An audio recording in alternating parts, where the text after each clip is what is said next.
Yeah, big. Yo, ahead of my time, y'all niggas should've left with my 9. Bust a shot, hit the cop, and that's a federal crime. But before I go to jail and do the federal time, eat my wife's pussy, incredible edible dime. Patron said, fuck it, you can do it again. Let the scat blow, fucking now I'm losing the frame. Sean Price is the best around. Niggas Ray Charles with it, doing the damn mess around. I will back out the iron and press this clown. I will smack fire for lion and wet this clown. No joke, rock him all law. Fucking drive by me and I'ma pop at your car. Listen, push that crack, push that rap, good. When I push that lack, you look at that hood. Wanna know who the fuck I'm signed to? What difference do a limp bitch? Listen to the tape pick. Bitch, I give a fuck what you're thinking. Fuck your thoughts. I'm God, and bitch you not. Yeah, and bitch you not. Listen, I'll be that insane nigga from the psycho ward. Insane nigga from the psycho ward. Be that insane nigga from the psycho ward. Insane nigga, insane nigga. Be that insane nigga from the psycho ward. Insane nigga from the psycho ward. Be that insane nigga from the psycho ward. Insane nigga, insane. I'll be that insane nigga from the psycho ward. Insane nigga from the psycho ward. Be that insane nigga from the psycho ward. Insane nigga, insane nigga. Be that insane nigga from the psycho ward. Insane nigga from the psycho ward. Be that insane nigga from the psycho ward. Insane nigga, insane nigga.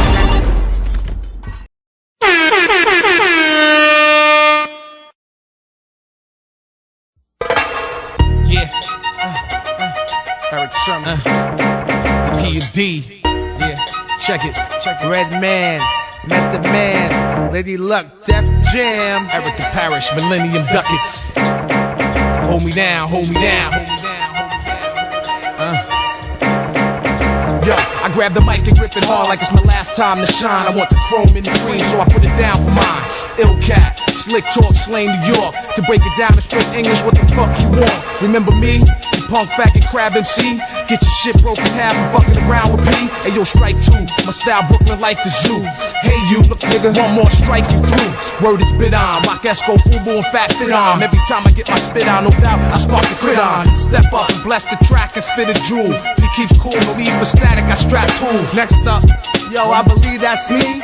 Yo, get on the mic and rock the synth. Yo P, time to rock, the sound I got, it rings hot, make your neck snap back like a slingshot. E-hustle and muscle my way in, then tussle for days in on my own with guns blazing. Not for the fun of it, just for those who want me to run it and leave them like who done it, sucker duh. I do what I feel right now. When I spit the illest shit, cats be like wow. Yo, I get looks when I'm in the place. That's that nigga making you smile with scar face.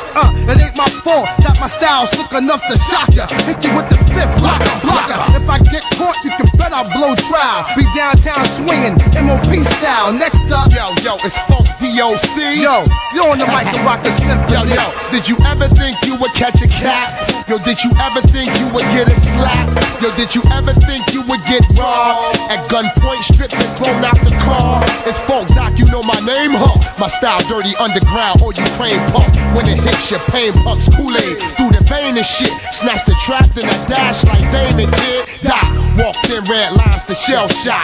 Held locked for fucking bras and nail shops. Hydro got more bags than bellhops. 2,000 pins on my 8x10 picture. Poppy Chew, slaying crews in ICU. Battling using hockey rules. For Keith Murray, that gon' cock these tools. Rolling down like dice and Yahtzee, fool. I just do it like Nike do. Alabama with 10 kids with hammers. Hooked to a camper. Yo, next up, it's the G.O.D.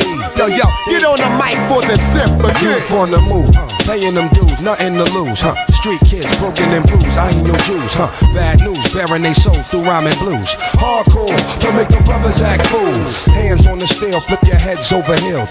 Smell the daffodils from the lyric overkill. Feeling like the Mac inside a Cadillac Seville. Too ill on cuts, the barber of the bill. Figaro, the sky is falling. Geronimo, I feel my heart coming down. Look out below. Hey, yeah. That roach clip and spark another. Chicken hawks playing themselves like Parker Brothers. I rock for the low class, from low cash, the broke ass, even rock with trailer park trash. Yeah, the guard on your block like Godzilla. Yeah. She gave away my pussy, I'm a killer. John phenomenon. In Japan they call me Ichiban. Wu-Tang Clan, I'm a one. And the whole nine, I hold mine. Keep playing with it, kid, you might go blind. Jerk off, fuck them AKA. But now it's just meth, that's it, that's all. Solo, single, no more, no less. Next up, I believe that's me. Get on the mic and rock the symphony. Mission stop, drop and roll. Rocks top the gold, hot. Even though the veins froze. Pop close range of foes. Blaze them hoes. Leave them with their brains exposed. Stains closed. Y'all better change your flows. Hear how luck spittin'? Stay drunk, pissin', that S-type stay whippin'. When the gun spittin', duck go get hittin'. It's written, we in the game of ball different. Point game like Jordan, y'all play the role of Pippin. Style switching like tight ass after sticking. Man, listen, stop you crying in your bitchin'. Like E&P's last CD, yeah, out of business.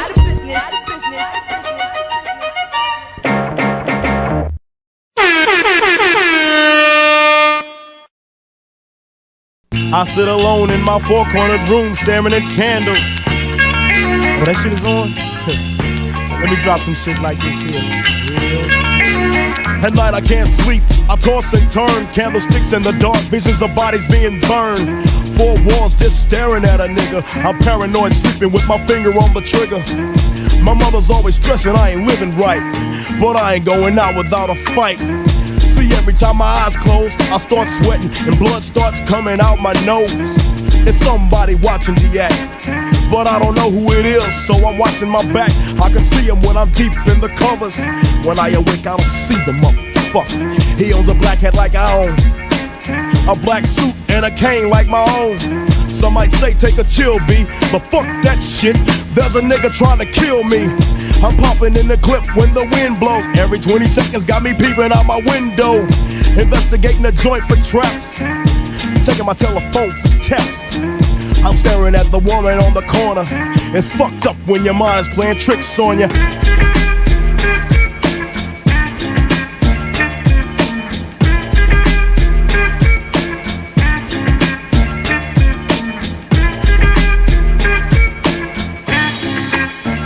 I make big money, I drive big cars, everybody know me. It's like I'm a movie star, but late at night, something ain't right. I feel I'm being tailed by the same sucker's headlights. Is it that fool that I ran off the block? Or is it that nigga last week that I shot? Or is it the one I beat for $5,000? Thought he had cane, but it was gold, met a flower. Reached under my seat, grabbed my papa for the suckers. Ain't no use to me lying, I was scared than a motherfucker. Put the left in the Popeyes and bail down quick. If it's going down, let's get this shit over with. Here they come, just like I figured. I got my hand on the motherfucking trigger. When I saw him, make your ass start giggling. 3 blind, crippling, crazy senior citizens. I live by the swamp. I take my boys everywhere I go because I'm paranoid. I keep looking over my shoulder and peeping around corners. My mind is playing tricks on me.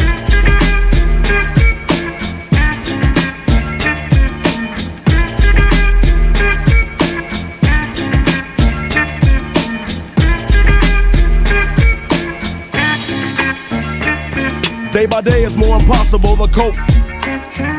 I feel like I'm the one that's doing dope. Can't keep a steady hand because I'm nervous. Every Sunday morning I'm in service, praying for forgiveness and trying to find an exit out the business. I know the Lord is looking at me, but yet and still it's hard for me to feel happy. I often drift when I drive, having fatal thoughts of suicide. Bang and get it over with, and then I'm worry-free, but that's bullshit.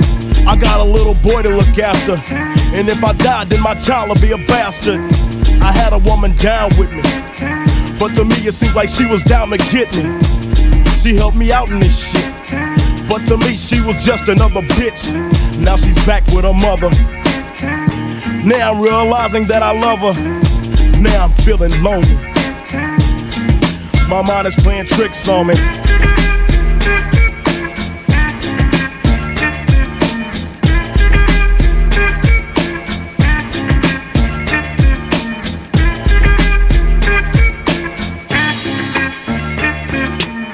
This year Halloween fell on a weekend. Me and Ghetto Boys are trick-or-treating, robbing little kids for bags, till an old man got behind our ass. So we speeded up the pace, took a look back, and he was right before our face. He'd be in for a squabble, no doubt, so I swung and hit the nigga in his mouth. He was going down, we figured, but this wasn't no ordinary nigga. He stood stood about 6 or 7 feet. Now that's the nigga I be seeing in my sleep. So we triple teamed on him, dropping them motherfucking bees on him. The more I swung, the more blood flew. Then he disappeared, and my boys disappeared too. Then I felt just like a fiend. It wasn't even close to Halloween. It was dark as fuck on the streets. My hands were all bloody from punching on the concrete. Goddamn, homie, my mind is playing tricks on me.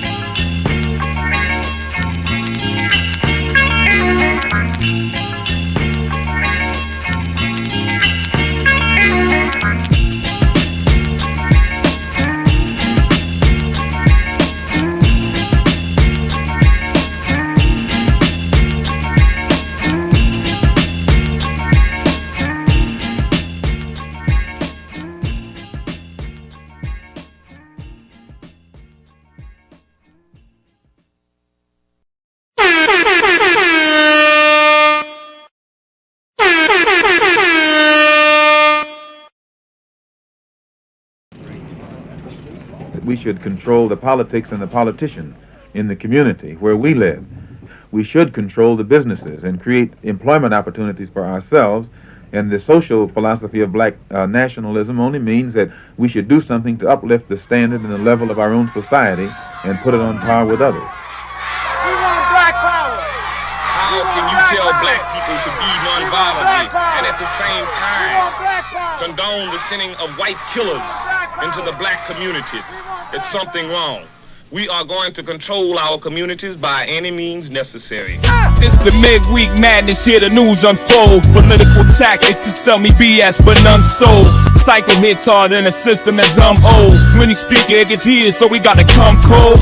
Soldiers going through life with stories untold. Introspective journeys begins after the sun rose. Good tales of the city echo through one soul. Strapped with knowledge, so watch black power unload. Logic and reason breaking through a door. Speak truth, the power that we can't ignore anymore. Streaming like rivers with the baddest flow. Screaming black power, ready to change the status quo. Black power in his veins. No gods or masters for breaking heaven's chains. Break city born, but conscious thoughts collide. Speaking black empowerment, the truth he never hides. Straight not crooked, because he never been ons. In the summit keeps it 100 just like 10 dimes. Psycho echoed ancestors who thought this was the end times. Revolution won't be televised but written in rhyme. Logic and reason breaking through the door. Speak truth, the power that we can't ignore anymore. Streaming like rivers with the baddest flow. Screaming black power, ready to change the status quo. Logic and reason breaking through the door. Speak truth, the power that we can't ignore anymore. Streaming like rivers with the baddest flow. Screaming black power, ready to change the status quo.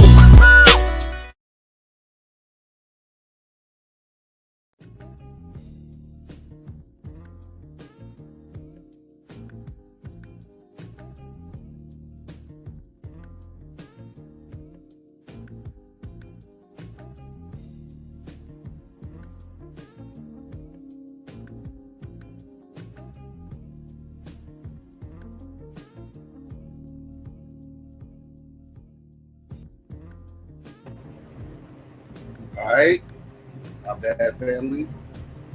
Let's get this all together. All right, there we go.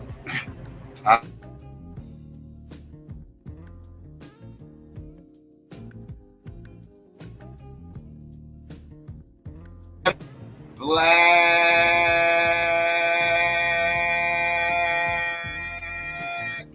action. Know what I mean? With another midweek madness. What's really good out there, family? Am I buffering? Okay, I should be good now. Okay, I was just buffering a second ago. All right, we good. Yeah, peace, family. What's going on? Let me get some ones out there. Let's make sure everybody can hear me clearly. Before I get into this, I just heard some things that I kind of want to get into a little bit that I think everybody should probably hear. We 1 week away, family. 1 week away. Let's see. Let me give a shout out to Chris.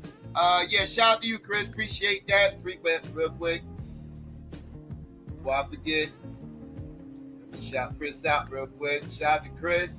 Appreciate the the PayPal, the cash app. I appreciate donations. Let's just say that. Donations. Shout out to Chris. Shout out to B1 for life. Shout out to Ryan, what's good. Shout out to New Kim, what's going on. Melanated, what's good with you, sis? J. Cal, what it do? Lou, what's going on? Mika, what's good with you? Sweet D, what's good, sis? Stephanie, what's going on? Who else? The cynical one, what's good with you, sis? Let's see, Raider Rich, what's going on? Let's see, Cowie Kush, what's good? Star, what's going on? Uncle Tate, what it do? Boot Camp, what up? Aries, what's good, sis? Who else? Who else? See, Miss Heather, what's going on with you? H. Bass, what it do? Old Student, what up? Let's see, G.A., what's going on? Corey, what it do? Let's see, Unsunken One, what up? Let's see, Lord Bell, what's good with you? Who else up in here? Who else? Brother Rob, what's good? Lena, what up? Dre, what's good? Let's see, Florence, what's good with you? Did I get everybody? Is that everybody? Let's see, Cassandra, what's good? Shout out to everybody else out there that might be listening. I'll slide through. If I missed you, my bad. What's hood, family? Know what I mean? We're in the building. We 1 week away. This time next week, we will know who the new president will be in January. We will know who the president-elect will be at this time next week, right? Like, actually, because, the election is going to be on Tuesday night, right? But we ain't going to get the results till Wednesday morning. Right? Like, it starts Tuesday, but we ain't getting the results till Wednesday morning. So we are a week away from knowing who the hell the goddamn next president's going to be. But we probably even more than a week, to be honest with you, because whoever loses is going to protest. Right? Somebody's about to be mad this time next week. Somebody going to be crying foul. Somebody going to be saying this shit was rigged. It's all fixed. It's going to be a bunch of fuck shit. So get ready for it. Get ready for it. You know what I mean? I've been hacked. What do you mean I've been hacked? What's going on? Is my audio good? I don't know what you mean I've been hacked. I don't know what you're talking about. Let's see. Am I good, family? Do I sound all right? Can y'all hear me? Now I need a mic check. I don't know what you're talking about. Am I good, family? Press 1. Press 1 if I'm good. Y'all pressed 1 earlier. You said I was good. All right, I'm just going to keep going. I'm good? Okay. All right, so yeah. We're a week away, family. And we about to, I'm about to get ready to share a few things with y'all real quick. And then I want to get to something that I just got finished watching that I really want to share with y'all too. So since we're a week away, there's a lot of bullshit going on. My goodness. All right, let's start with this. Let's start off with this. Let's get this shit out of the way real quick. All right. This right here is just disturbing on a different level of disturbance. But let's get into this real quick. I heard this and I almost lost my shit. Like, what the hell? I'm not really surprised, but yeah, this could be a problem. Something came out, but it might not be a problem to you. But for me, this shit is a goddamn problem. The hell is this motherfucker over here talking about? This shit is crazy. But let's get into this real quick, family. Let's get into this real quick. Let's go. Said tonight, he says, I'm going to let him go wild on health. I'm going to let him go wild on food. I'm going to let him go wild on medicines. Somebody explain to me why that makes any sense. It doesn't. It doesn't make any sense. Honestly, at the end of the day, that is terrifying. That thought is terrifying. This is the guy that was banned from Meta for disinformation about medicines. This is a guy that was pulled offline because of his massive disinformation about the vaccines around COVID. This is a guy who... And by the way, vaccines even long before. Long before. And his claims are completely As debunked. someone with a child in school, I'm sure a lot of Americans have children in school, the idea of having vaccine mandates for all diseases pulled from schools, we're going to have a resurgence of smallpox, of measles, of polio. Why would we do that to ourselves? Who asked for that? cynical? I mean, is this just a cynical play for votes? I mean, he's on the ballot in some places. He wants those people to come to his side. He's promising the nation's health and science to somebody who is a conspiracy theorist on those very issues. I mean, one of the sub-agencies that he did not mention in that list is CMS. Okay. This is a problem. This is a problem.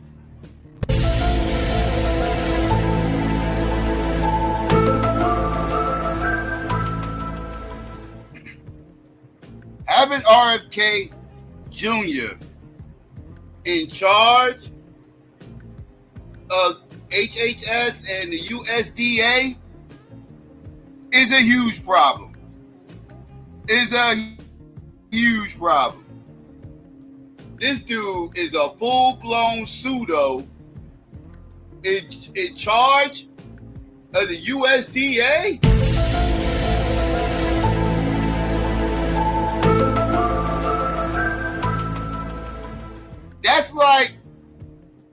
That's like a motherfucker putting Brother Sanchez in their cabinet and putting him in charge of NASA. You know what I mean?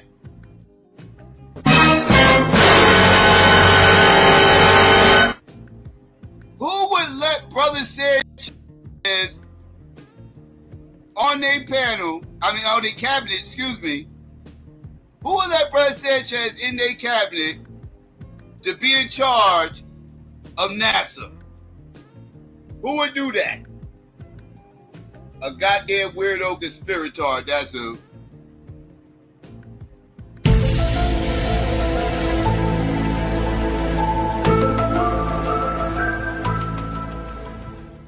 Having RFK Jr. in control of the USDA is problematic. Problematic. This is a problem. This is a problem. But let's continue. He's promising the nation's health and science to somebody who is a conspiracy theorist on those very issues. I mean, one of the sub-agencies that he did not mention in that list is CMS, which administers all of Medicare and Medicaid. So do you want RFK Jr. responsible for your parents' health care? I mean, I don't think your parents will have health care under this administration. Well, I think that's the point. That's the point. What we're talking about is the health care of arguably 100 million Americans being overseen by the guy who cut a whale's face off with a chainsaw and rode it on his car. I want to hear from Mark and Scott because I'm curious if y'all are cool with this. Well, I mean, first off, the Secretary of HHS, Secretaries of USDA are Senate confirmed, and so they're also separate people. What I would say is that what we have seen... I think he's arguing that it won't be. According to RFK, it's not going to be. And one thing I would say, whether it's all... and I'm not saying specifically about RFK Jr., but the only thing that you can do with conspiracy theories is provide fact and truth and hope that eventually it wins them over. Are you saying that you don't think RFK can... No. That is not what you do to conspirators. Conspirators can care less about facts and evidence and science. They don't care about educating themselves. They no. You're talking like you're talking to rational people. You cannot be rational with the irrational. This mother yeah, you ain't gotta worry about it. What you need to do with conspirators is just, present the facts and the evidence and win them over that way. Yeah, right. When did that shit ever work? When has presenting facts and evidence to a conspirator ever worked? That shit had said no one. What are we talking about here? This is somebody who don't deal with pseudos on a regular basis. When you're somebody who deals with pseudos on a regular basis, you realize presenting facts and evidence means nothing to these motherfuckers. That they can care less about minute fuck shit like facts and evidence. The fuck is that? That shit is subjective to them. There is no such thing as objectivity unless you're something that supports they fuck shit ass conspiracies. That's all. It is no rationale dealing with conspirators. Sorry, that shit sound good, but that shit is not realistic. You don't understand conspirators. And so they're also separate people. What I would say is that what we have seen. I think he's arguing that it won't be. Okay, it's not going to be. And one thing I would say, whether it's all, and I'm not saying specifically about RFK Jr., but the only thing that you can do with conspiracy theories is provide fact and truth and hope that eventually. Are you saying that you don't think RFK can be Senate confirmed? I would have to ask the new Senate leader. When about you that. are, if you happen to be press secretary by November 7th, this is going to be a tough job. All right. But Scott, your take. You know, I'm a superstitious person when it comes to campaigns, and I don't like it when people put the cart before the horse this way. That's true. That's a good point. Out talking about I'm getting this job and I'm getting that job. I wouldn't advise any political person, any campaign to ever make that mistake. And I actually do have a high level of confidence in the people running the Trump transition. So I'm interested to see how this plays out. I am not interested to see how the fuck that shit plays out. No. I'm cool. The fuck are we talking about right now?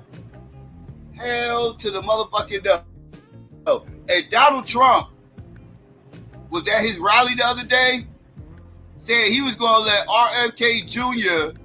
go crazy with the fucking medicines. He said this shit. This shit is like, yo, you going to let him do what?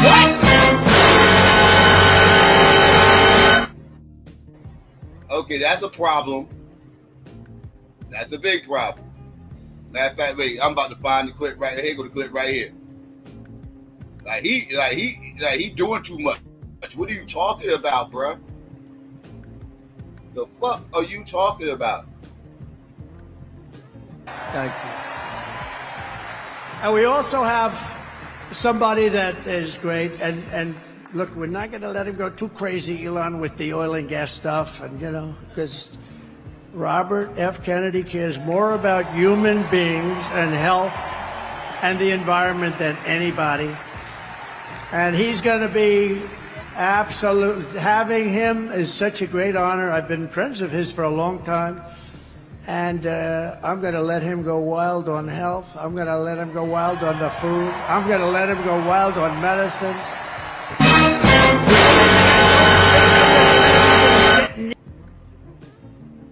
Did y'all hear that? Ain't that a bitch? He said that. And he's going to be absolutely, having him is such a great honor. I've been friends of his for a long time. And I'm going to let him go wild on health. I'm going to let him go wild on the food. I'm going to let him go wild on medicines. The only thing I don't think I'm going to let him even get near is the liquid gold that we have under our feet. I don't know, Elon, he might not like liquid gold. It's oil and gas, sometimes referred to as oil and gas. JD, I think we're going to have to keep him away from the oil and gas. What do you think, Howard? Yes? But where is Robert? He's around. He gave a beautiful speech. He's a great guy. He truly cares. I mean, he truly cares about this. And ain't this a bit? You got Elon Musk and Robert Kennedy Jr. in your fucking cabinet. This is a problem. This is a problem. Like agendas everywhere. This is a problem. All right, so let's listen to this real quick. Let's listen to this real quick. Give me 1 second. All right, let's listen to this real quick, baby. All right.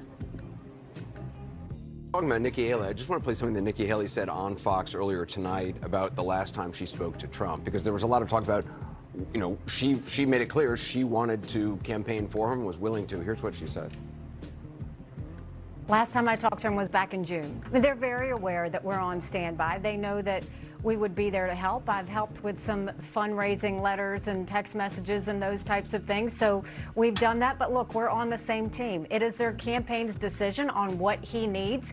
in these last final days. It does not bother me at all. They also need to look at how they're talking about women.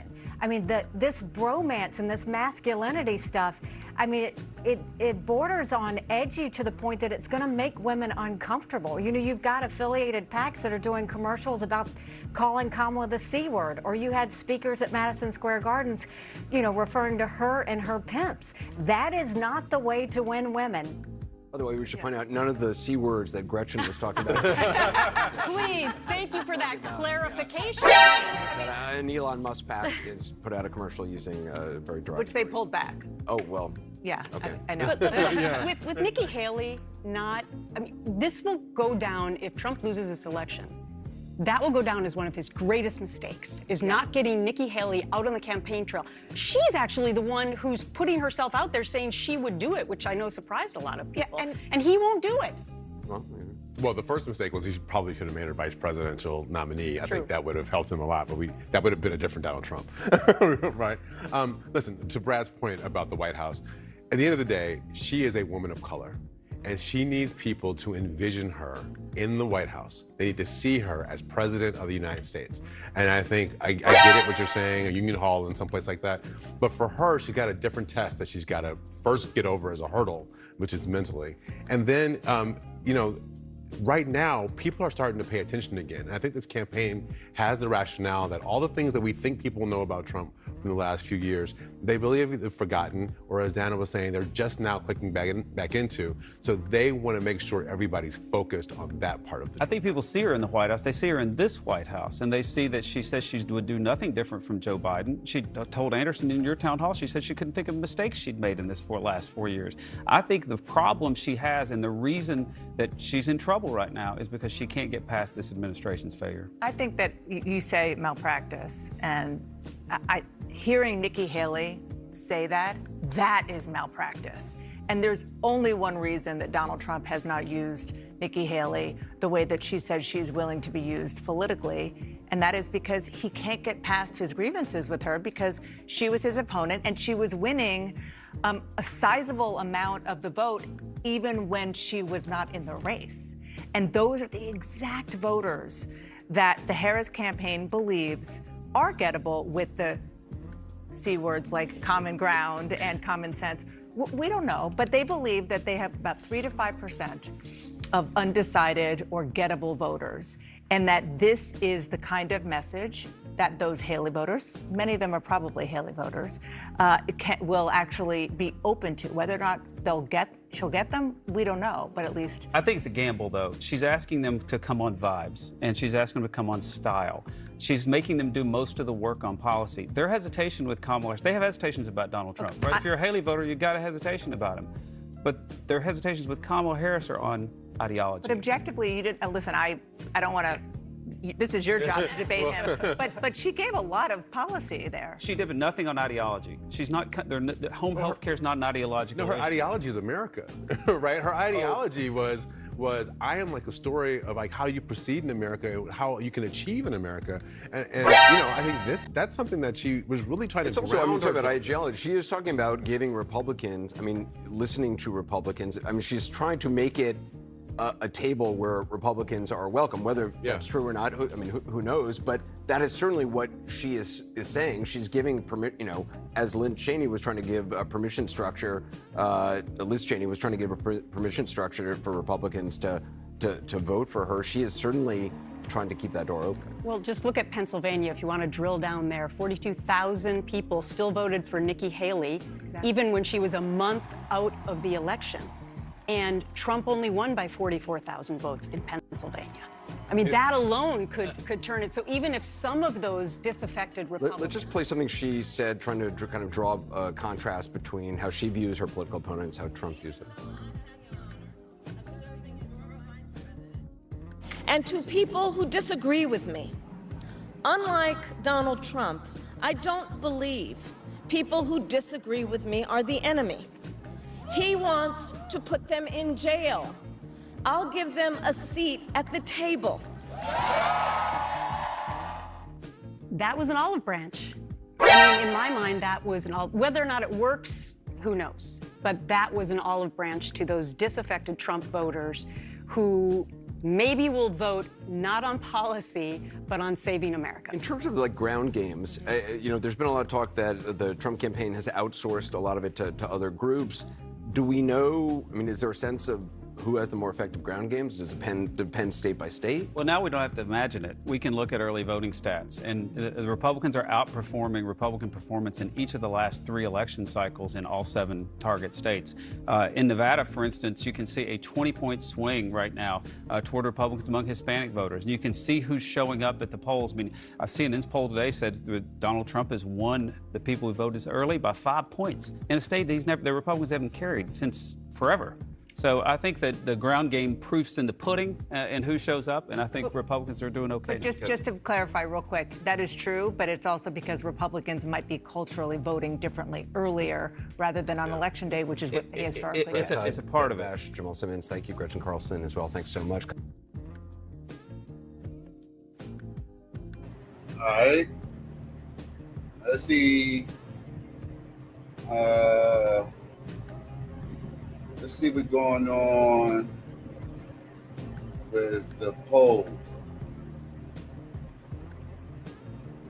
All right, since they touched on that, let's see what's going on with these polls. A new CNN poll from Pennsylvania, Wisconsin, and Michigan. David Chalian is where else at the Magic Wall to break it all down. David? 3 polls for you today, Dana. Yes, these are our final set of battleground state polls, and today we're focusing on those blue wall states. Take a look at the overall numbers among likely voters in Pennsylvania. Dead heat tie, 48% to 48% in the biggest electoral college vote prize of the battleground map. In Michigan, slight edge for Kamala Harris, 48% to 43%. In Wisconsin, we also see a slight edge for Harris, 51% to 45%. I will note in these 2 states, the Supreme Court ruled that it's going to stay this way. Robert F. Kennedy Jr. remains on the ballot, and his presence there may be putting some downward pressure on Trump's numbers there. Let's look at the gender gap across all 3 states. You see here, I'll start down here in Wisconsin. Trump is up 12 with men, Harris up 21 points with women in our poll. That's certainly helping her there. The gender gap's helping her in Michigan. Men are tied between the 2 candidates in Michigan in our poll, whereas Harris has an 8-point advantage with female voters in Michigan. But then take a look here. There isn't really much of a wide gender gap. Trump's got a 4-point edge with men in Pennsylvania. Harris has a 3-point edge with women. That certainly helps explain why the race is tied there.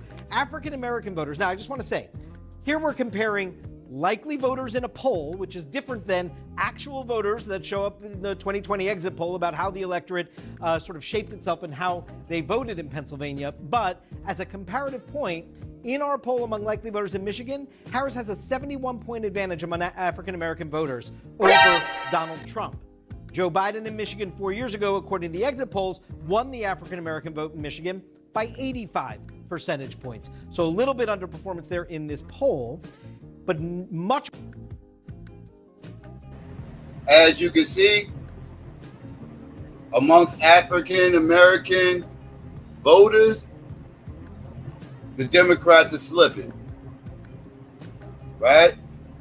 Now, mind you, this ain't the exit polls, right? Now, he's showing you the exit polls from 2020, and Biden in Michigan and in Pennsylvania got 85% of the vote. Now, that was the exit polls of 2020, but pay attention what the polls are now. Now, these ain't the exit polls, but these are the polls leading to the election. By 85 percentage points. So a little bit underperformance there in this poll, but much more dramatically in Pennsylvania. Harris's lead with African Americans among likely African American voters in Pennsylvania in our poll is 55 percentage points over Trump. Biden in 2020 in the exit polls won African American voters in Pennsylvania by 85 percentage points. That is a potential warning sign in places like Philadelphia, Pittsburgh, for the Harris campaign to take a look at. And then interestingly, this is Donald Trump's base, Dan, as you know, white, non-college educated voters, and it is still his base. but he's not performing as strong as he did 4 years ago. If you compare now, in Pennsylvania, he has a 27-point advantage with white non-college voters in our poll among likely voters. But back in the exit polls 4 years ago, he actually won them in Pennsylvania by 32 points. You see it in Michigan, 7. Lena, it has nothing to do with gender. Them feminists on the left, Michelle Obama, I can tear her apart right about now with her nonsense. But that feminist nonsense about it being a gender thing and men not wanting to vote for her because she's that's cap.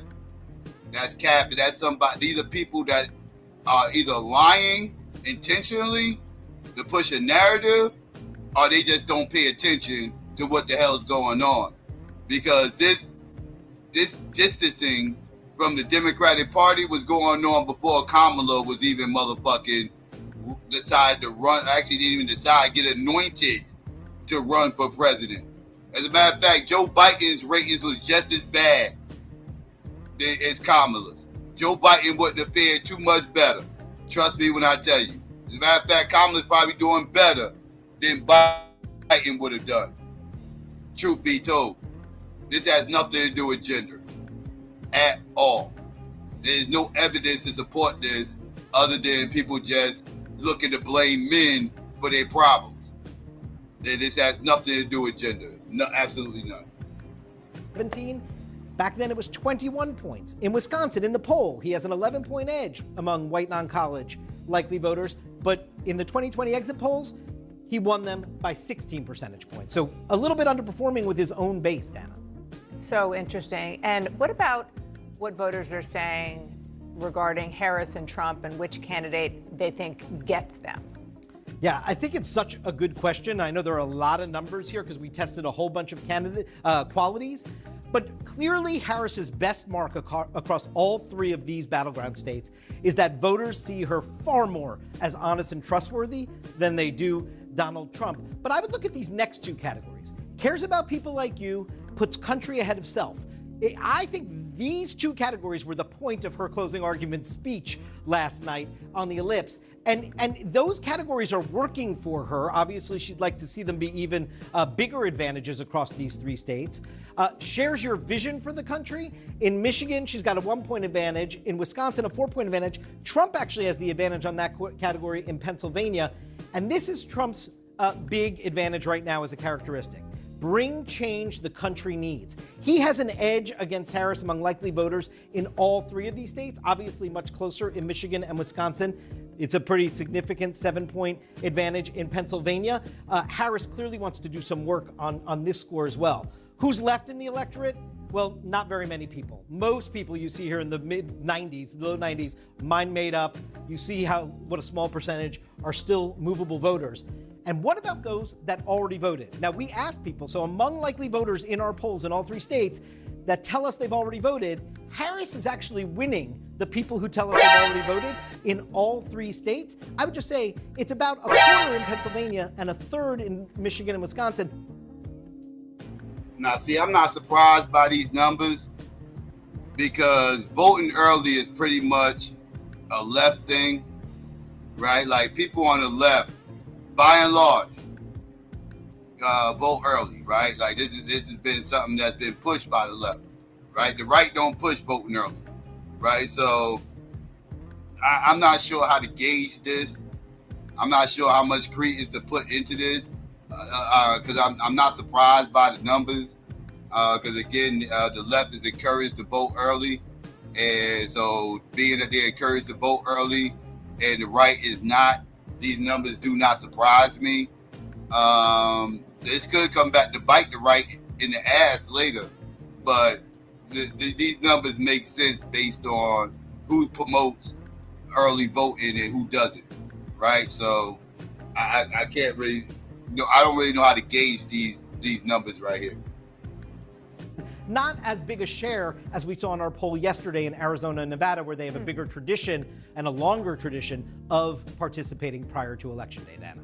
A lot to digest there. Thank you so much, David. We'll see you in approximately 5 seconds digging into all of this. In addition to David is Bloomberg and CNN's Nia Malika Henderson, Politico's Meredith McGraw, David is coming to the table. We'll be here momentarily. Nia, what's your takeaway from these? Yes, Elaine, I'll be here election night. You know, listen, the only poll that matters is the one on election day. But I've heard that somewhere. I just coined it just now. Listen, we'll see what happens. You could tell the work that Kamala Harris needed to do last night, arguing that she's the candidate for change, arguing that she would restore sort of normalcy and decorum and unity in the White House. And you saw her make that implicit comparison. There she was at the ellipse where Donald Trump, of course, invoked his mob to attack the Capitol, and her essentially saying she's going to restore American traditions around inclusivity and around democracy, strong speech, and with an eye towards particularly undecided voters in those swing states, which are a sliver, about 5% at this point. Yeah, and I don't know where David is. Where's David? He's coming. Good. he got a little. No, we'll be here in 1 second. Yes, it is a sliver of the undecided voters. Let's look at the choice for president.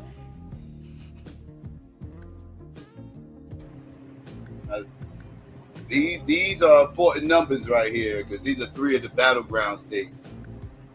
And I believe the Michigan numbers are closer than these polls are showing, but I don't know. Donald Trump been doing a lot of dumb shit in Michigan.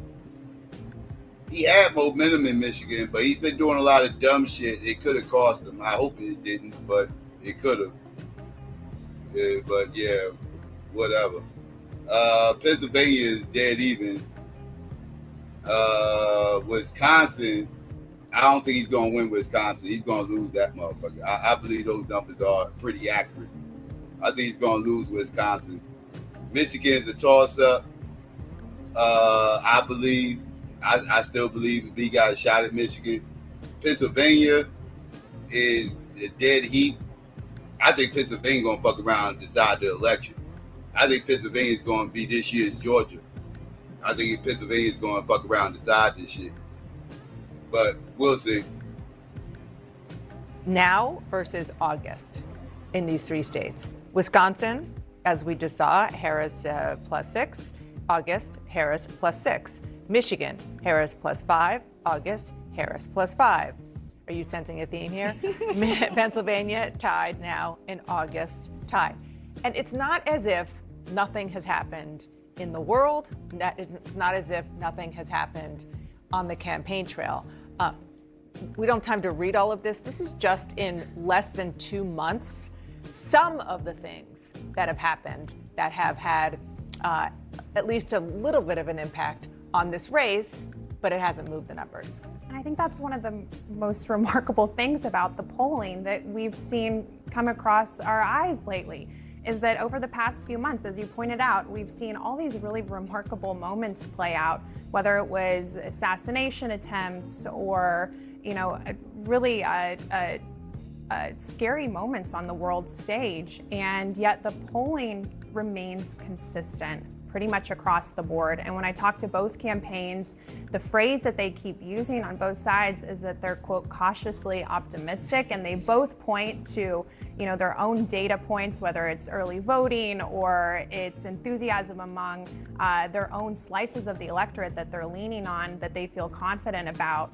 But it really is so remarkable that we're not seeing any major shifts here so close to the election. And it's also unusual. I mean, the stability has been a unique feature in this race across the board. Both campaigns note that as well. And so while the news developments may have been dramatic, the actual structure of the race have not had dramatic turns. But which is unusual, which is the point I know that you're making, is because how many times have we been covering a campaign and we've said, well, the one they can control their message, the one thing they can't control is what happens with regard to outside events.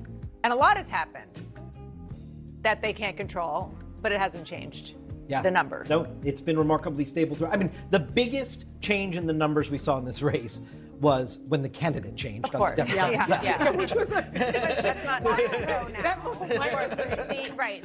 parameters around this discussion is since Kamala Harris got into this race. The last 102 days. Exactly. Exactly. And just staying with the states that these polls came from that we're revealing right now. The blue wall states, we just want to remind our viewers the sort of voting records of these blue wall states. And they are usually, as you can see, obviously blue, which is why they're called the blue wall states. And they're usually pretty consistent in voting together, except for a couple of notable exceptions, like 1988, when Wisconsin went for Dukakis and the other two went for Bush. Yeah, listen, and that is the great hope of Democrats, the great hope of Kamala Harris's campaign, that these blue wall states will essentially revert to form, right? You saw Donald Trump win miraculously in all three of those states in 2016. Their hope is that their ground game and kind of the DNA of these states basically guarantee that they will win. Listen, it's going to take a lot of work. You see, Pennsylvania is a dead heat. It has been that way. There's sort of different demographics in these states, but a lot of similar different demographics. Big Black populations in the cities, and then suburban areas where they're obviously going out there taking folks like Liz Cheney to talk to some of those white suburban voters and Republican voters as well. So listen, that seems to be her most likely path to win.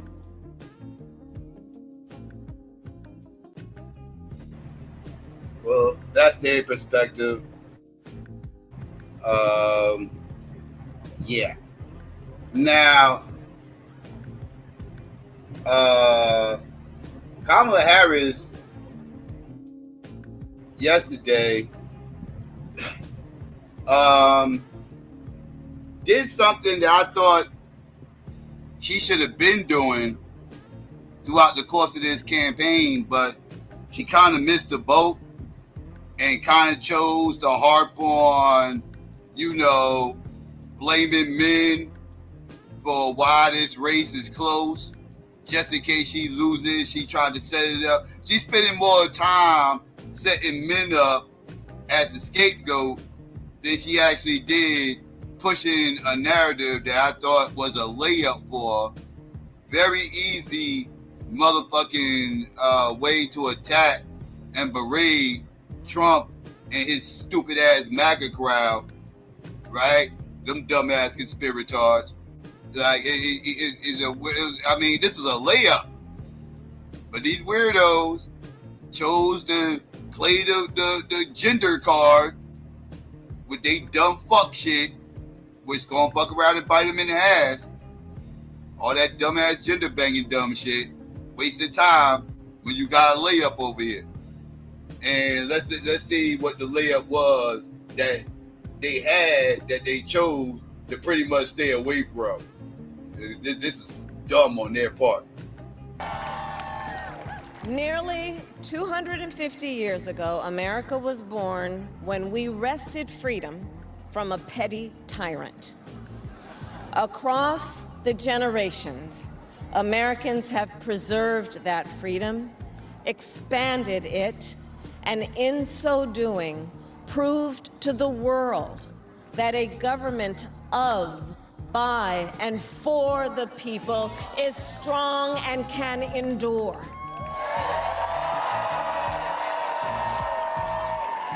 And those who came before us, the patriots at Normandy and Selma, Seneca Falls and Stonewall, on farmlands and factory floors, they did not struggle, sacrifice, and lay down their lives only to see us cede our fundamental freedoms. They didn't do that only to see us submit to the will of another petty tyrant. These United States of America, we are not a vessel for the schemes of wannabe dictators. The United States of America is the greatest idea humanity ever devised. A nation big enough to encompass all our dreams, strong enough to withstand any fracture or fissure between us, and fearless enough to imagine a future of possibilities. So America, let us reach for that future. Let us fight for this beautiful country we love. And in 7 days, we have the power, each of you has the power to turn the page and start writing the next chapter in the most extraordinary story ever told. I thank you all. God bless you, and may God bless the United States of America. Thank you. Oh my goodness. Did she just say, God bless you and God bless America? Everyone? Oh my God! Oh shit. I guess it's her little fake ass Christianity spew the panda, man. Y'all. Fuck you, plus your weak religion. But that was her standing right there where January 6th rally started at and everything else. So this is her way of trying to, like, you know, remind people what happened on January 6th, which is something she should have been leaning a little bit more heavy on, was the January 6th moment, which, you know, like, if you're going to play this shit up, play it up.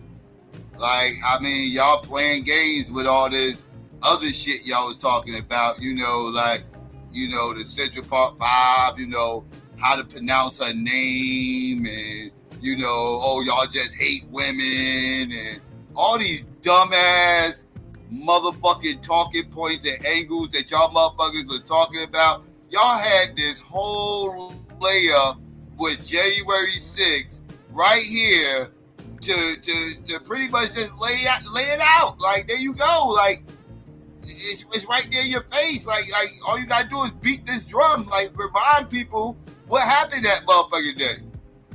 And how crazy that shit was. Like, it should have been a whole commercial about that motherfucking shit, a whole ad put out just for that specific day.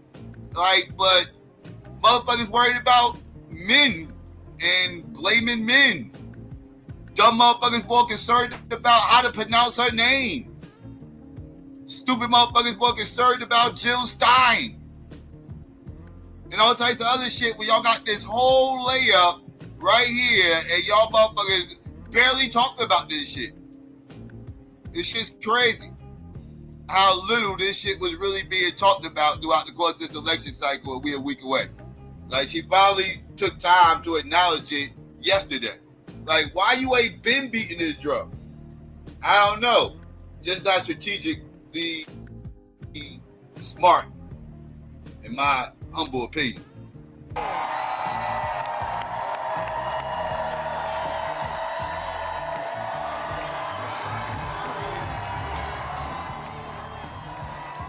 Good evening. Thanks for joining us. That is Vice President Kamala Harris, who's just made a closing argument to voters from the ellipse in Washington, D.C. A capacity crowd. These are live pictures. The overflow being diverted onto the National Mall nearby. You see her on stage with her husband, First Gentleman Doug Emhoff, the Vice President, speaking from the very same spot where almost 4 years ago her opponent encouraged his followers, some of whom he knew were armed, according to sworn testimony, to march on the Capitol.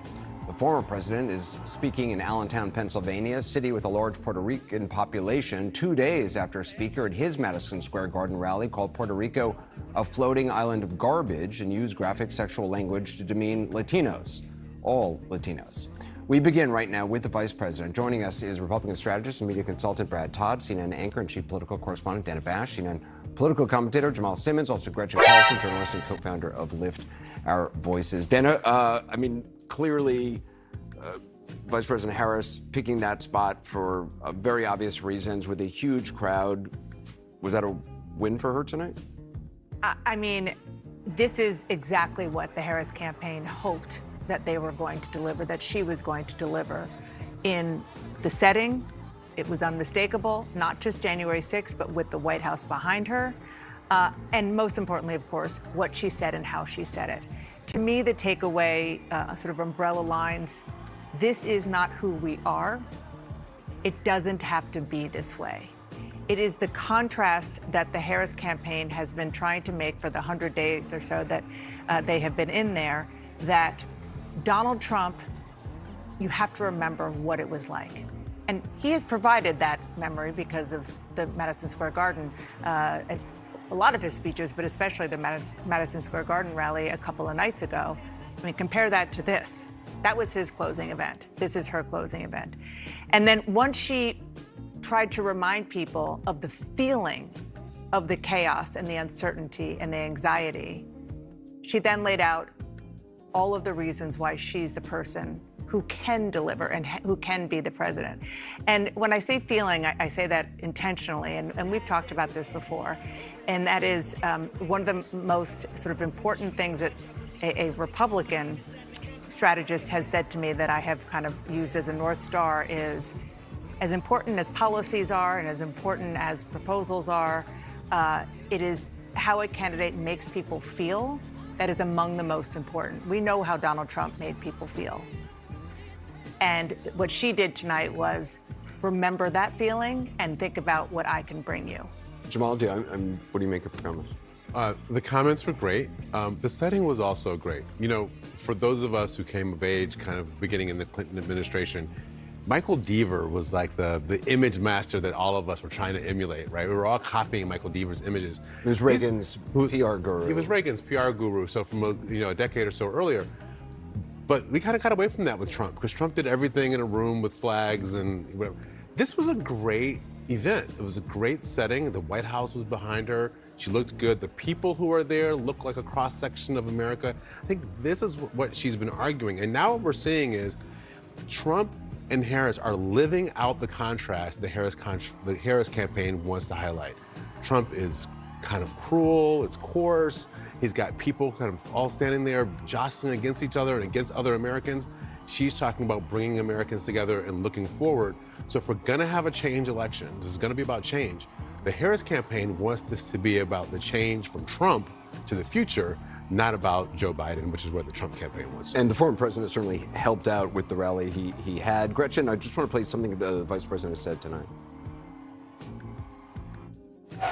America, for too long, we have been consumed with too much division, chaos, and mutual distrust. And it can be easy then to forget a simple truth. It doesn't have to be this way. It doesn't have to be this way. It is time to stop pointing fingers. We have to stop pointing fingers and start locking arms.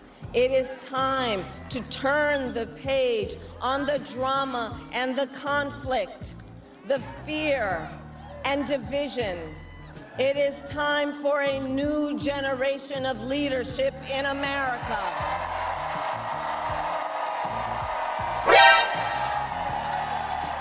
And I am ready to offer that leadership as the next President of the United States of America. Gretchen, how do you think it played? Look, this was the antithesis of division. This was about contrast from division, common ground, common sense solutions, compromise. A lot of C words there, but they all add up to the fact that she's extending an olive branch to those undecided voters out there saying, I am the person that will make you feel comfortable, another C word. And I think that this was incredibly important because a lot of people think that Kamala Harris herself is a divider.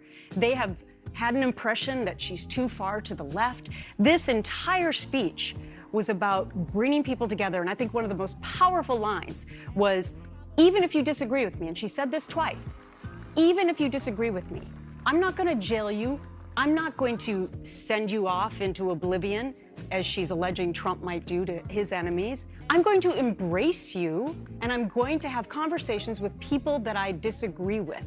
I think that that was one of the most important things she has said in the last 90 days for those people out there who are hesitant to pull the trigger for her. She said about that she would give them a seat at the table, Yes. I think was her phrase. Brad, as a Republican, what do you think? I hate to be the skunk at the garden party here, but I think, I plan political events for a living, and I think this was political malpractice to put her in front of this White House. 68% of Americans think that the country's on the wrong track, and they blame Joe Biden, and increasingly they're blaming Kamala Harris. By standing in front of that White House tonight, she's going to own all 68% of that disapproval. And I think it's a comfort reason. I think Northwest Washington, D.C. is about her best precinct in America. Everybody likes her there. She should have been in the Union Lodge in Philadelphia or Pittsburgh tonight. That would have done her a lot more good. And I also don't think that she did a lot for the Nikki Haley voters. They've talked a lot this week about that they were going after Haley voters. And I think the Haley voters had to be looking at this as like a Christmas present they opened up and it was socks. They got nothing new from her, nothing that wasn't in her convention speech, frankly. And I don't think this moves the ball for her here. Vice President Harris is delivering her closing message tonight as a new CNN poll shows just how tight this race is in two very key Southwest states. Right now, there is no clear leader in either Arizona or Nevada, and the 1-point margins there go both ways and are both within each poll's margin of error. In the group that could decide this entire race, independent voters in both states there are split roughly evenly between Vice President Harris and former President Donald Trump.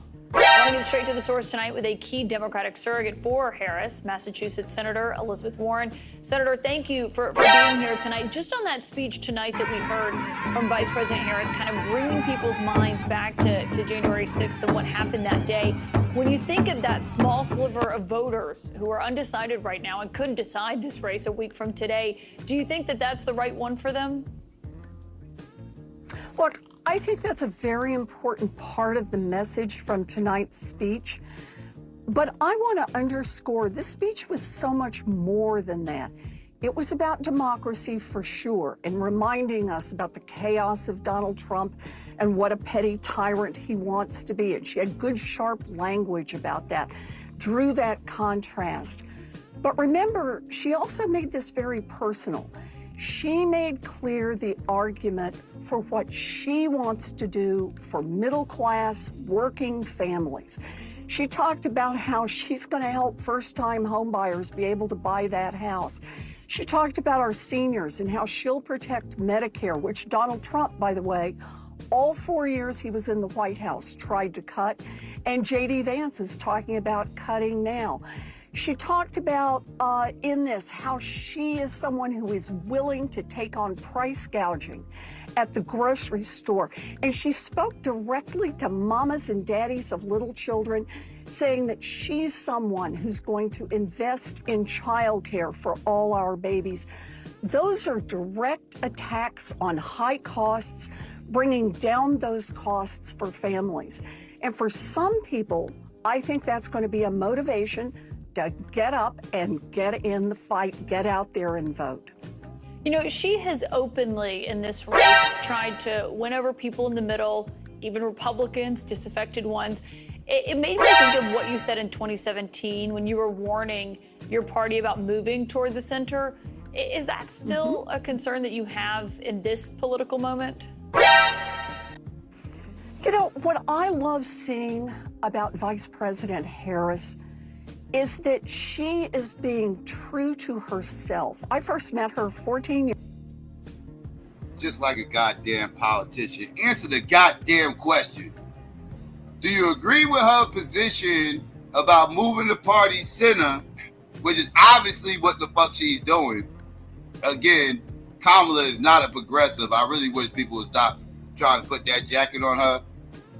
She's totally a moderate. She's trying to move the party to the center. That's why she's pandering to Liz Cheney. That's why she's pandering to Nikki Haley. That's why she's pandering to all these motherfuckers, all these rhinos, right? All these never Trumpers, right? She's pandering to that base because she's trying to move the party to the center, right? That's her. Now, you in the past have warned the Democrats against doing that, right? Because you're more progressive than the average Democrat. But yet, now you choking these party lines just like these other progressives up in the fucking Democrat Party. You bow down to these corporate motherfuckers and you go to do their bidding and you're going to sit here and ignore the fucking question, which is obvious. Do you agree with the party's shift to the center? No, you don't agree. But you're not going to say that because you don't want to make motherfuckers look bad. This is why I don't fuck with y'all two-party ass motherfuckers. Y'all motherfuckers talk about stuff. Kamala stayed true to herself. Why you ain't staying true to yourself? Why you ain't staying true to yourself? I would agree. She's staying moderate. She's always been moderate. Why you ain't staying true to yourself? Answer the fucking question honestly and say, nah, I ain't digging this shit. Stop playing. A concern that you have in this political moment? You know, what I love seeing about Vice President Harris is that she is being true to herself. I first met her 14 years ago, and it was in the middle of the big financial meltdown. She was in the fight against giant banks that were trying to take away homes, cheated homeowners, and were now trying to foreclose against them. She got in that fight to protect homeowners. Every fight I've seen her in since then has been that same kind of... Of course. Of course. More white people was going through home ownership issues in 2008 when that crash happened than black people. Let's keep it a buck. When that housing market crash happened, as far as like homeowners, that affected more white people than anything. They was the ones that was taking the most advantage of all that HUD shit, Bernie Madoff and all them motherfuckers. That was white people.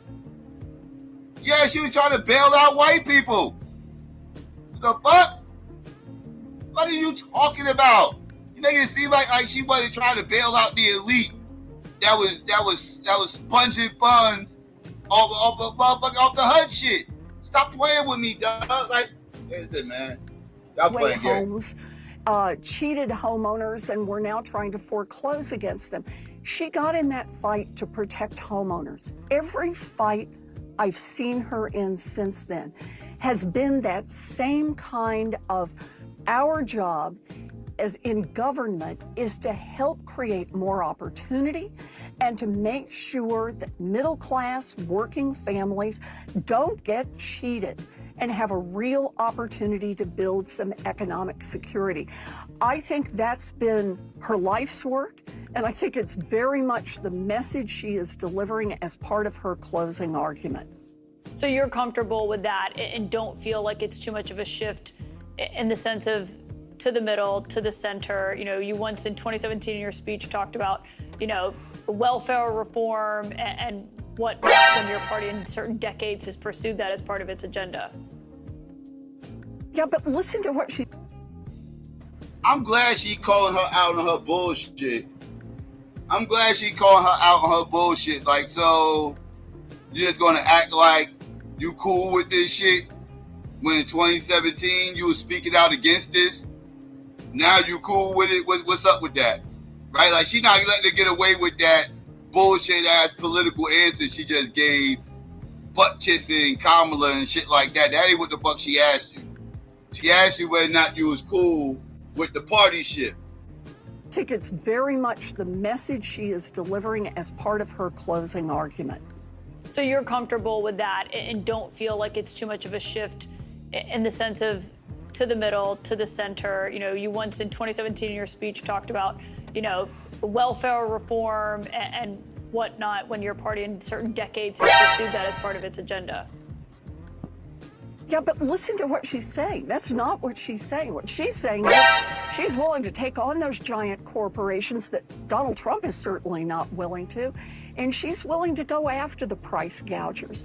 She's showing that spirit on behalf of working families, and I think that's terrific. And I also just want to add, because there is a second part to this argument, she also is underscoring one more time that one of the critical decisions on the table will be whether or not we're going to live in a country where women are not going to have access to abortion, potentially to IVF, or whether we're going to live in a country where the President of the United States is someone who will be out there fighting for reproductive freedom so that everybody gets to make their own health care decisions.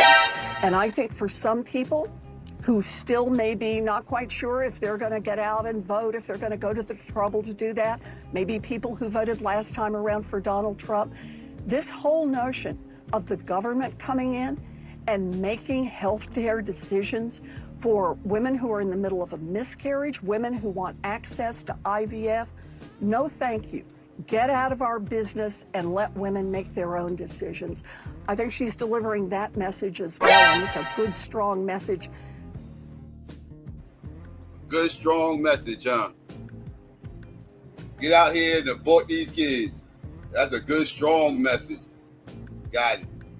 For women who are in the middle of a miscarriage, women who want access to IVF, no thank you. Get out of our business and let women make their own decisions.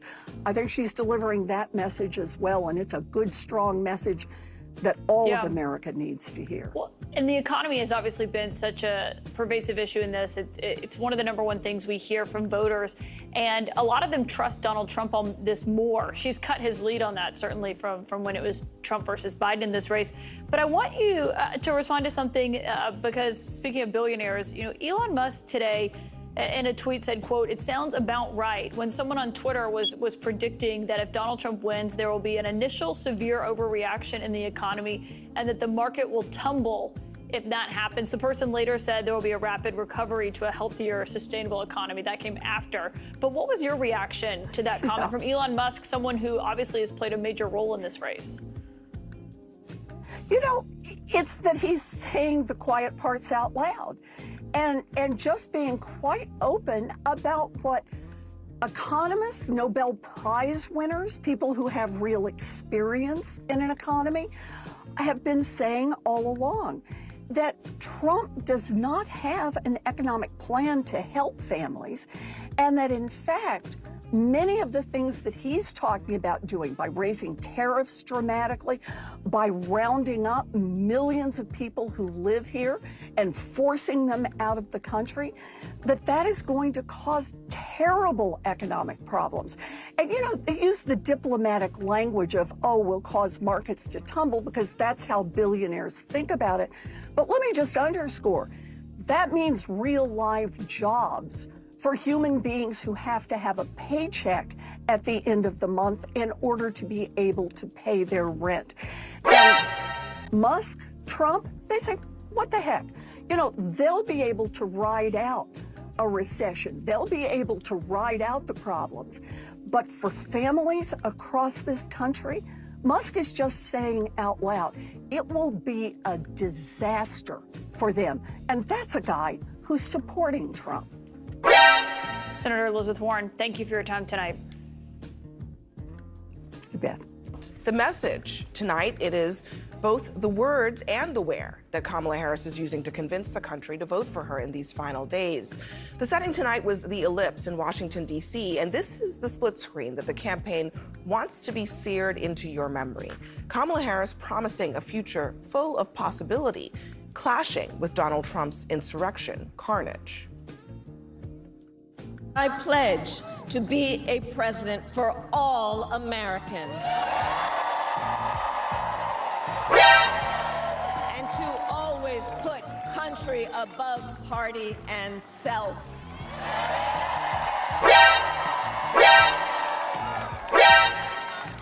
I love our country with all my heart, and I believe in its promise, because I've lived it. That was supposed to be the kind of set piece moment for her to end this campaign, but it's a little bit of a navigation that she's doing between this message that is very much strongly against Trump and that message that you heard there. She's talking about loving the country. She's talking about bringing people together. It's not an easy thing to do. It's not an easy thing to do, but I think she leaned right into it. She went right back to the place where we had our democracy almost get destroyed, and she said, I'm offering you an alternative. It's a binary choice between democracy and dictatorship, between hope and hate, between the future and the past. She showed us over and over again with her policies, with her words, with her voice, with what she's trying to say, that she's talking about what she can do for the American people, while Donald Trump is what he's talking talking about what he's going to do to the American people. And I think we have to be really clear that that's the dichotomous choice that we're looking at. But I think the problem is that we are 7 days away from an election. January 6th happened 3.5, almost 3 3/4 years ago. Everybody who's going to make a decision based on January 6th has already made that decision. And so in a razor-tight election where there may just be a small fraction, a small percent. This is why they should have been beating this January 6th drum way sooner than now. Because I actually agree with him as far as like the people that still remember January 6th and everything else, they're still like, they pretty much have probably made their decision already, right? But there's people out here that might have forgot the severity of January 6th. Some swing voters out there, some undecideds that need to be reminded a little bit earlier about, you know, some of the ramifications of voting for Donald Trump if he gets elected.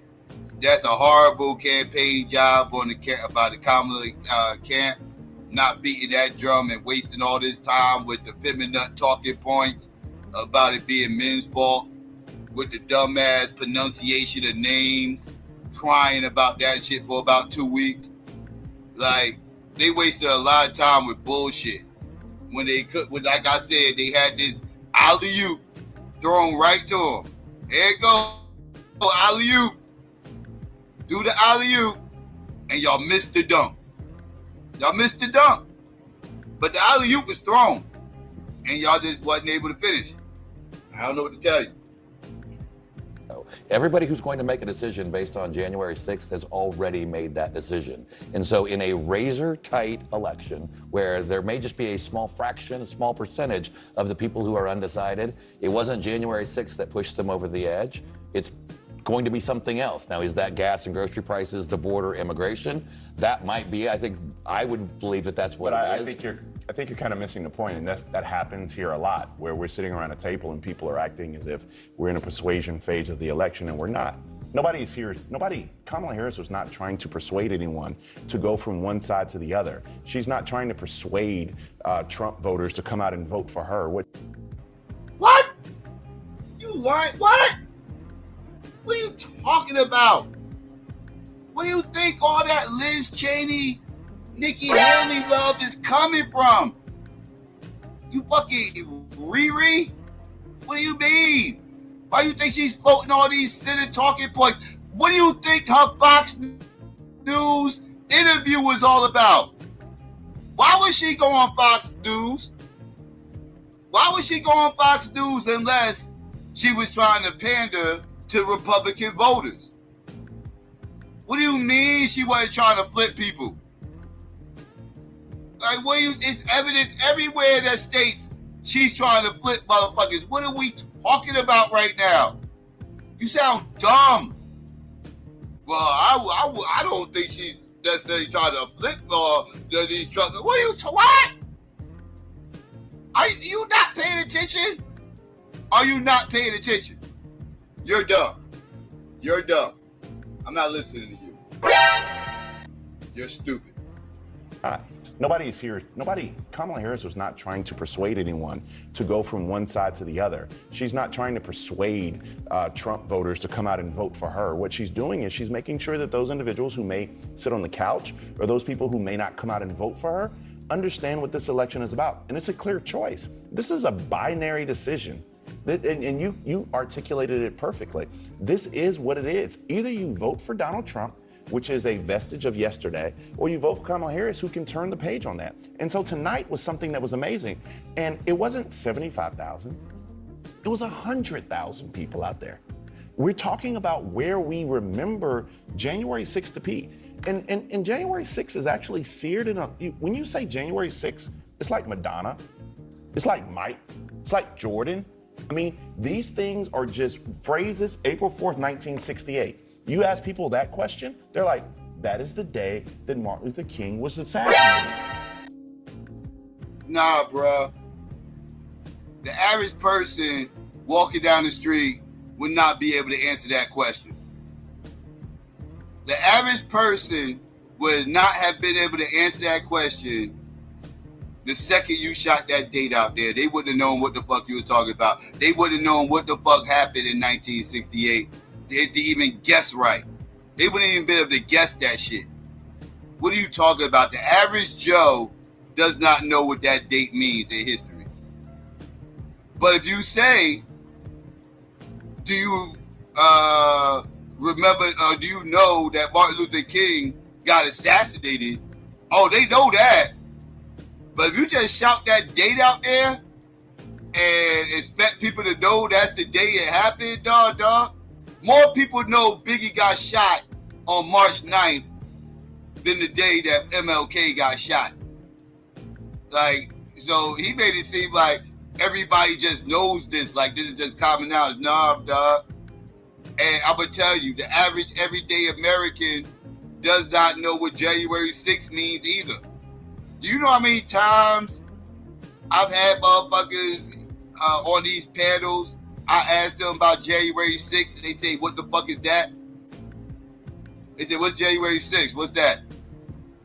I'm like, January 6th, the day all those crazy motherfuckers ran up into the Capitol and this, that, and third. They're like, oh, that day.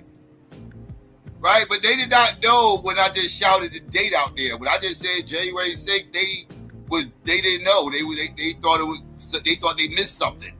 They was like, what the fuck is that? January 6th, what's that? But the second I said the state capital, the nation's capital, as soon as I said the nation's capital, they knew exactly what the fuck I was talking about. So like, no, the average person don't be doing these dates like that, dog. They don't. Like, I don't know. I'm just letting you know, like, you need to get around amongst the people and you will learn. I mean, these things are just phrases. April 4th, 1968. You ask people that question, they're like, that is the day that Martin Luther King was assassinated. People. Right, back to love. August 5th, right? 2023. What does that date represent? Without Googling. A lot of y'all ain't gonna know. Some of y'all knows, a lot of y'all probably don't. Let me know without Googling. Remember these things. January 6th is one of those days. And she stood on there and said, look, you remember this day? Let me show you what tomorrow can look like. It was perfect. And one more thing, the advanced team, I think that all of us, I see Scott already frowning, but the advanced team. I'm literally smiling. That was a smile? But the advanced team for Kamala Harris, we've all seen campaigns. I just was a lowly figure at the state level co-chair of Barack Obama in 2008. But tonight, this advanced team put on $1 million production. The backdrop, the flags, just everything about it was great. The stagecraft of it was part of the story. I mean, she went back to where Trump was.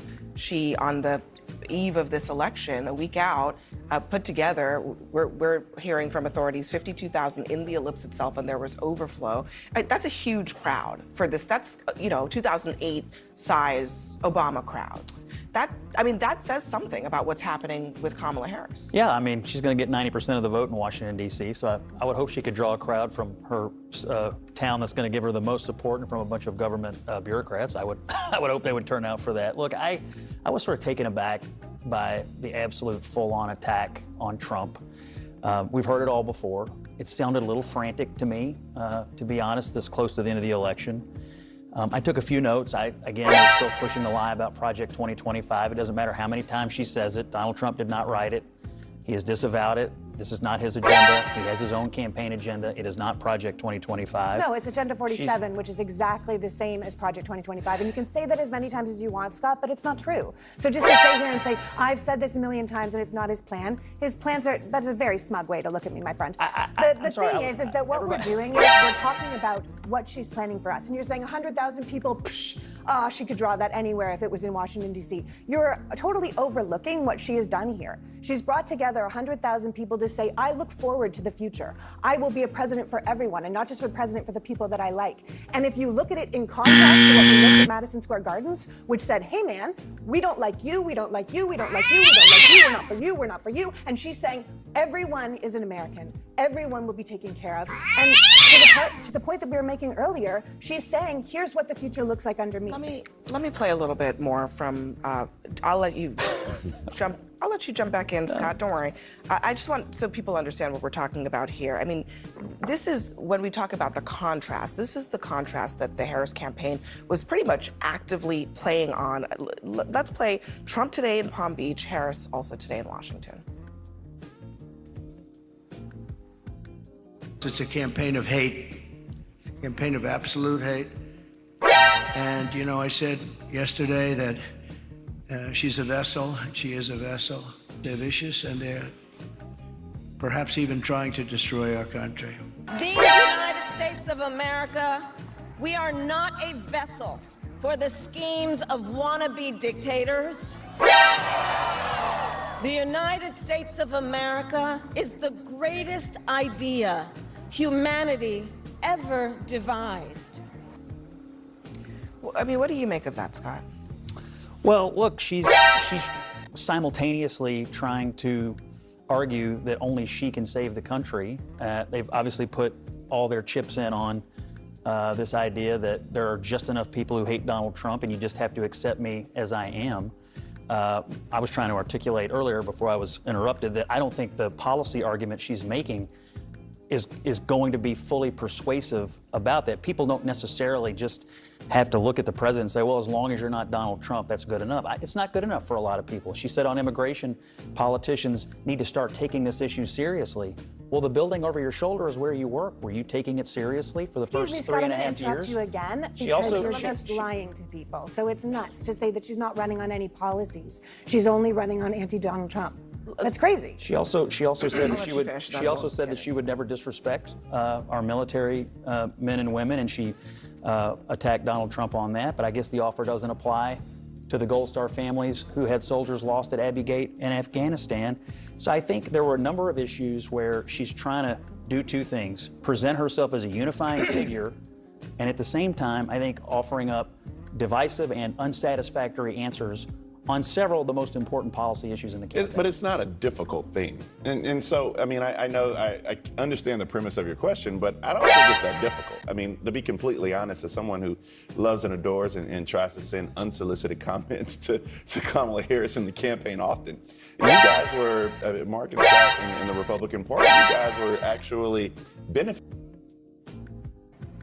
So basically, you's a simp-ass motherfucker, right? Like, this motherfucker sit up here like I'm speaking from a position of somebody who, you know, be trying to slide up in her DMs on a regular motherfucking basis and shit.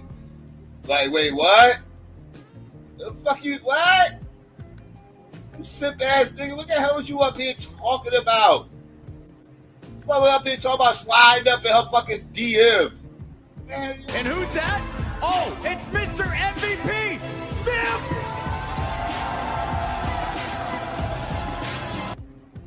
What are we talking about? Yeah, I'm speaking from a position of somebody who's been sliding up in her DMs since 2020. You know what I mean? I've been really trying. To hold back this feeling for so long. And if you feel like I feel, baby, then come on. Oh, come on. Woo. Present herself as a unifying figure, and at the same time, I think offering up divisive and unsatisfactory answers on several of the most important policy issues in the campaign. But it's not a difficult thing. And so, I mean, I know, I understand the premise of your question, but I don't think it's that difficult. I mean, to be completely honest, as someone who loves and adores and tries to send unsolicited comments to Kamala Harris in the campaign often, you guys were, Mark and Scott in the Republican Party, you guys were actually benefiting from just kind of backing into having, I don't want to say unprecedented, but decent success with Hispanic voters. I mean, you guys were doing well because of things like inflation in the economy. And you saw it kind of creeping right around 35% and above. And all you had to do, and I'm saying you generally, was not be racist. That's literally what the bar was. The Republican Party simply had to go out and not be racist and xenophobic. And then you saw Madison Square Garden. You were backing into numbers that would put you, and the Kamala Harris campaign wants you at 35% or lower with Hispanic voters. That's kind of the number where you need to be. Everybody knows that. That's not rocket science. And you were creeping slightly above that number, anywhere between 35 and 40. With Joe Biden, you were probably between 40 and 45. And all you had to do was not be racist. Can I ask you a question? He got a point. The motherfucker got a point. Like that New York event really didn't help Donald Trump any. It really did. Now, yeah, it really didn't help him none. Because he really does need all the Latino votes he could possibly get in those swing states. And he didn't help himself none, allowing that nonsense to go on. Like, all he had to do was just not be racist. Like wait until after the election and be as racist as you want. But he ain't doing himself no favors. Showing all that racist bullshit right before the election when you need every vote possible. All he had to do is just not do that. Right? He could, even if that's his position, he ain't have to wear it on his sleeve like that. Like, you're pandering to a base that you already had their vote. Why are you pandering to a base whose vote you already had? The idea this late in the election is to pander to motherfuckers whose vote you do not have. So that wasn't very smart on his part. So yeah, the simp got a point. The simp has a point. Above that number, anywhere between 35 and 40. With Joe Biden, you were probably between 40 and 45. And all you had to do was not be racist. Can I ask you a question to test your proposition? So you're saying that after several years of experiencing the Biden-Harris economy and moving away from the Democratic Party over inflation and culture issues and whatever it was that was causing all this gravitation towards the Republicans, that one goofball insult comics joke was all it took to cause people to get amnesia about why they were moving to the Republicans? But I think you underestimate or devalue because you want to look at it as isolated. No, but in your mind, what's more important? All your lived experience about why you're having a terrible life, or this one insult comic? All your lived experience is more important. And all your lived experience when you have to go out the house. And this is one of the things I appreciate about this show. Like, how many of you all at this table have to go out the house and run 2 times faster than the person that you are competing against? How many people have to go outside and make sure their kids come home safely? How many people have to go out the house and make sure that their children are humanized? And so when you talk about inflation and all these other things, I hear you. Those are real issues. But when you go outside the house and you realize that you're being demonized just because of the color of your skin or where you're from or the fact that you actually are American, but you just happen to be from Puerto Rico, I mean, those things matter that much more. And so, yeah, I think that actually put in perspective a lot for voters in this country, and it crystallized it, especially when you're coming towards the tail end of a race. So yeah, that's it, family. Now we can get to the thing that I saw right before I went live. There's a very interesting interview going on, and I caught most of it. I'm gonna go ahead and share it with y'all. But the Black Authority, aka Jason Black, was interviewing Bruce Ware. Tonight on the Black Channel, we are joined and I was listening to most of it, and I caught most of it, but I had to do my show. So let's review this real quick so y'all can get the third party perspective before this election. You know, y'all, I just went through everything that the Republicans and Democrats are going through. So let's listen to Bruce Ware on the Black Authority. Let's listen to this.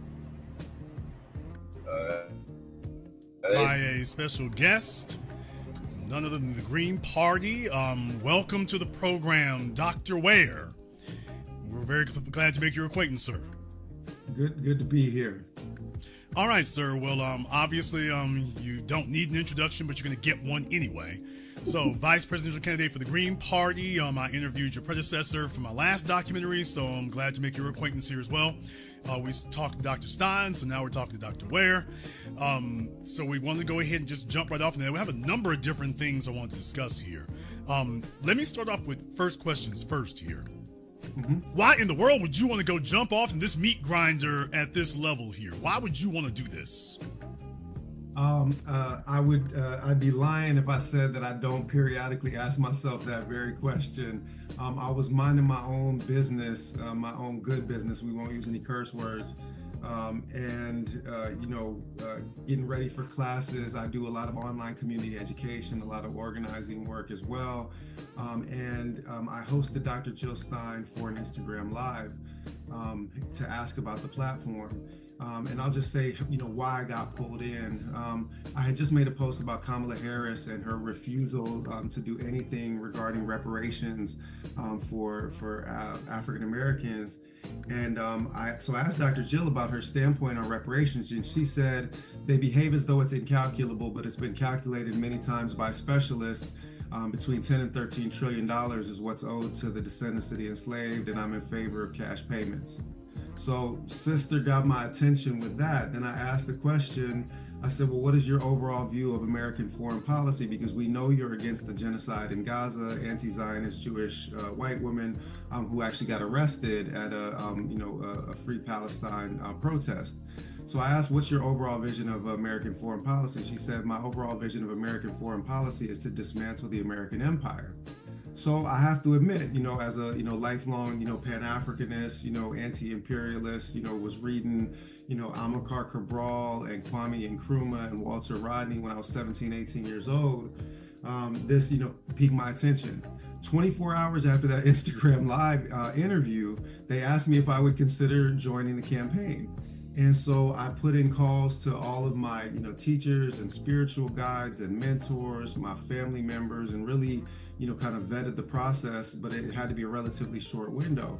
Ultimately, the reason why I accepted the invitation is that I perceived in the Green Party an opportunity to really realize a set of emancipatory and liberatory goals regarding Black liberation, certainly, but also anti-imperialist struggle that have been like my aspirations since I was 15 years old. When I was 15 years old, I read the autobiography of Malcolm X cover to cover in one night. I read an English translation of the Quran cover to cover the next night. I converted to Islam before the end of the week, and I was, baptized into the Black radical tradition in that same span.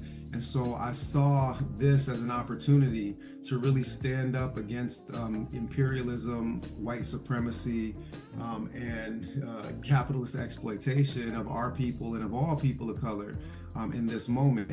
So yeah, I tagged into the fight. I was not going to back down from the fight. The last thing I'll say in response to this first question is that you can run tape on me, especially in the Black Muslim community and Muslim community more broadly, the kind of African descendant community.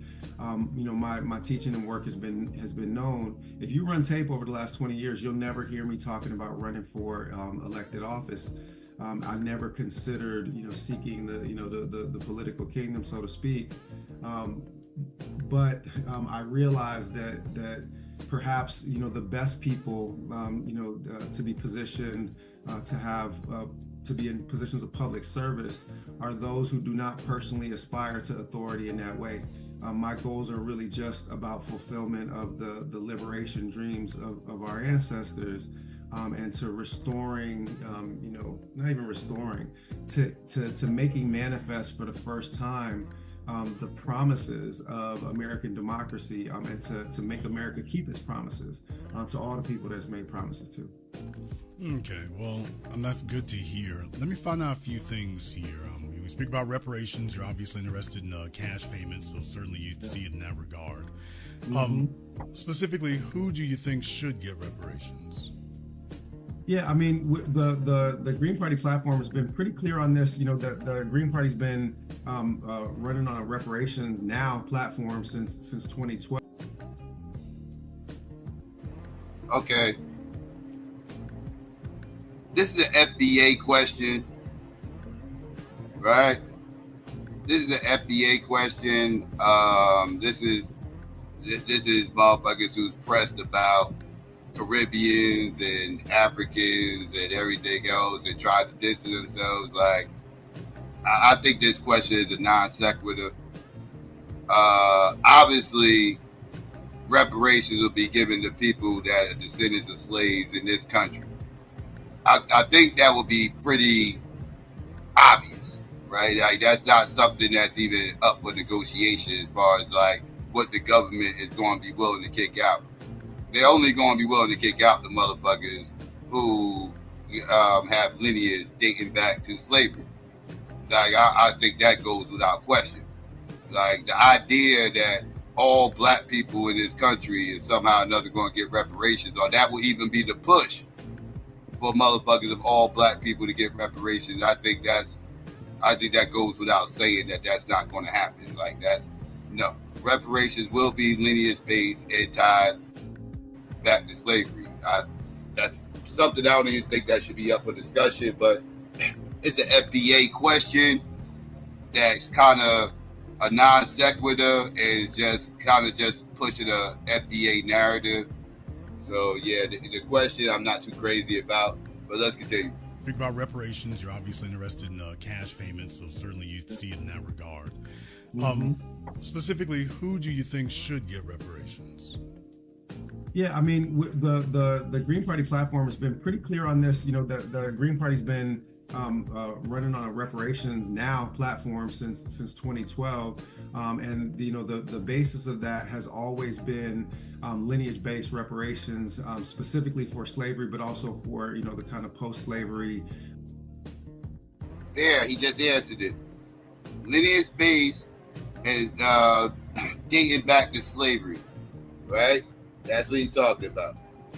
Been running on a reparations now platform since 2012, and the basis of that has always been lineage-based reparations, specifically for slavery, but also for the kind of post-slavery genocidal practices of the American government. There are all kinds of legal reasons and constitutional reasons why you wouldn't structure reparations on a race, quote unquote, racial basis. As a historian of, I'm trained, as a historian of Africa, as a historian of African American history and Islamic intellectual history. Those are where I did my degrees at the University of Pennsylvania before going on to teach at Northwestern, Michigan, and now UC Santa Barbara. I've taught for years that Blackness as an ontological category was never dependent on the European pseudoscientific notion of race. So I certainly wouldn't think about giving out or administering reparations on a racial basis, so to speak. Having said that, it is obvious that racialized, policies of the American government have not only affected, what we might refer to as American freedmen, the descendants of the people that were enslaved by the United States of America and by the colonies that preceded it, but the racist policies of the United States of America have also affected other Black folk, that have come to these shores at different points in time. So a reparations agenda, should be, designed primarily, in my view, and in the kind of structure of the policy of the Green Party, to redress those fundamental, kind of historical wrongs that were never addressed, and at least conceptually, and I think that it's important that we develop the modalities of reparations in dialogue with our communities. That it's not something that should be programmed from the top down. It's really something that we should be listening.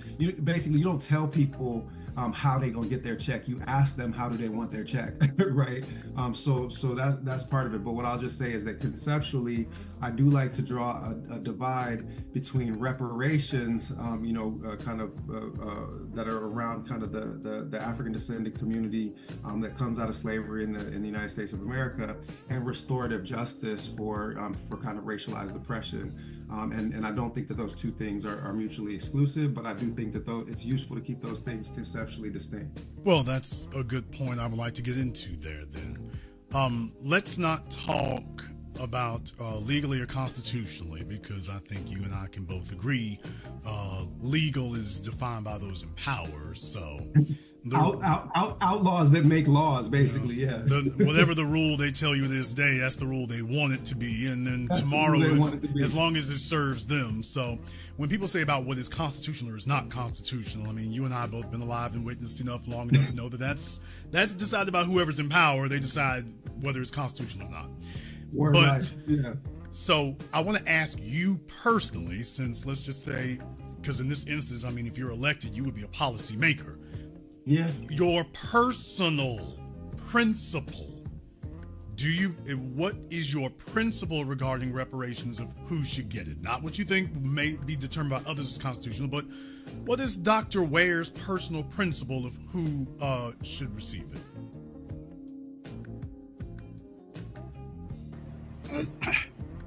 Who he personally thinks is going to get it, again, non sequitur.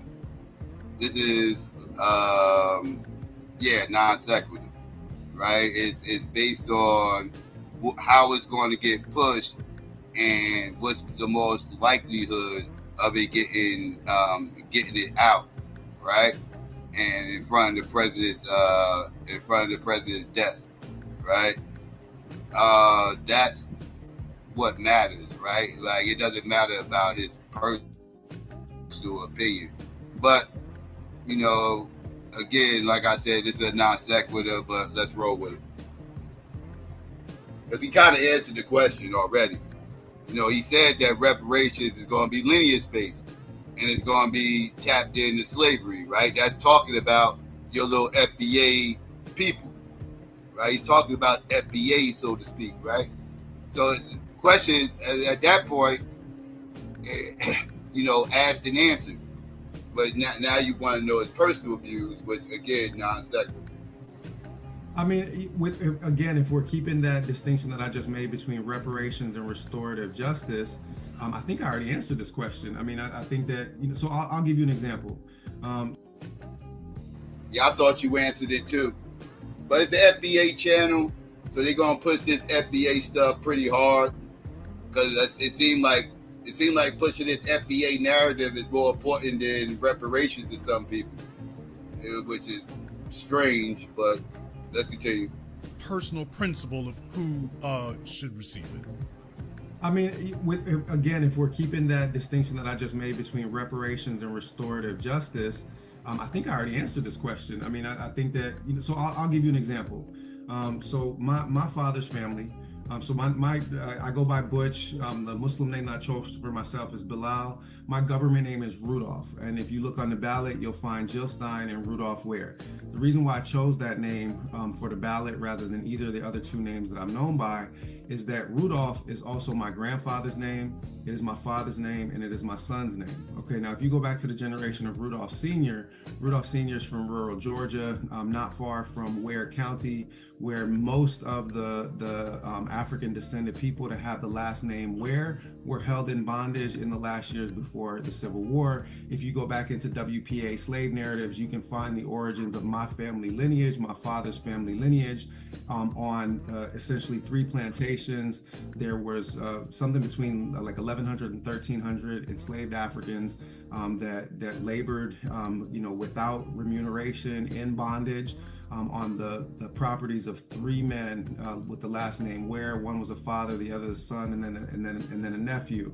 And so almost all of the wares that later get dispersed through, slave sales and through other, processes throughout Georgia, Mississippi, Alabama, and so forth, they go back to Ware County, Georgia. They go back, in most cases, to those three plantations.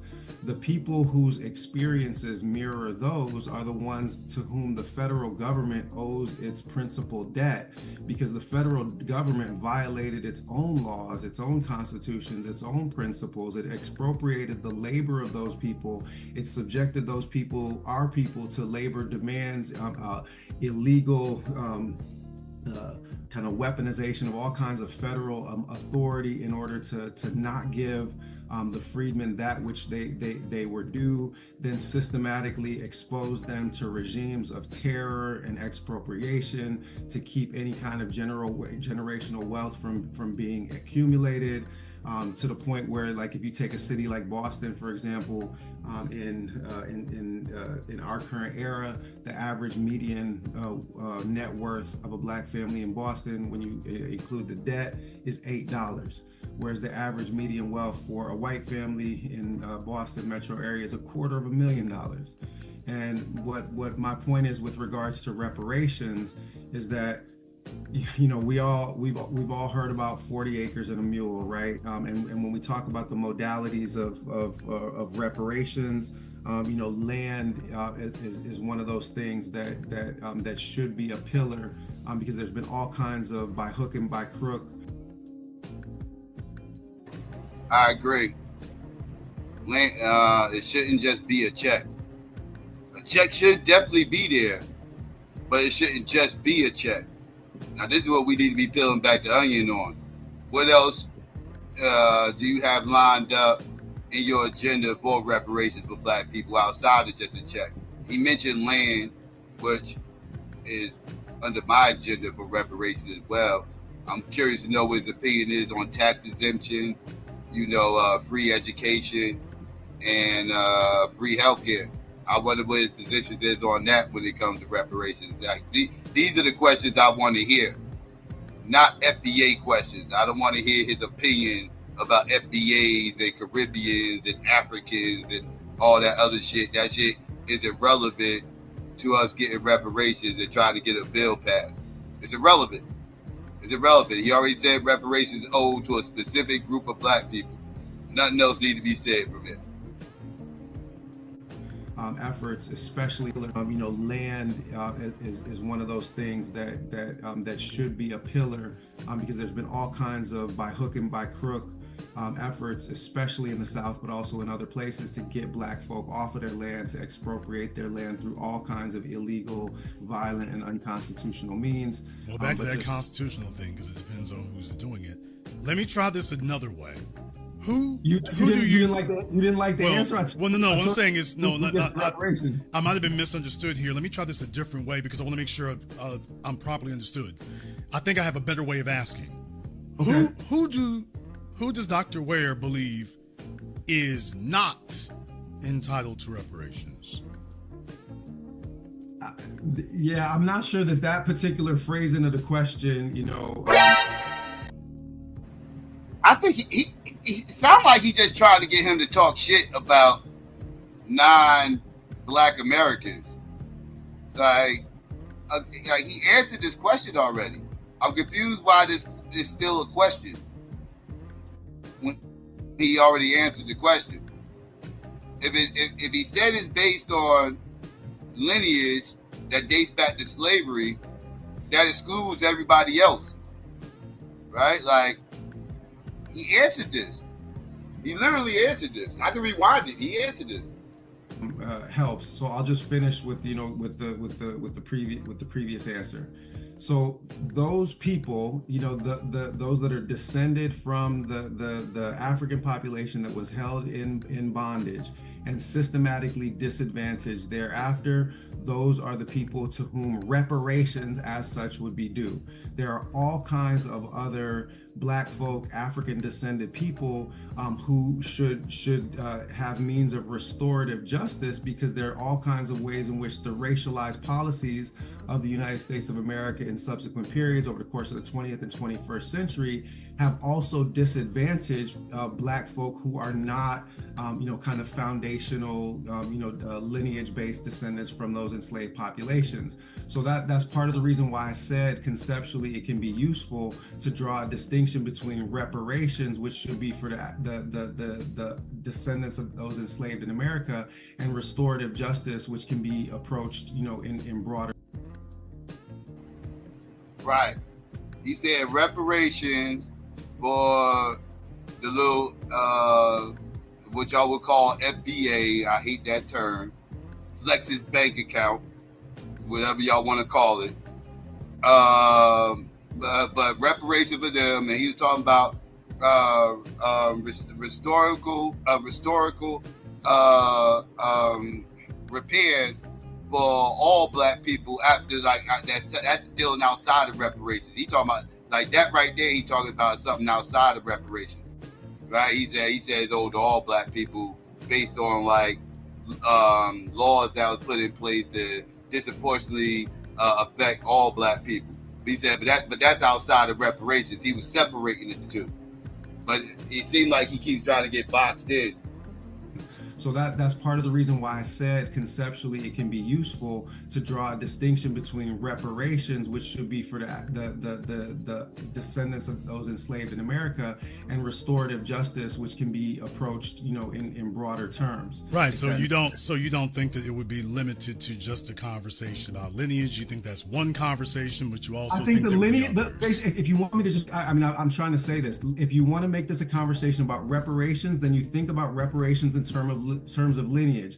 If you want to make this a conversation that is about, the broader policies of, destroying Black communities, then that's a question for restorative justice, and that there's a space, for conversation and the development of those policies in dialogue with communities. Right, and that's what I refer to as reparations across the board. Is not just limited to cash payments, but also taking into account how these systems have evolved. But of course, the number one thing is who it would be focused on, because in our experience, what has happened is our big problem with dealing with who's the we in that hour? Those of us who draw our lineage back to the slave fields of America, and are now demanding what we are owed. Because if we are going to be legal aliens, which is what we are, our goal is to cure and rectify that particular status of being, which is of course going to be disruptive. Internally colonized people, as Huey P. Newton put it. Right, yes. But there are a lot of other things that have been used to destabilize that. There are certain policies, so whenever we're, quote, given something, they always make sure they include something else that neutralizes whatever it was. And that's the thing that we're battling with now, is to make sure that Trojan horses aren't brought in with the policies, which is what we've experienced throughout the centuries now, is that if they do something, they make sure there's a Trojan horse that comes along with it that'll basically neutralize whatever it was they just did. So that's why we fight so hard to say we need to be very, very specific about who we're referring to and who we're not, so that we know what it is we're actually supporting. For example, when Kamala Harris says, I want to make an economic opportunity thing for $20 million or whatever, and then says, she's yelling black, black, black, but when you read the actual paper, it literally says the same thing it always says, which is black and... Correct. I made the same critique. Like when you read what was going on with this quote unquote black man agenda, that thing wasn't exclusively to black men. It wasn't even exclusive to Black people. Right? Like that. So yeah, it was definitely a trick bag. But reparations is not that trick bag.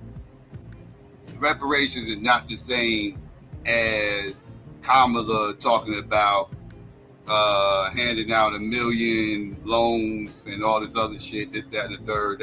That's a little bit, reparations is a little bit different. And again, asked and answered. He kind of answered this question already. Again, like, if we ain't going to peel back the onion on it a little bit more, why are we stuck on who's going to get it? And who's going to get it is so irrelevant, because if others get it besides FBA, let's just say that is the case. It won't be. But let's play devil's advocate. And let's just say that is the case. How is that affecting anybody? Is our checks going to be lower? Or is it like how is that affect anybody? Like seriously, like it ain't about what we want. It's about what the government is going to do. And trust me, the government is not going to give it to anybody they don't think it's owed to. So again, this is like fake outrage because it's about what the government is going to do. And the government is going to be a stickler about who they hand out any checks to. Trust and believe. They're going to make sure they cross all their T's and dot all their I's. So all this paranoia about all these Caribbean people and Africans getting reparations that ain't owed to them, which doesn't hurt your pockets if it did happen, my point is it ain't going to happen. Like, it's not going to happen. The government is not going to just be going willy-nilly and just giving reparations to anybody with black skin. And that's not going to happen. It just isn't.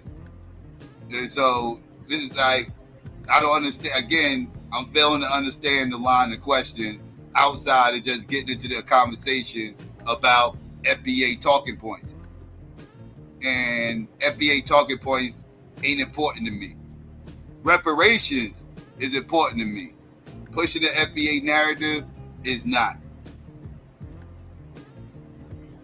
Yelling black, black, black, but when you read the actual paper, it literally says the same thing it always says, which is black and minorities, people of color, disenfranchised communities, everybody else is gonna get their cut before and that basically neutralizes whatever you just said, and everything that comes after that neutralizes that. So that's the reason why we are very, very meticulous about wanting to make sure we're clear about when we talk to people about what exactly they mean and who they don't mean. Yeah. So good. Thank you for the precision, and it helps me understand the nature of the question. So just to be clear, right? Kamala Harris, I mentioned that I had just posted something from Kamala Harris. So her literal and exact words were, when asked about reparations, she said, "I will never do anything that only helps black people." Okay? Those were her literal and exact words. And correct. She literally said that. And she meant it. Now, the Green Party is running on something specifically for black people. So I'm failing to understand all this smoke when they're the only party that's actually running on something that's specifically for black people. Unlike Kamala, unlike Trump, which a lot of these FBA people are, but the trumpets, a lot of FBA motherfuckers are trumpets. A little bit nerve-wracking, like, what the fuck y'all care about Donald Trump so fucking much for? That motherfucker ain't gonna do shit either. So it's kind of a joke. But at the end of the day, like, you got a whole party over here that actually has a real black agenda, and all people want to do is try to pick it apart about Caribbeans and Africans and all this other. Like, what are we talking about right now? What are we talking about? This is a time to really peel back the onion on something legit, and this is not the time for YouTube talking points. It's weird. Were, when asked about reparations, she said, "I will never do anything that only helps black people." Okay, those were her literal and exact words. And despite her, cosplay blackness, and by the way, let's just be explicit about this. Kamala is to politics what Drake is to hip hop. Okay, what did Kendrick is cosplay blackness? What did Kendrick say? You come through Atlanta when you need a few dollars. You ain't a colleague, you's a colonizer. Okay, and that's all she is. She comes through this community when she wants to shake us, turn us upside down, and shake some change loose from our pockets. But she has no intention in any way of doing anything for our community. So as you said, when you read into the fine print, you see programs that are rising tide lift all boats type Ronald Reagan nonsense, because she's been to the right of Ronald Reagan for her entire career. Okay, And so yes, if you are asking me the question, no, this is not meant to be, social programs that are designed for everyone. This is meant specifically to redress the historic genocidal practices and expropriation of labor and land and wealth from the people that the United States held in bondage. There, he just answered it for the 5th time. For the 5th time, he just answered the same exact question. Can you either expound on the answer or just move on to the next question? Reframing the question, trying to, because or just going to just talk about how much you don't like Caribbeans and Africans, and just go on and just do that. But like it keeps going. The answer ain't going to change. He said it's to the people that it's owed to, and that would be the people that committed all the injustices to the people with free labor that they had in bondage, and that's us, the quote unquote FBAs, that's whatever, the people that could date their lineage back to the plantation, right? Let's just say that. He said this 3, 4, 5 times, but the question keeps getting asked, and like I said, it's like, is these FBA talking points more important than actually having a real conversation about reparations? Like, make him expound on the land. Make him expound on that, right? Like, ask him about other things that's on the table, reparations. Like ask him about this stuff.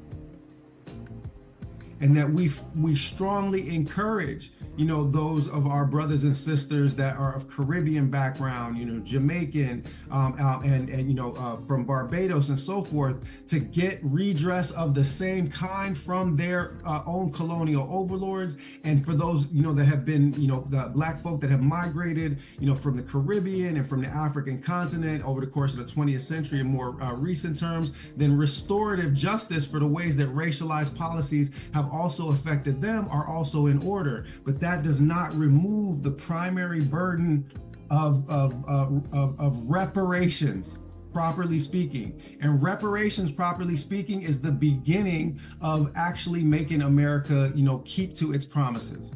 So I hope that gives you, a clear enough answer. And the last thing I'll say about this is, yes, you got to hold these people, to their language, because these liberals and these conservatives, as Malcolm put it, Malcolm being my teacher at distance, Malcolm said that the liberal is a wolf. It bares its teeth. You think that it's smiling at you, but you are on the menu. The liberal is a fox. It hunts by cunning and by guile. It bares its teeth. You think it's smiling, but you are on the menu. The conservative is the wolf. And the conservative, when it bares its teeth, its intent. Well, these are two predators that differ only in the modality of the hunt. The Green Party does not have liberals or conservatives. The Green Party is concerned with restorative justice, land back for Native communities, Hawaiian sovereignty, sovereignty for Puerto Rico, DC statehood, and reparations for the Black population that was held in bondage in this place. Okay, I thought he was very clear there. They got specific agendas. They are pushing for specific people, and the agenda they have for us, for our specific group, is reparations. That's what they're running on. There you go. Find out what this is a different political model entirely than these lying, braying jackasses that you find in these other two parties. Okay, let me find out about something different here. What is your position on a black hate crime bill? Where do I sign? I mean, everybody seemed like they get hate crime protection, except for the people that are victims of the most hate crimes. I mean, so yeah. Next question. Okay. What do you think about the border crisis? How would Dr. Ware as vice president, if we made you the border czar instead of Kamala, what would be your approach to it? Well, my approach is built off of Dr. Jill's approach to the so-called border crisis. So I asked her about this border crisis in the Instagram live interview that I did with her. And I found her responses to be very sound and enlightening. So the first thing that she said, in paraphrase, she said that properly speaking, the American, the United States of America doesn't have a migrant crisis. We have first and foremost a racism crisis. So migrants are demonized both by liberals and conservatives as being economic burdens and as bringing criminality and so forth to the United States of America. Whereas every single study makes it clear that immigrants, undocumented immigrants, every sort of immigrant is an economic benefit to the United States of America, that people pay more in taxes than they pull out. And of course, because America's the most violent country on earth, you're obviously going to have fewer violent crimes committed by migrants than you have committed by Americans, because there ain't nobody more violent than those of us that are already here. But more than this, she then elaborated, insofar as we do have an immigration crisis, it is one that our own foreign policy has provoked. So she said that the first thing is if you understand the goals of American foreign policy as dismantling the American empire, as I mentioned before, then that means that you are no longer destabilizing Central America with CIA assassinations and military juntas that send populations fleeing from political violence, economic destabilization, and every manner of devilry. So now I agree with America having a lot to do with these countries south of the border being shitholes, so to speak, right? And the reason, and being a big part of why they run into America, right? Because their country is crap because of CIA involvement, right? You got all these little banana republics down there and everything else that, where, the inmates are pretty much running the asylum, right? And the American government got a lot to do with that. So, yeah, he got the point there. Now, I don't necessarily agree with him and Jill's position on the border, though. Like, this is where I do not agree with them on. Like, I'm not some, I'm voting for these motherfuckers, but I'm also not a blind voter, right? I'm not somebody who's just going to defend bullshit, right? I don't agree with their positions on opening up the borders, right? I don't agree with that. So we differ here. We differ here. So just to put that out there to be completely transparent. All right, so let's continue.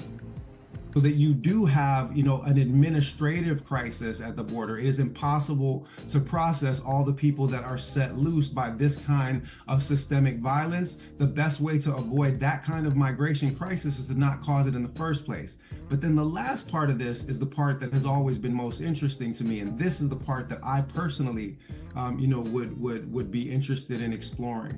Is that I probed Dr. Jill on this particular question, and I asked, she was giving an answer to a separate question, and she talked about treating America's drug epidemic as a public health problem rather than an opportunity for the carceral state to lock up Black and brown people. Okay, and I thought that this was interesting, so I gave some follow-up questions on this. And the idea here is that you legalize cannabis, you have all of these other substances become controlled substances that the government is essentially treating as addiction problems. And by legalizing these substances and administering healthcare, public health for people with drug addictions, then essentially you decriminalize the whole drug complex, which disempowers cartels in Central America because they are no longer drug dealers. Well, I want to ask about that. Yeah, go ahead. You made a point there. I'd like to get a little more detail on that. Yeah. You said that no one was more violent than those of us who are already here. Could you give me a clarification on what you mean by that? I just mean that the United States of America, I think that there's one of the Eastern European republics that competes with us in the number of kind of shootings per capita, but otherwise, the United States of America is by far the most violent country in the world with more violent than Jamaica. Yeah. More violent than the Bahamas. Yes. More believe it or violent. not. More violent than Mexico. More violent than Colombia. Yeah. Yeah. The numbers will tell you that. Now, mind you, he's not talking about the black community, right? Like before, before people try to spin this, he's not talking about the black community. He's talking about this country as a whole. And yes, as a whole, this country is more violent. Absolutely. Our gun laws are the most. We the most liberal on gun laws on the globe. There are more people that own guns in America than any other place on the fucking globe. Like, yes, we are the most violent. That might sound crazy to some of you motherfuckers, but yeah. America is the most violent. And I ain't talking, again, we not keeping it on the black community. We talking about this country as a whole. That includes all motherfucking races. Yes, this country is the most violent. It is. Than Jamaica? Yeah. More violent than the Bahamas. Yes. More violent than Mexico. More violent than Colombia. Yes, and study after study shows this, that we have more gun violence than these places. As I mentioned, it's one of the Eastern European republics, and the name is slipping, but I can provide you the citations to the studies, because I studied this carefully when I came onto the campaign. So the United States of America is the only country in the world that has more guns than people by a factor of, I think it's almost 2 to 1 at this point in time. So all of that is just to say that we have, this, and of course, included in that violence is the violence of police against the citizenry, right? So we've had in the last 4 years more people killed by quote unquote law enforcement in every single year since the George Floyd murder than in prior years. So yes, despite the fact that we hear terrifying things in the mainstream media, which always wants to portray so-called third world countries as places of where the specter of violence looms. The specter of violence looms nowhere more than the United States of America. I'll just give you a quick point on this, right? There is still a travel advisory for visiting the country of Senegal. Senegal is where I did my PhD research, learned to speak the Wolof language fluently, the French colonial language fluently for archival research, and reading Arabic for my documentary research. When I went to, there's still state advisories talking about how violent and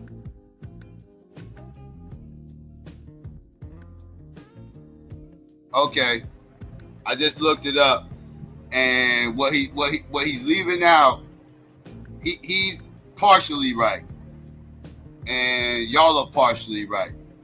Like, what he's forgetting is the add when he's saying this about the most violent country.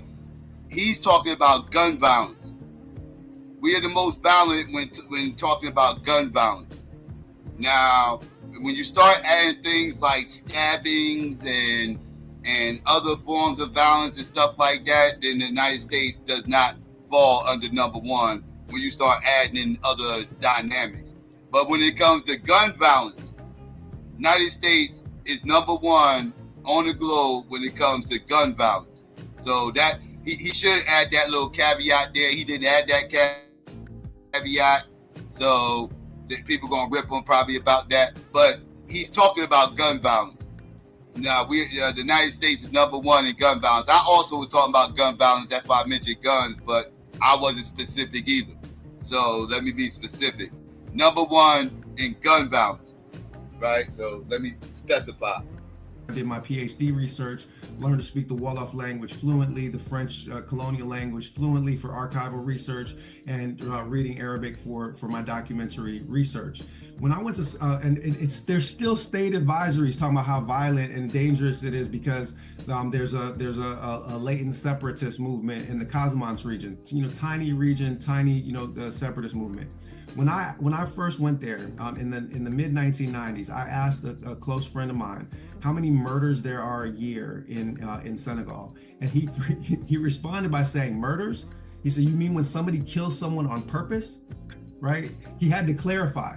And in that country, at that point in time in the mid 90s, that number was 9 or 10 in a population of something like 6 million people. Now, I came out of Washington, D.C. when it was the murder capital of the United States. We had 600 plus murders a year in a city that had a population of 600,000. You know, my wife is from Stockton, California, and Stockton has vied with, the other cities in the U.S. for the distinction of being the murder capital of the United States of America. We kill people routinely in this country. So yeah, I think if you look at the, like I said, I think that's a good place for folks to research, because America, when you take a look at per capita around the world, for 100,000 people. I think there'd be conflicting data in that regard, but I do want to ask you about there may be conflicting data, and you can produce your studies and I can produce mine, but I can tell you that there's multiple studies that show that on a per capita basis, and I think people would be well served in checking that, because that would be happy to share those to my social media feed, within the next. Again, he slipped up. And he didn't specify gun violence. That's why they getting conflicting data, because he didn't mention gun violence. He didn't keep it there. So that's where the conflicting data is coming from. A few days. Well, I want to ask you about what you were saying there about illegals coming across the border there, because I did have a question about that. You said that I don't call people illegals. Okay. You just said that Babylon makes the rules. You just said that these are outlaws that are deciding what is or isn't constitutional. So I'll get to that in just a moment. I want to ask you a question about something you said there, just so I can get a little more clarity on that. I think that was an interesting perspective. What is the benefit that we, as the freedmen and descendants of the slaves, what benefit do we receive from people coming into America illegally? What's the benefit we get? Again, I reject the premise of the question on a number of. Okay, well that's fine. But what benefit do we get from people crossing the border, coming over here? What benefit do we receive? In our current environment of racial divide and conquer, we would get the benefit in a Steinway regime of not having a constant politicization of brown versus black communities, because what that is essentially a fundamental expression of is the divide and conquer policies of a white supremacist government. So let's just talk about the fact that when we talk about people crossing over a border, quote unquote, illegally, we are talking about areas where people that are indigenous to North America are now excluded from migration into portions of North America from which they are indigenous by a white supremacist government. Okay, so just to understand that, like, for black folk to adopt the settler colonial logic of the people that held us in bondage and to accept the demonization of Latin communities, by the way, many of whom are also themselves African descended. So it should be noted that, for example, New Spain, what became Mexico, there were more than 500,000 enslaved Africans brought into New Spain just in the 16th century alone. Many of those Mexicans, many of those migrants are people who have African descent as well. So there are numerous economic benefits that migrants bring to all communities, and I reject. Right, I'm asking what's the benefit we're receiving, sir? I'm asking that. What are we getting? Study after study shows that migration is a net economic benefit. Name for me two black. Again, this is where I don't agree with Butch Ware or Jill Stein. They're a little too open policy for me when it comes to immigration, right? So this is one knock on them, right? Again, try to be transparent. Let's go. Neighborhoods that we've benefited from that from. Oh, listen, if you want to talk about the ghettoization of our communities. No, sir. Just name for me 2 black neighborhoods that we've benefited from these folk coming. Again, I reject the framing of the question, because what it is rooted in is essentially the idea that white supremacy wants to create an aliens versus predators war. Okay, they want a narrative that has indigenous inhabitants of the Americas suddenly turned into illegals and weaponized to provoke black communities, and black communities then framed as, dangerous criminals, so that you can have black and brown people crabs in a barrel arguing with each other over ghettoized communities, instead of turning their triggers, so to speak, the other way and fighting against the white supremacist system that keeps them both subjugated. The fundamental lessons of the struggle against white supremacy from the black radical tradition, and this is the case for Stokely Carmichael, this is the case for Malcolm X, this is the case for James Baldwin, this is the case for all of our radical leaders, is that they understood that the principal enemy is white supremacy, and that which turns us against people who should be our fellow soldiers in the struggle for liberation against white supremacy, right? It's the You see them as why- fellow soldiers? Without any question, there is no doubt that a bunch of racialized dynamics have absolutely produced anti-blackness in a lot of Latin communities, in the same way that there is a lot of anti-immigrant ignorance in the black community. And I think that this is a product of historical efforts to divide black and indigenous populations, because white supremacy has always feared. Yeah, it's too much black and brown coalition talk for me. This is when, I'll be like, okay, you're doing a little bit too much. You starting to talk that ally stuff, and y'all know my position about allies. Let's get back to reparations. Ain't no black and brown nothing. They got their issues, we got ours. I don't even want to talk about these fucking issues. Actually, immigration is an issue for black people. It's an issue for the country. So I'm not mad that he brought up the immigration conversation. And this is where I jump off, like with the, I don't agree with that. I don't agree with that. So no, I don't agree with their position on immigration. Let's put it that way. They still got my vote. But I don't agree with their position on immigration. I just want to put that out there again. Us standing shoulder to shoulder against the one that is genociding us both. In Asia and Indochina and South America, they have long-standing historical track records of anti-black racism that in some cases precedes European colonialism. And they bring when they come across that border, they didn't learn it over here. They were allowed to cross the border because they brought it with them. Is that do you have that perspective, or do you dispute that? Well, so I mean, just to be clear, the history of anti-blackness is not something that is reduced just to the rise of European white supremacy. We have, early cradles of anti-blackness that occur in Jewish populations in the Fertile Crescent. There's a study called "The Curse of Ham" by a historian called David Goldenberg. Right, and why would we support bringing that over? So hold on. You asked me a question. You want me to answer it, or you don't want me to answer it? Yeah, what I'm saying is that why would we want to bring that over? I'm agreeing with you right there, but why would we support bringing that over then? Now that you pointed out, why would we support that? No, you're trying to stop the question where you're getting the answer that you want. And I'm trying to tell you that by reframing the question, then we arrive at a different set of conclusions. I am not accepting your border, your framing of illegal, your divide and conquer, between black and brown communities. I'm trying to give a historian's answer to the question that you asked about anti-blackness, which is something that I have literally written about and published, and in one of the world's most acknowledged authorities, especially. Okay. Now, let's explain something real quick.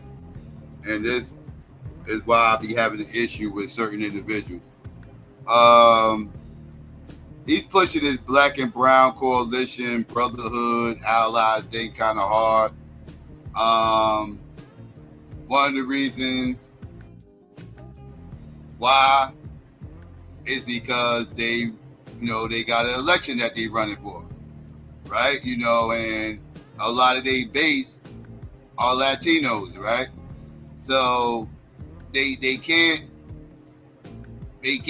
get on some, like Jason Black, me, other people that, are in these grassroots movements and talk politics and shit like that. Like, we got the freedom to pretty much, be all black, right? Black power and everything else, B1, all that, right? We got the freedom to doing that without any repercussions because we catering to our base. He got to cater to a country of people. Now, with that being said, even with him catering to a country full of people, he still has something exclusive for black people, right? Now, again, it's a give and take, right? We get something exclusive for us, other people are going to want something exclusive for them. As long as we getting something exclusive for us, it's a give and take. But I want something exclusive for us, not anything that anybody else is going to benefit from. Hence why reparations is such a high priority on my agenda, right? So, but I don't agree with this borders thing. Now the second thing why he has to have this position is, let's just keep it a stat, he got a whole Latino wife over here, right? He got a whole Latino wife, which is going to skew his views when it comes to coalitions and allies, right? This is the issue with black people that date out, right? It's kind of hard for them to be, full-fledged, like it's all black all the time, everything black, black, black, black, while you laying down with something that's not black, right? Like, you got to think about your mate, right? When you're married, you're not just making decisions for yourself, you're making decisions for you and your family, right? So if half of your family is Latino, you're not going to get out on the train saying, yeah, these Hispanics got to hold their own nuts. I'm against immigration. Keep them goddamn Latinos salsa dancing, taco eating motherfuckers where the fuck they at. You can't get on that type time, right? You can't get on demon time when you laying down with a Mexican and shit. Like, I don't know if she Mexican, Puerto Rican, whatever, she Latina. I know she's a Latina. But if you laying down with a Latina, you got dual allegiances, right? But again, nobody's ever going to win the being the president, at least a presidential election, being all for black people, right? You can win being president with having a black agenda, like a legit black agenda. You can win being the president with that, but you can't win being the president with only a black agenda. Yeah, that's just not realistic. That ain't going to happen. At that point, we might as well go ahead and just separate and start our own nation now. That way, we can have people running for president of our nation with an all-black agenda, and they can actually win. Because you got it. I mean, you can have a black agenda, but you got to have other agendas with that. Right? That's just kind of how this shit works. So, him having agendas for other people is expected. My question is, well, for anybody that's running for president, do you have a black agenda? And if so, what is it? And don't tell me you got a black agenda and it's not exclusive to black people. Then it's not a black agenda. Right? So, that being said, let's continue. Especially on anti-blackness in the Arab and Muslim worlds, okay? So the question is that there is no place in the world where migration is going to come from that is going to be free from anti-blackness, because the world has been infested with anti-blackness predominantly because of white supremacist imperialism over the past 5 centuries, but there are antecedents for certain forms of anti-blackness in other communities. That is not a logical basis for denying immigration status. If that was a logical basis for denying immigration status, then nobody from any country would be allowed into the United States of America, because there's anti-blackness everywhere. Right, but we don't support. We don't just say that it's. Well, see my point? Yes, I see your point, but our point is it's not simply confined to the white folk who are here. The folk that they're bringing from other places, including Afro-Latino countries, including Afro-Caribbean, they bring that sentiment with them also. Shout out Sammy Sosa. So then are we going to also excise the anti-black people? Because we've got a bunch of those here as well. If that is the criterion, then we're going to have to pull out, what, a full 40% of the American freedmen population who are infected with white supremacy right to the core? What I'm saying is that these other folks don't even have a right. Or unless you're, I'm sorry, in your case, what you're saying is, let me make sure I understand you. What you're saying is that you don't actually acknowledge borders. I didn't say that I don't acknowledge borders. Okay. Borders exist, but understand that before the first couple of decades of the 20th century, there was literally no such thing as a passport. So as you were questioning the legal basis and the constitutional basis of these framers, just understand that they had created those borders in order to thoroughly colonize you and to facilitate this kind of conversation where black folks convince themselves that the problem is migrants flooding across the border who are poor and broke just the same way that we poor and broke, in some cases worse, instead of turning our focus on the people that keep us in a shared oppression. And that when I raise the intellectual arguments that have been framed by people like Huey P. Newton, who was a proponent of brown power and Chicano power, Fred Hampton, who was proselytizing to whites and to working class Latinos and so forth, that there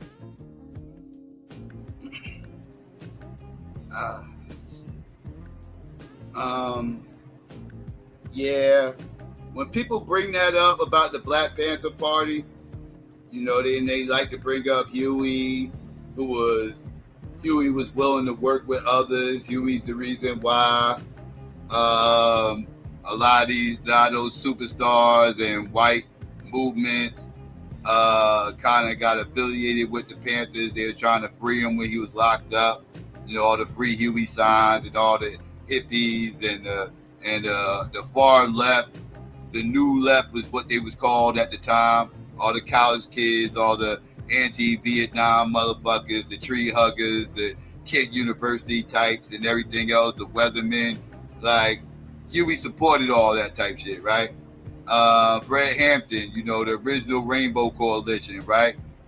Fred Hampton was all about, uniting different groups of people under the same banner of fighting against white supremacy, right? They believe this, right? Now, I always made the argument that alongside with obvious, FBI interference and, bills that were being put in place, certain bills put in place, outside these two things, that is another main facet that killed the Black Panther Party movement. It's the fact that shit started getting a little too inclusive. They started working with all these different groups, and that right there caused the movement to lose focus on what they actually was fighting on, right? That's always been my argument as far as top 3 things that destroyed the original Panthers. And one of them 3 things is inclusiveness. They're too goddamn inclusive, right? But anyways, I digress. Let's continue. argument. The proponent of Brown power and Chicano power, Fred Hampton, who was proselytizing to whites and to working class Latinos and so forth, that their argument was that victory in the struggle against the white supremacist oppressor required solidarity with the other people that have been victimized by white supremacy. Fighting for the crumbs from Massa's table and saying me first, or me only is not the way to get free. That is literally the way in which African ethnic groups were pulled into participation in the Atlantic slave trade. So your position is that white Latinos are poor and broke the same way we're poor and broke?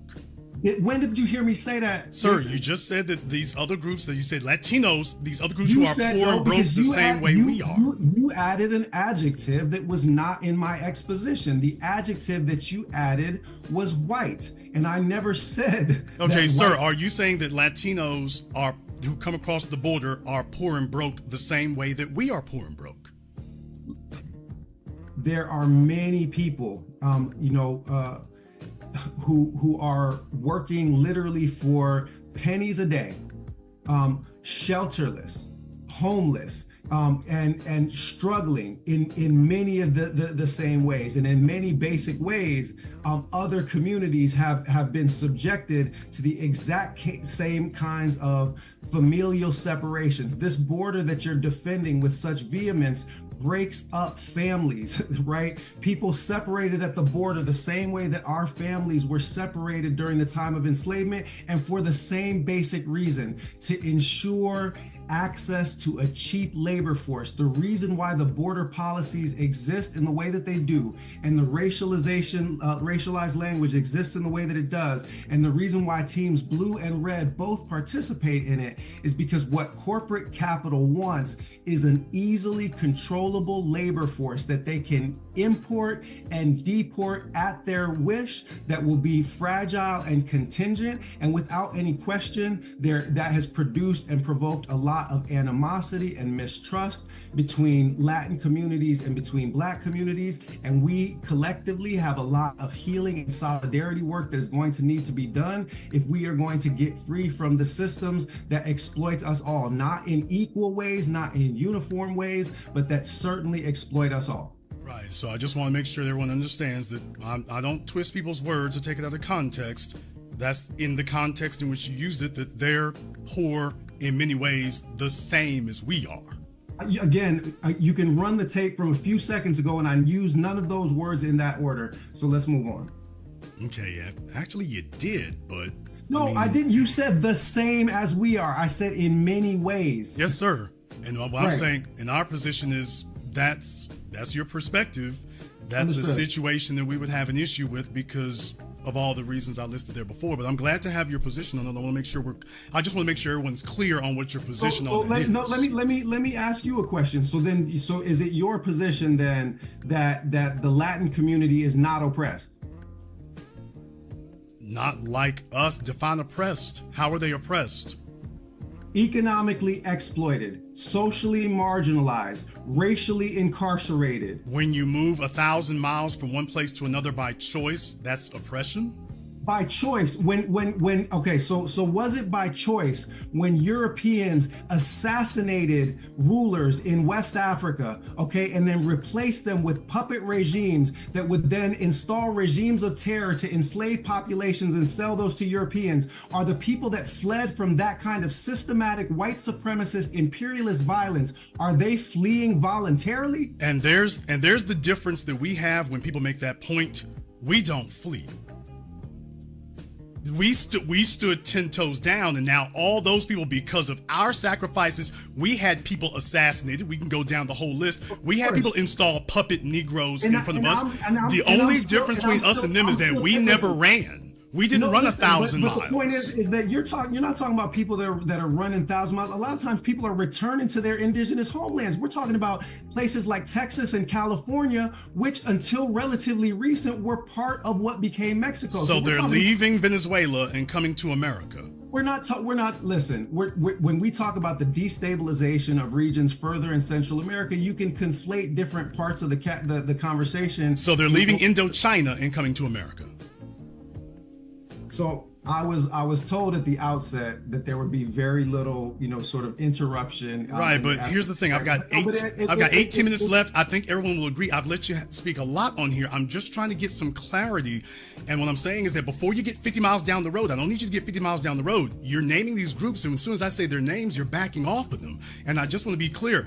Okay, we can mention South America, but does that also include Indochina? Does that also include India? Does that also include a bunch of other folks? If I want to make sure we're clear, are you including them as well? Let us be clear.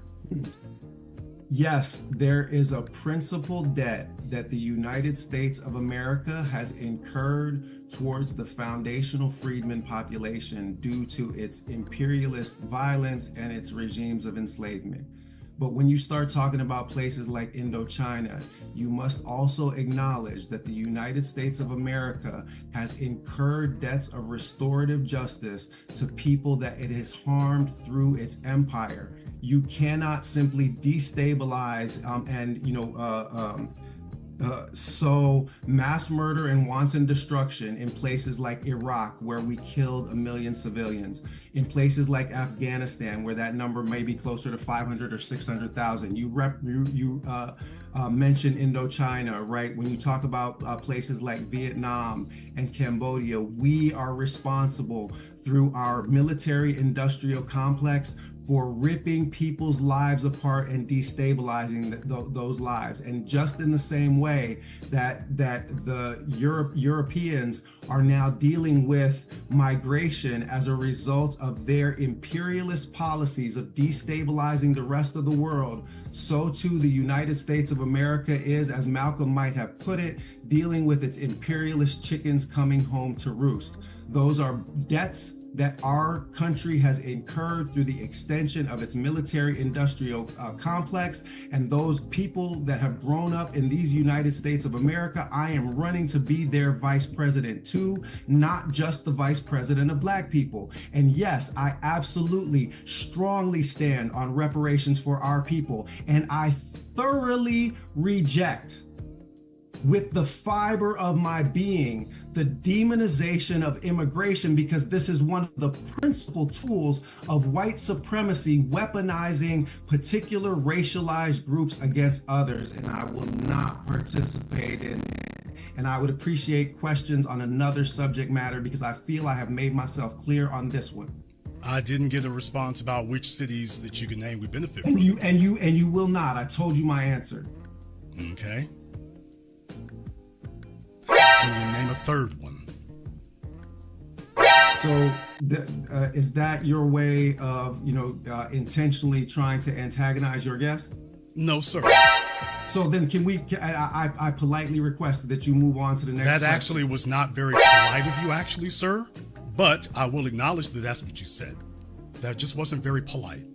Okay. And I don't think anyone listening to you would think that was a polite tone of voice. There have been a number of ways that you've phrased questions that also haven't been polite, and I've been patient with those. So let's go ahead and finish the interview if you'd like to do so. What is your position on abortion? Not sure I understand the question. There have been 80 million Black children who've been aborted since Roe v. Wade was passed. What is your position on abortion? This plays a very specific role in my own personal story. I've talked about this in other environments, that when my mother was 15 years old and pregnant with me, she was encouraged by her high school guidance counselor to get an abortion so that I would never be born and brought into this world. And there is no question that the way in which the American medical Would you like to take a few minutes to compose yourself?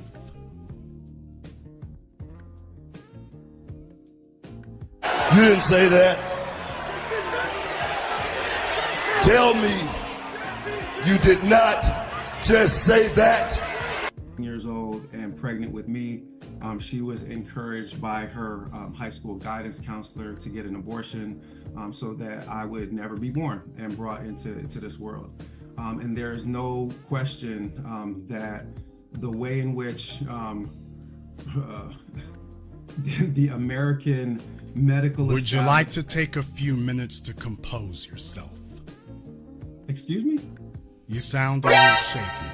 I'm not shaky at all. I'm answering the question, and I'm perfectly composed. Would you like to take a few minutes to compose yourself? I'm answering your question, and you're interrupting me again. Can I finish my answer to the question? I was trying to be polite, sir, but please carry on. Were you now?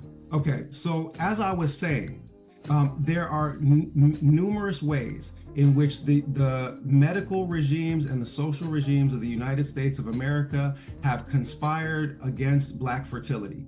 They want to keep our numbers down. My ex-wife went in for a routine checkup and left in tears because they made an effort to remove her uterus after spuriously claiming that she would not be able to have any additional children. I had raised 2 stepdaughters up to that point in life. My ex and I had not had children of our own. I am now the proud father, of 3 beautiful chocolate brown children by that woman. And even though we have parted ways, I thank God every day that she didn't fall in for Uncle Sam's okey doke on the hysterectomies.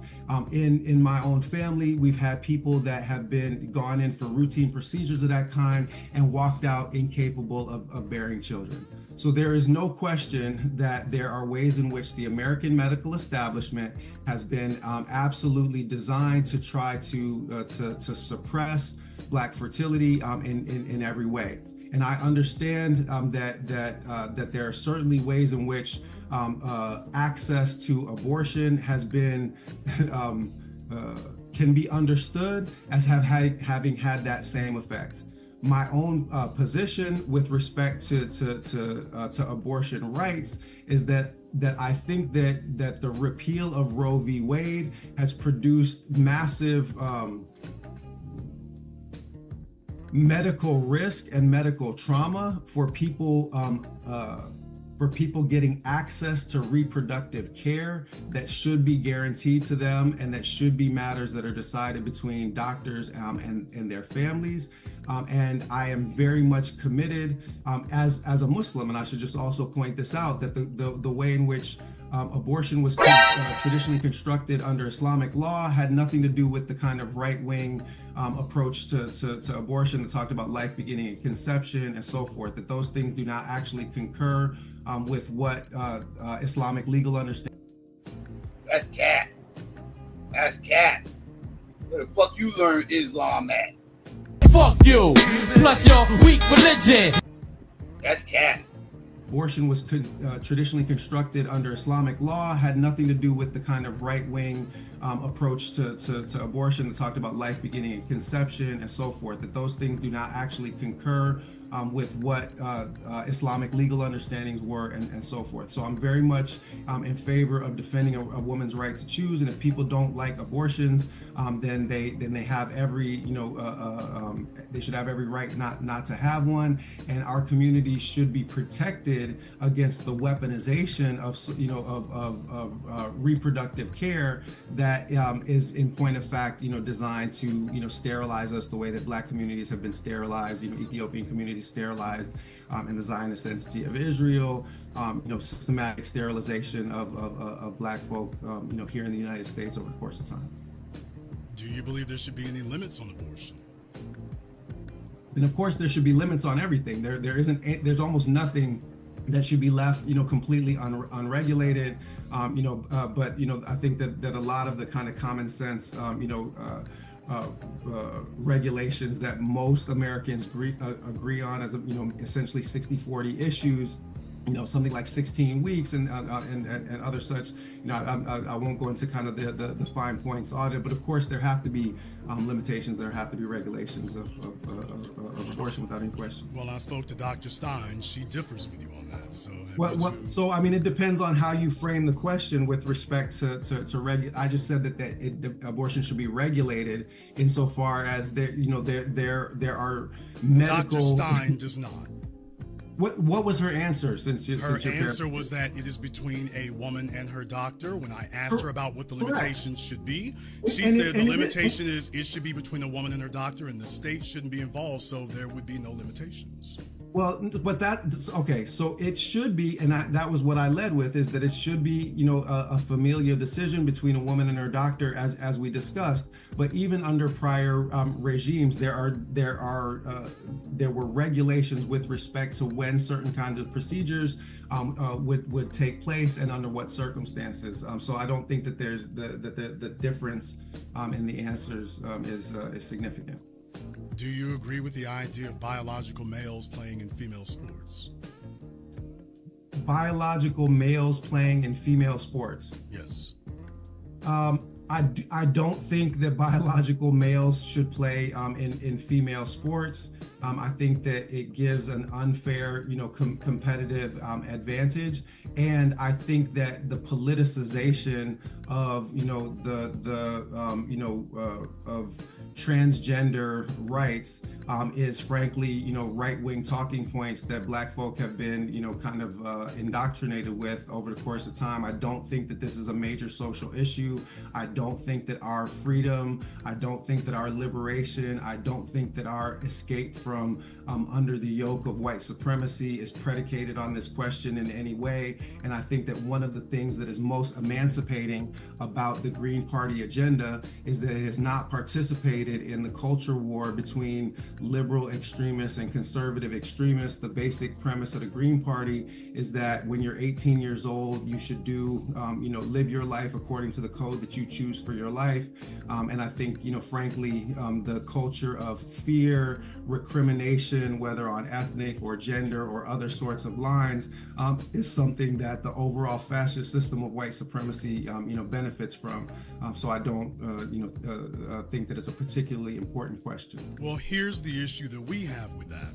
Historically now, especially since Barack Obama, whenever we bring up Black issues, this is one of those Trojan horses that we've been talking about for a while, so this might be new here, but that's one of the Trojan horses. All of a sudden, we have all these other people who want to sit down at the table and say, hey, I'm the same as you.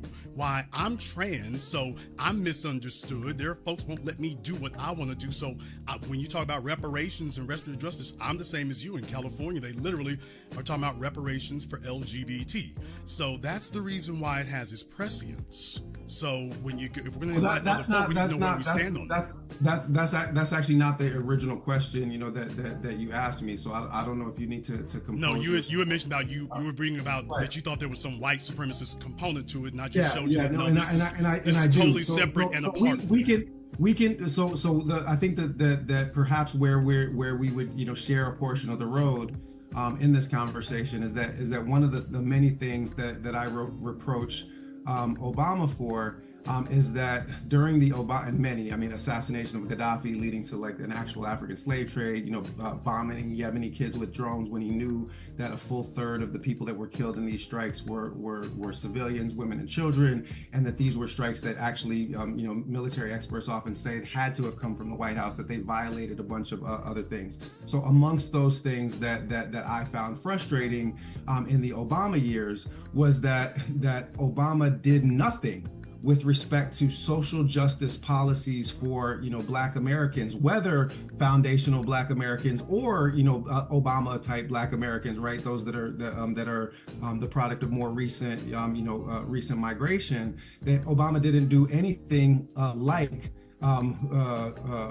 Obama's achievements in bringing justice for our community were nothing, and the access that he facilitated for the LGBTQ community, dwarfed whatever he did for us by a wide margin. And as I've said in a number of other environments, really, there's no difference between Team Blue and Team Red when it comes to the basics of their political decision making. They are all owned by AIPAC, so they're all owned by the American Israeli Political Action Committee, and they're all owned by the war machine. They're all owned by the corporations that deal death throughout the globe. There is essentially a minor discrepancy between two different factions in that 1% corporate duopoly.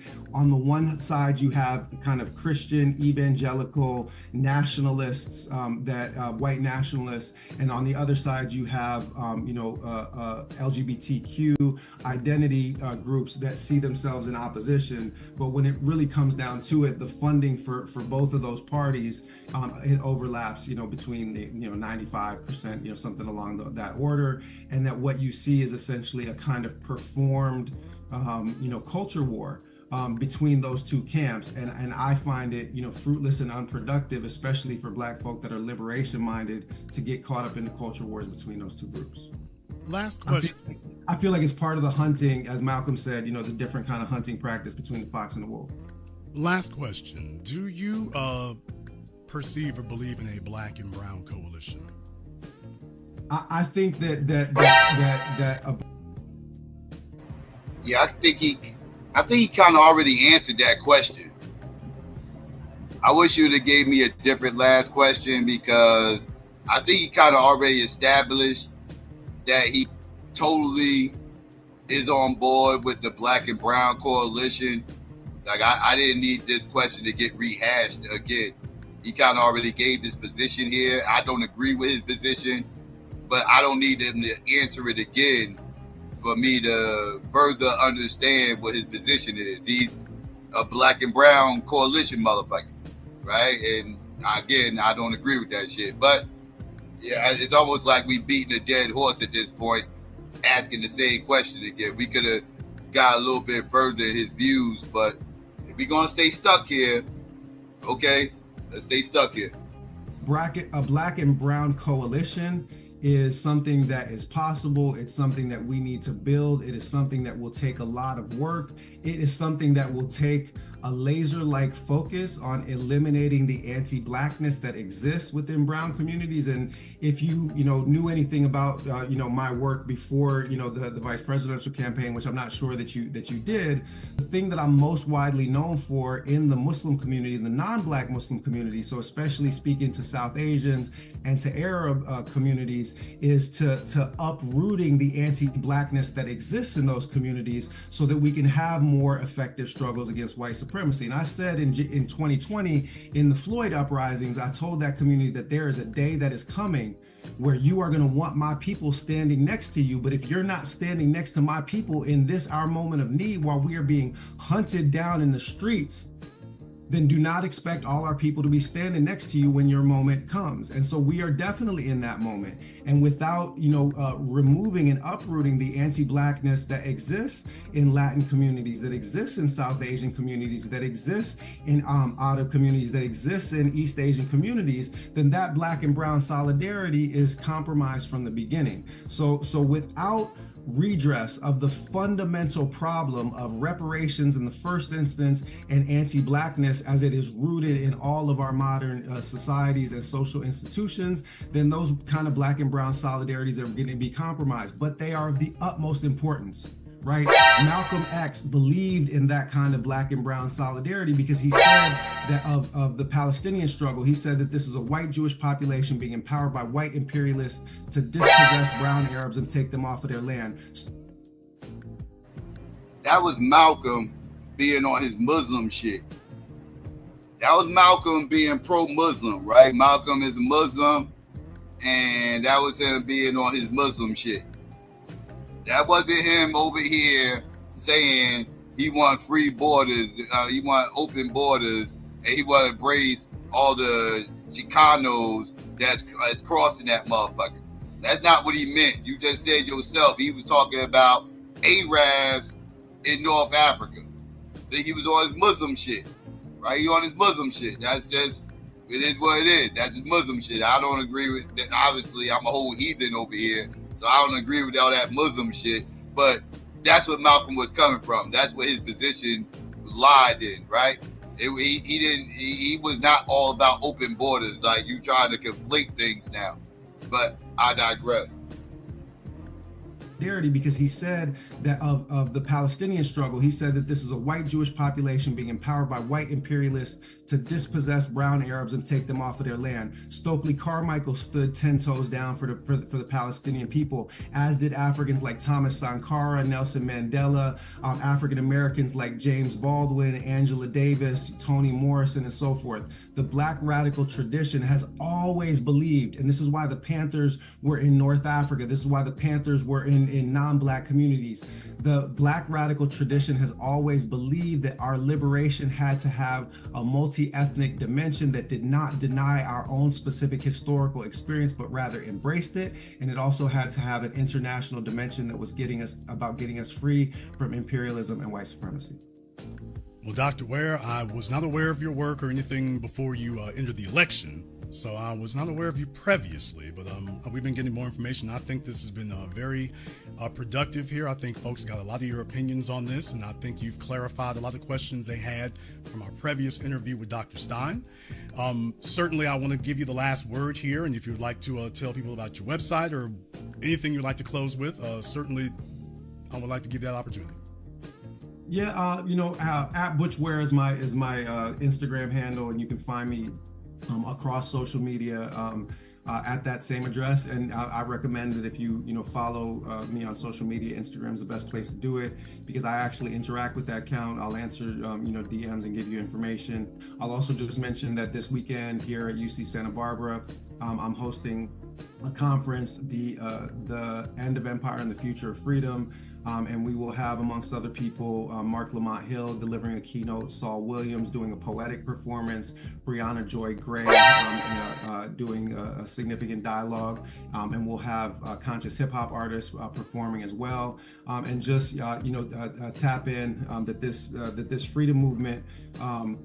What I would just say about this is that whatever differences we may have within our community, y'all are not going to get an opportunity to support someone so close to the White House, who is a lifelong committed proponent of reparations and justice for the foundational Black community in this country. And if you have to take a little bit of Pan-Africanism and a little bit of anti-white supremacy coalition building with it, you should get down or lay down, because it's going down. I'm bringing this fight, and I'm going to be fighting for reparations for Black folk and restorative justice for all of the people that have been harmed by white supremacy. And this is an opportunity to have somebody that believes in making America finally keep its promises to us in the White House. And if we don't get there on November 4th and you have me as your VP, you can bet for sure that you're going to find me at the top of that Green Party ticket, God willing and the creek don't rise, in 2028. And I've already expressed my intention to run for governor of California in 26 if we are not victorious in this pursuit of the White House. So happy to continue this conversation, and especially to continue this process of education of our communities as to how we can avoid having Black identity be weaponized in favor of white supremacist domination. Well, I think it's been a great dialogue. I want to thank you very much for giving us an hour of your time, folks. Election day is next week, so be there or be nowhere. Thank you very much for joining us, Doctor. We'll look forward to speaking to you again in the future. Take care. All right, family. And there you go.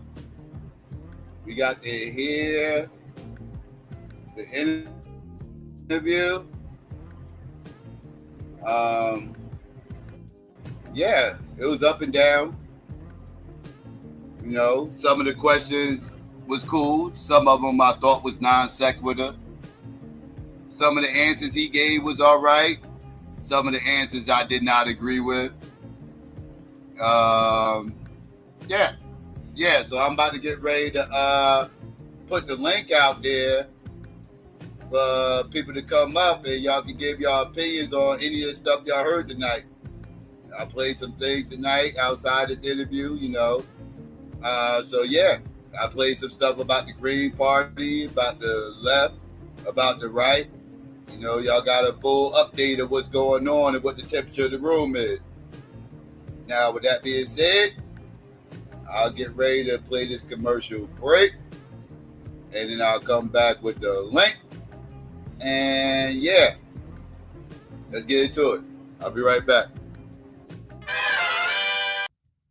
The hate campaign against Kamala Harris has begun. You'll notice they purposefully pronounce her name wrong. Kamala Harris. Kamala Harris. Kamala Harris. Kamala Harris. Kamala Harris. Kamala Harris. Kamala Harris. Kamala Harris. People like Kamala Harris. But as Kamala said, Kamala Harris. Kamala and I. Kamala Harris. Kamala Harris. Kamala Harris. Kamala Harris. Kamala Harris. Kamala Harris. Kamala Harris. Kamala Harris. Kamala Harris. Kamala Harris. Kamala Harris is Kamala. Kamala Harris. Kamala Harris. Kamala Harris. Kamala Harris. Kamala Harris. Kamala Harris. Kamala Harris was a very good prosecutor. Kamala Harris. Kamala Harris. Kamala Harris. Kamala Harris. Kamala Harris. Kamala Harris. I know her. Kamala was first. Biden and Kamala. Kamala Harris. Kamala Harris. Kamala Harris. Kamala Harris. Kamala Harris. Kamala Harris. Kamala Harris. And to the Kamala point, they purposefully pronounce her name wrong. They say Kamala. They do it all the time. It is on purpose. Kamala Harris. Kamala Harris. Kamala Harris. Kamala Harris. Kamala Harris. Kamala Harris was talking about this. Kamala Harris. Kamala Harris. Kamala Harris.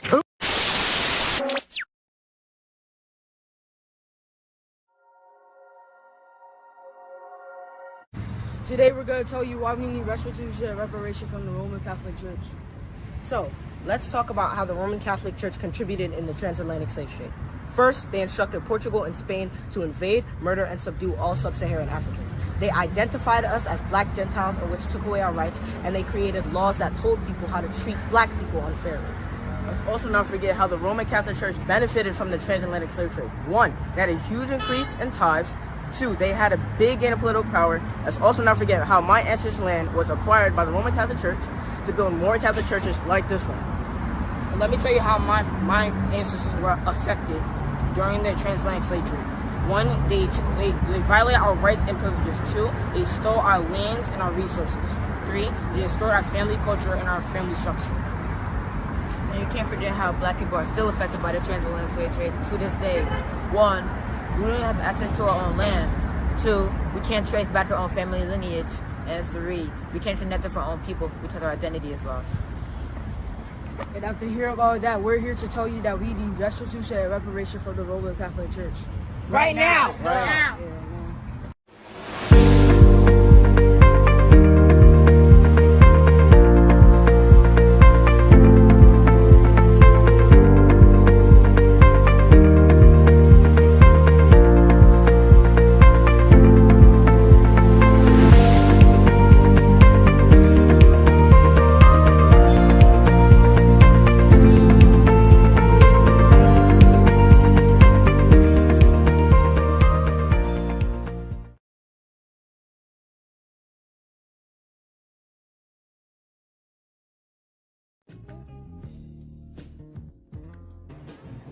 All right, family.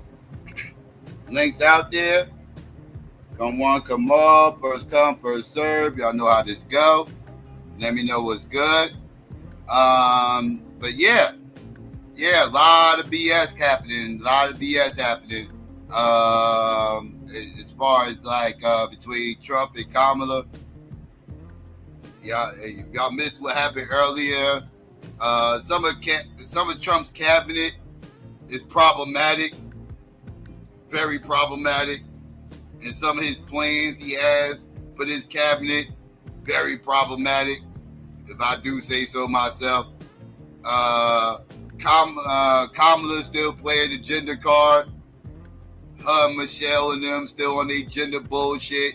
They still pulling the whole, if we lose, it's black men, men in general fault. And men are to blame if we lose. You know, we need y'all to stick up for women and protect women and all. Like, this whole election, like, the narrative that's being spun is sickening. I can't stand the fact that this shit being gender banged out. Right? Like, we don't hear this type shit when two men are running. When two men are running, motherfuckers, they get accused of being misogynist because they don't want to vote for a motherfucker. Right? Now that we got a woman running, now we got to worry about being shaved for being a misogynist if you don't vote for them, right? Like, we ain't had this dynamic when men was running, right? Now that a woman's running, now they got the excuse that our laws because I'm a woman, right? Like it throws a whole weak ass misogynistic card that they can pull at any time, and it's weak sauce, and they keep harping on this shit. Boy, they'll learn. They'll learn. I ain't gonna keep saying shit. They'll figure it out. They got the game to it. Like you can't keep blaming men for y'all fucking problems. It's just ridiculous. What are we talking about? We got so many women in politics, but somehow or another now women don't. Why did they not vote for Biden? They voted for Biden, old decrepit ass, with her being the vice president, right? And most people didn't think Biden would make it through 4 years.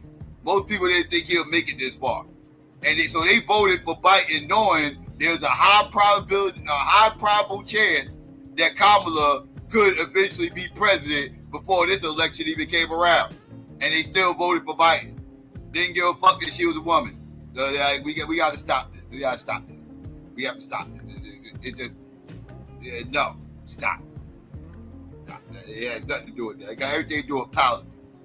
People vote when it comes to policies, but that's what it is. Now, again, Kamala is running on women's reproductive rights, but a lot of men is cool with women having these reproductive rights because a lot of men are pissed off about this goddamn abortion issue too. Let's keep it a fucking stack. It ain't just women that's pissed off about this shit. You got a lot of men pissed off about this goddamn abortion shit. A lot of them. Shit, this is their form of birth control too. Abortion was a lot of these dudes' backup plan, right? It was the backup plan for a lot of these dudes. A lot of these dudes, they go up in shit, shooting up the club. You know what I mean? And after they shoot up the club, they start hoping that she ain't pregnant, right? That's the first plan, right? The first plan is to hope that she's not pregnant, right? That's the first plan. Now, if that plan falls apart and she actually ends up being pregnant, then you got to go to the backup plan, right? And the backup plan is to go get a motherfucking abortion. That's the backup plan. And a lot of these dudes done got their backup plan taken away from them. And they ain't too happy about that shit. So they want to try to reinstate the backup plan. They don't want to be locked in to having to have motherfucking kids and being more responsible for what clubs they shooting up, right? So a lot of these dudes out here is just as pissed off, if not more so, than the fucking women. Let's keep that a buck. Keep that a buck. Right? A lot of these dudes that's cool with all this shit, everything else. Yeah, these some club shooters. These some club shooters, right? they serial shooters. They serial shooters.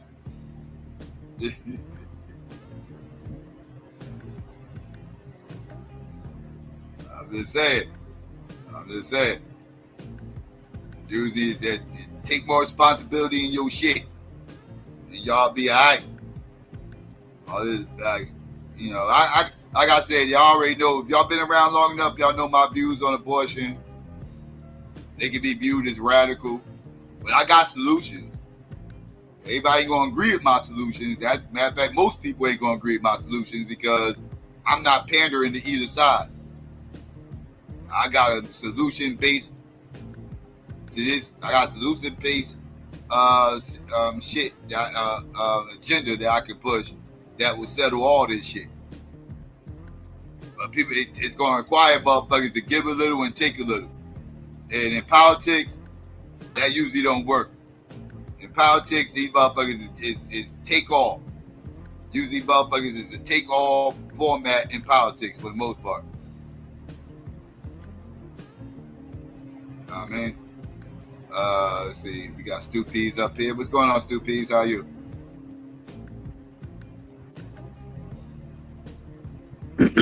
Yeah, I have to get my mic in order. No, Can you hear me? Yeah, I hear you.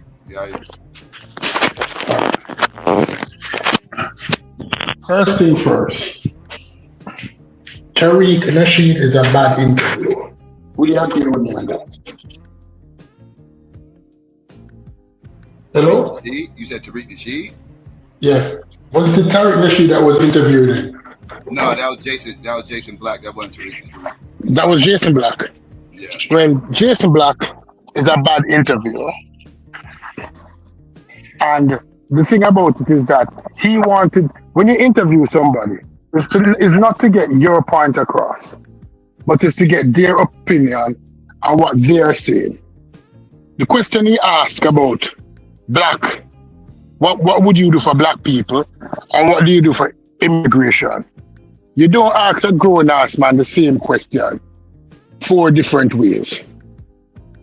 It's like you're saying that this man is an idiot, that I can twist him around my finger by asking the same question 4 different ways.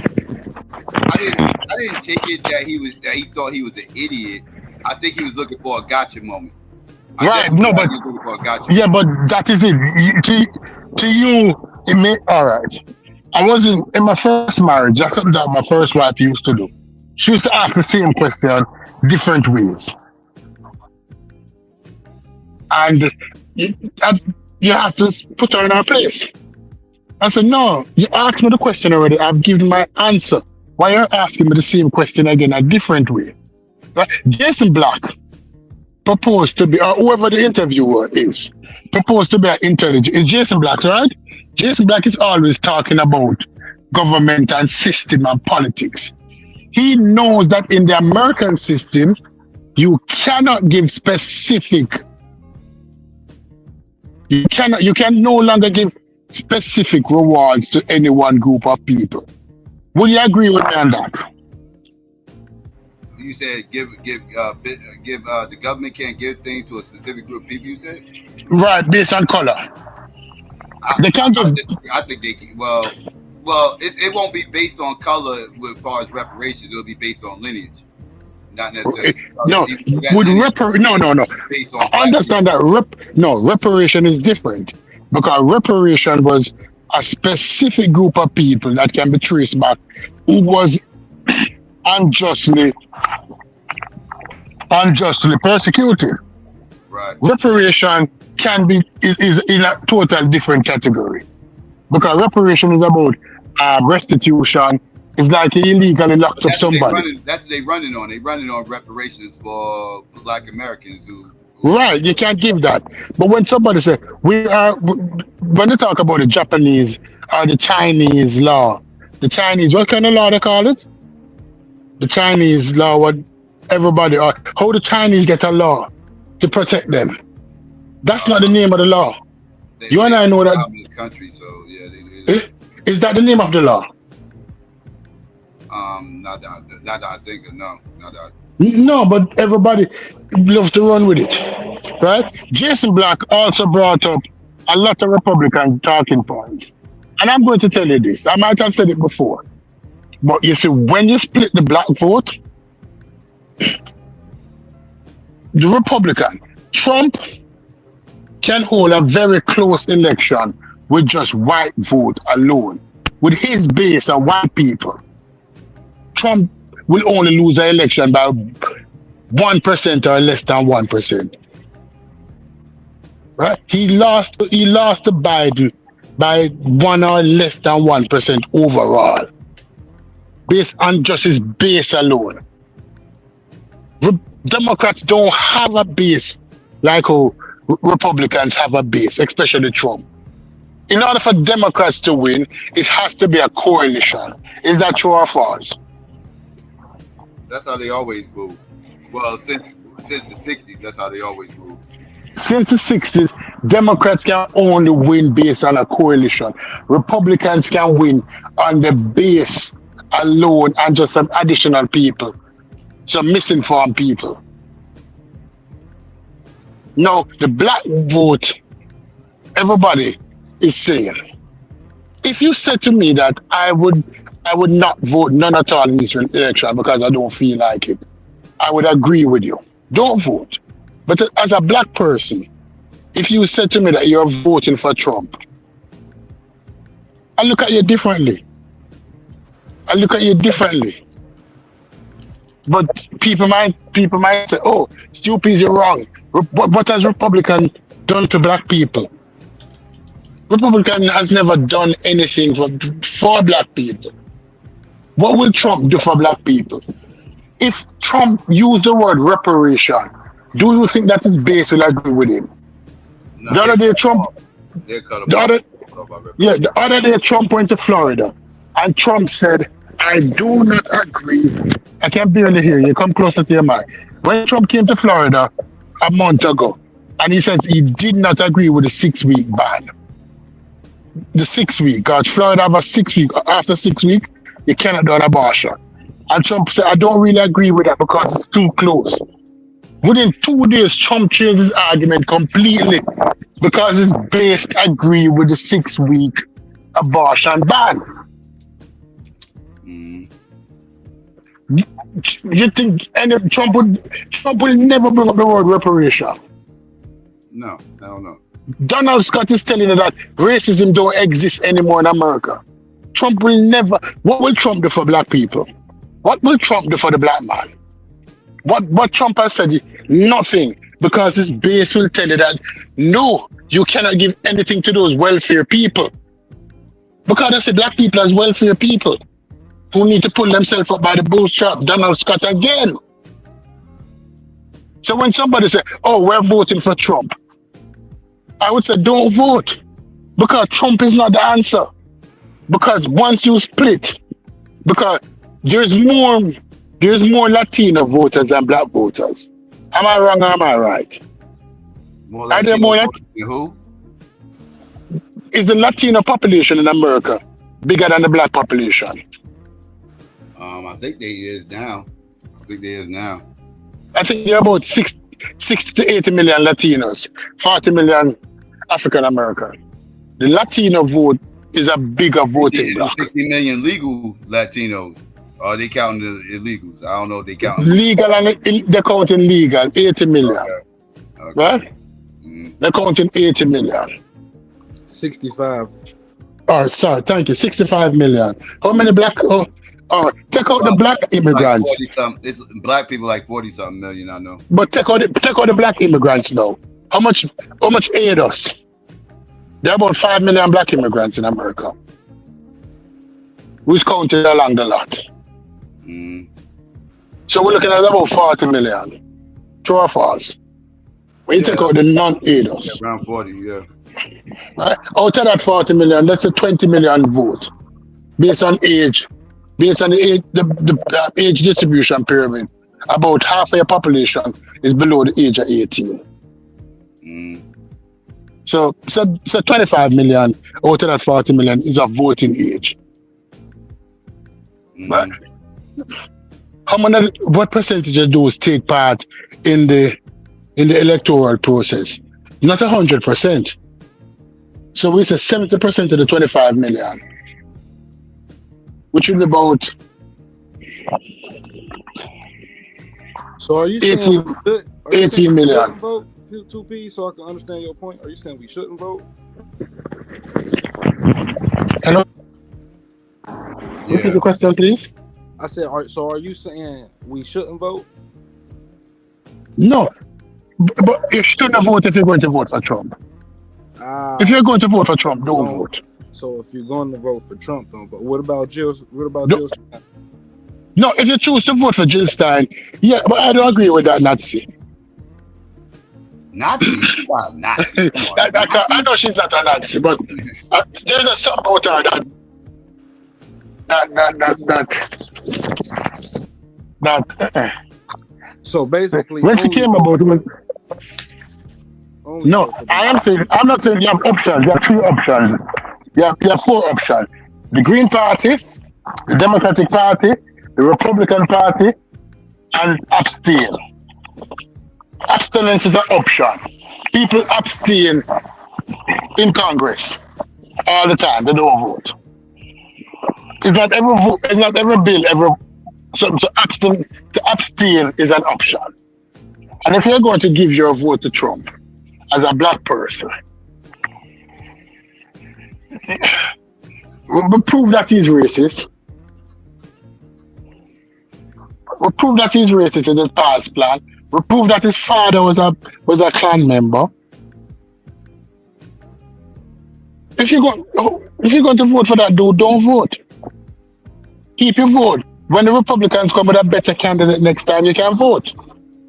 But when they see that when the Democratic Party see that these people didn't vote, this bloc didn't vote, they'll say, okay, we try to win them back. So we shouldn't vote for Trump because he's racist. So what about the people who voted for Biden? You shouldn't vote either then. You shouldn't vote. You shouldn't vote. I got you. Okay. Right? If a candidate, if they bring forth a candidate, if they didn't vote for Biden, we'd probably get a better candidate. But if the Republican Party presents one of the most deplorable candidates and black people jumping up voting for him, what does it say about black people? I mean, but what it say about the Democratic Party if that same person was a Democrat all his life? And he donated to all of the people who mostly ran the Democratic Party for all these years. What do that say about that party? Are you saying that Trump was a Democrat all his life? Yeah, Trump was a Democrat until 2012, until he decided to, maybe 2008, until he decided to become independent. Trump was a Democrat because Trump did business in New York. And New York is run by Democrats. And Trump needed politicians to grease his wheel when he's going to New Jersey to buy up those casinos. Trump was never a Democrat. Trump was always a businessman. Don't let Trump tell you that he's a Democrat. Trump never have democratic values. Trump don't believe in democratic principle. He does not believe in union. Trump has never believed in unionization. Trump has never believed in welfare. Trump has never believed in when you get old and you get pension. What is that called? What is that called? Trump has never believed. Huh? Say that again. What you was asking? What called? When you get old, when you reach a certain, yeah, Trump don't believe in Social Security. And I'm saying, what makes you think that if he was a Democrat and that is what I'm explaining to you. Trump was never a Democrat. Trump did business in a democratic state, and he needed a politician to facilitate his business. But he was never. He also did business in states that weren't Democratic, also, like Florida.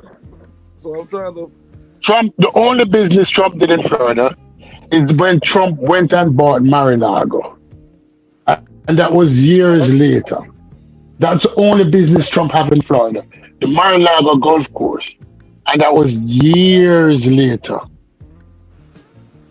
And because it came up, and he got a deal where he could use the money in the golf course to actually pay for the golf course, the membership money. Trump was never a Democrat. He never had democratic values. A man is not what him saying, is what him do. You think that Trump was a Democrat? Psycho, you believe that Trump was ever a Democrat? What democratic values does Trump? Does Trump believe in unions? Does Trump ever support unions? No. Is Trump a pupil of Social Security? A proponent? No. Does Trump believe in welfare? No. Does Trump support civil rights? No. So how you calling him a Democrat? Just because him say, oh, I used to be a Democrat. No, I used to be a businessman in New York, which is a democratic run state. So could we say that about all politicians? Here we go. Could we say that about What up, you guys? Let somebody else talk, because I've been talking from the mic. Somebody else talk. Yo, Chris, why every time I see you on here, you got a different picture? Man, move, bro. I'm trying to ask. Yeah, move, chill. We talk. Yeah, we having a real conversation with Trump. Well, we're gonna sit here and praise fucking Democrats or whatever, act like they're holier than thou. If you guys actually want to, I did not say that. I did not say. Don't imply that I said that. I never said that. I never said that. I never said that. What I am saying, let me make it clear. Black men who support Trump and white women have the same thing in common. They're both white men bitches. I'll never be a white man bitch. I like a conversation that has black men and white women in it. Two piece. Let me ask you a question. Do you think Trump derangement syndrome is real? And the only reason I ask you that is because we just kind of watched the video on the Green Party, and then I think the question Psycho asked was on the reparations, and somehow the whole conversation you brought up. Look. Like Donald. No. No. The argument wasn't around reparations. Psycho didn't ask a question about reparations. Stop lying. When Psycho came on, hold on. When Psycho came on, when Psycho opened the panel, and Psycho and I was having a conversation. The first thing I brought up was that I didn't know who it was. I thought it was Tariq Nasheed, and he told me it was Jason Black. I said I did not like how we interview, because the purpose of an interview is to bring out the thoughts of the person that you're interviewing. Right? And then we begin to talk, and we're saying that he said the Green Party is primarily running on reparation. That is what Psycho said. He did not ask a question. He made a statement. You're right. That they were running again. So don't tell me what. That's one good thing, you know. I know what I say. If it's 10 years ago, I know what I say. And I can repeat it verbatim. I'm about to get out of here in a few minutes. Let me rephrase it. Yeah. You were saying that Jason Black had Republican talking points. Right, and he does. Doesn't he? And am I lying? I wouldn't agree with that, but all I'm asking was, okay, right, why did it have to go to Trump? Why couldn't we keep it on because the Republican Party today is Trump. Would you agree with that? No, I wouldn't. No, hold on. Some of the Republicans don't even like Trump. They don't even fuck with him. No. I would say that most Republicans, most actual Republicans, staunch Republicans, do not like Trump. He's just I know, but but they're not the party. No, the party today is Trump. They voting against him. Some of them are voting against him. Some of them voting against him, yes, but the Republican Party today, as we define it, is the party of Trump. And I disagree with that. I would say it's I hate to tell y'all my truth, man, as far as this politics shit go, but I ain't. Let me hear. No. I'm not gonna say it because y'all gonna fucking hate me.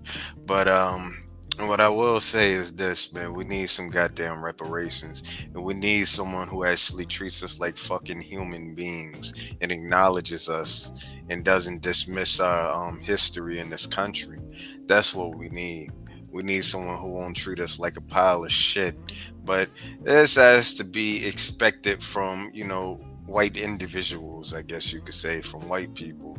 But, considering this chick is a third black or whatever, you would expect a little more out of her, but whatever. But more. I expect that from an older white man like Donald. But, as far as her, man, she come from a mixed demographic, but then at the end of the day, she's not one of us. And when I say one of us, I mean ADOS or FBA. She's not, and I'm sorry, Stoopies, if you might get offended, but no, it don't offend me, because you fundamentally don't understand it. You don't listen to anything she said. You listen to other people talking point. She is the only person. I heard that bitch. I heard that bitch. Okay. I heard the original tape. I heard it twice. Okay. I heard her restate what she said. The bitch did the word salad the second time. Okay. The first time she said if a bill is presented in front of her for reparation, what she said she would do. She said no, she would not do anything. That's a lie. She said she would sign it. That's a lie. Where the fuck do you get that from? That ain't what I said. Psycho. She said no. She did not say no. Let me ask Psycho. Like pull up the clip. No. We can't go specific. She said that if a bill is presented in front of her for reparation, she will sign it. I am not like you. But what I heard what I heard from you and many like you is that there's no bill that is necessary. You feel that reparation can come about without a bill. Can reparation come about without a law or a bill? We Let me need ask you that a question. bill and we need a All right. price. As Trump said, he would sign a bill. I ain't Since hear you're that on the bitch say that reparations, shit. I heard her of say course you did. no, When Psycho come back, no. I'll ask him. So continue to listen. I'll shut up now. I'll ask Psycho that question because he listens to her. She Then has the said if bitch, a bill. I never heard her say she was gonna sign no bill. I don't know where she has I don't know said where that you heard this she shit. has said that, but she's also Oh, She y'all need to has said. show me this. Show she me has that. said that. Show me that shit. Anybody else on the panel? Chris, how she said that? Chris listens. How What she this said imaginary that if clip a at? bill is presented in front of her for reparation, she will sign it. I said Yeah, that bitch ain't say she that would shit. look Where at the it. fuck y'all get that shit from? No, but she has said it. No, she Well, said I she want to would see look. it. She said I she want would to look. actually hear her say it. She I don't want said to she hear would that look. like second Bro, or third hand. Mook, if you would be quiet for a second, she has stated that she will look at it. And she said she signed it. She said she signed it. Ask Psycho. She said don't believe because I'm not like you or I'm not one of you. I ain't. Oh, who said that? Oh, you talking about yourself, Stu? Yeah, that's so what I say, carry no weight because I'm not you. I'm not one of you. You're not foundational Black American. Yeah. So what I'm saying that's why I wanted I'm Psycho sorry. to answer the question because I he's mean, foundational. So if you hear it from him, you'd more likely to What she believe it. says is she said it deserves a review. That's what she said. No, she said she signed where it. the fuck y'all She get that ain't shit? say she Y'all was think y'all signing. just some Kamala lovers? No, she said it. And She said another she thing, shoot rainbows out of asshole. she Like get the switches. fuck out of here. She does switch her stance to P, so it's not wrong for a person to believe to not I believe heard on two different occasions basically say no. because she One does occasion switches her I heard her stance. No, say she has never said no to that question. She Brother, has never said I no to didn't that say question. she she said said no. now they I asked said her she about switches her reparations and she said stances. no, Bro, I'm it's not not going No, out to of that's the not do norm. true. anything That's specific. not I could true. What's pull not up the true? That's not clip. true. What's not That's true? not Psycho, true. let me play that clip. Hold on. I could They play it.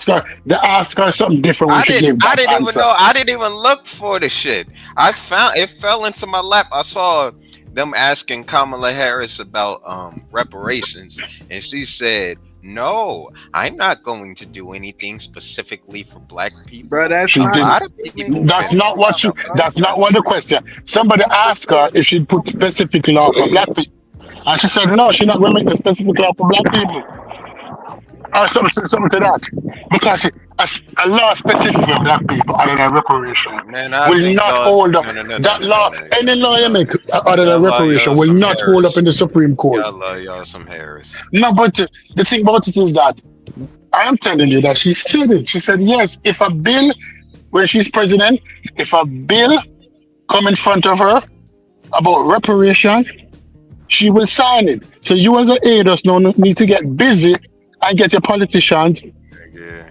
to present a bill. Get busy. You have a president. You have a person. If they're president, will sign it. So you get busy now. Two P's. Can you bring it up? Can you I pull see it? two Can you different pull it up? clips. I see. Huh? Oh, hold up, Can because you she pull got it one up from where she 5 years said she was ago, and she signing? got one from 4 years ago. Can you pull that clip up where she said You she was gonna pull up signing? the older clip, dude? No. Y'all I'm going to put. motherfuckers like I'm some going to pull up a goddamn. clip. Pull up a clip from between 3 months ago when she said yes. Now people might say, if you are presented with new knowledge, you can change your mind. But people call it flip flop because just Dude, like I how seen that bitch on Roland Martin saying that she was gonna do something for everybody. So what the fuck are we talking? Like the bitch talking to both sides of the mouth like most politicians. I bet you that bitch get in office, she ain't gonna do shit for anybody.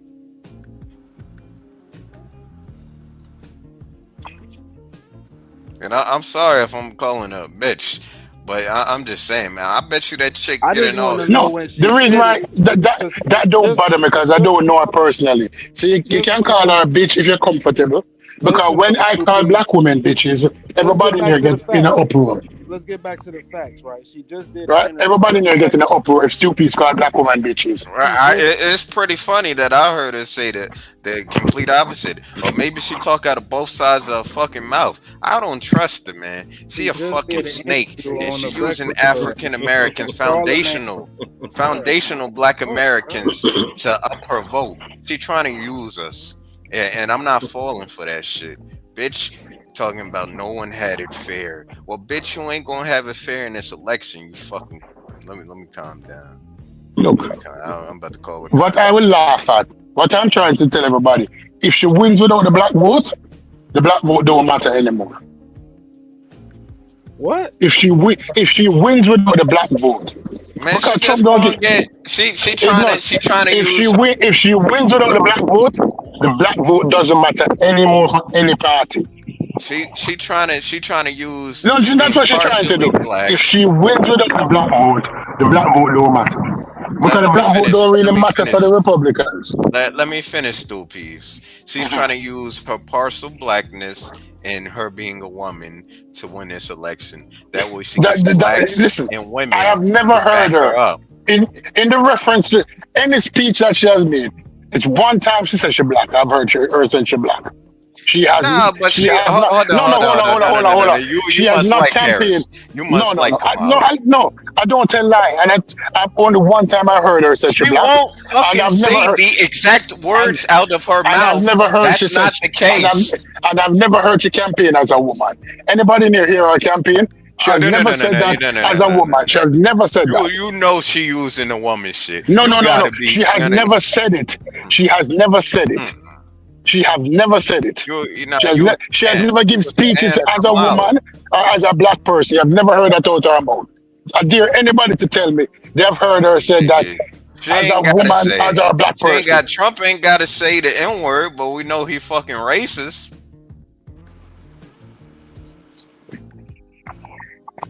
You said that she's campaigning on her blackness, on her partial blackness, and the fact that she's a woman.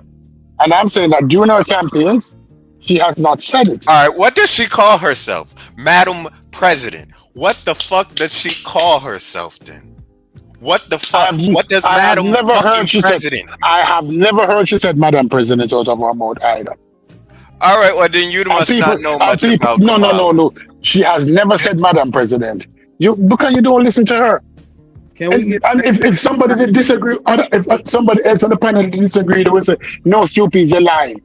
Have anybody heard her say, "Madam President"? Or have anybody heard her campaign or give speeches on her color or her gender? No. See, you a fucking stand. No. Let me ask anybody on the panel heard that? Where you at, dude? No. Other men on the panel. Has anybody ever heard she campaign on her gender or her race? I don't fuck with that bitch like that, man. Y'all not hearing me? I don't even really like her like that. Yeah, but you don't make up stuff. If you don't like her, you don't like her. What does I made up Madam Vice President. Madam President, all of that shit. I made that shit up. And that's what I heard her say that shit out of her own fucking mouth. She has never said that.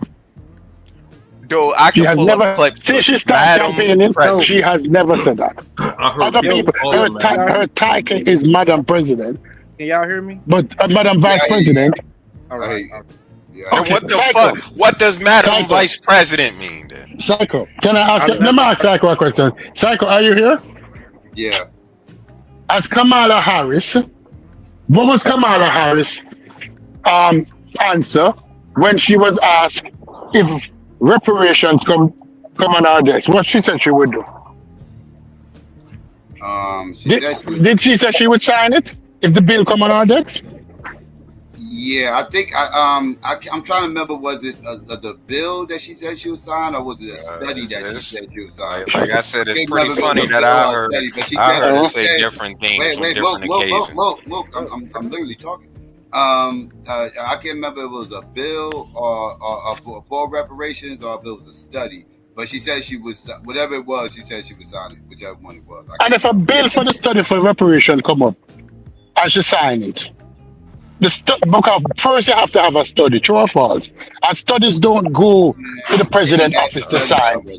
They didn't have the studies already. Presidents got studies go through Congress and through Right, Senate. right. But they don't. The studies have been So, done. They have been, so they have studies don't go up to the president. Well, If you she must understand, thought if you if understand how, she said because that, she must thought you that don't both understand sides how were laws now. are passed. Wait. She said it needs to be studied. She didn't say Yes. she was. She didn't No, say she said it needs to be studied. And she said if a bill come in front of our decks for So she reparations, she never will even sign gave it. y'all a definitive yes. Two P's. Can you She source never it? gave you a definitive yes.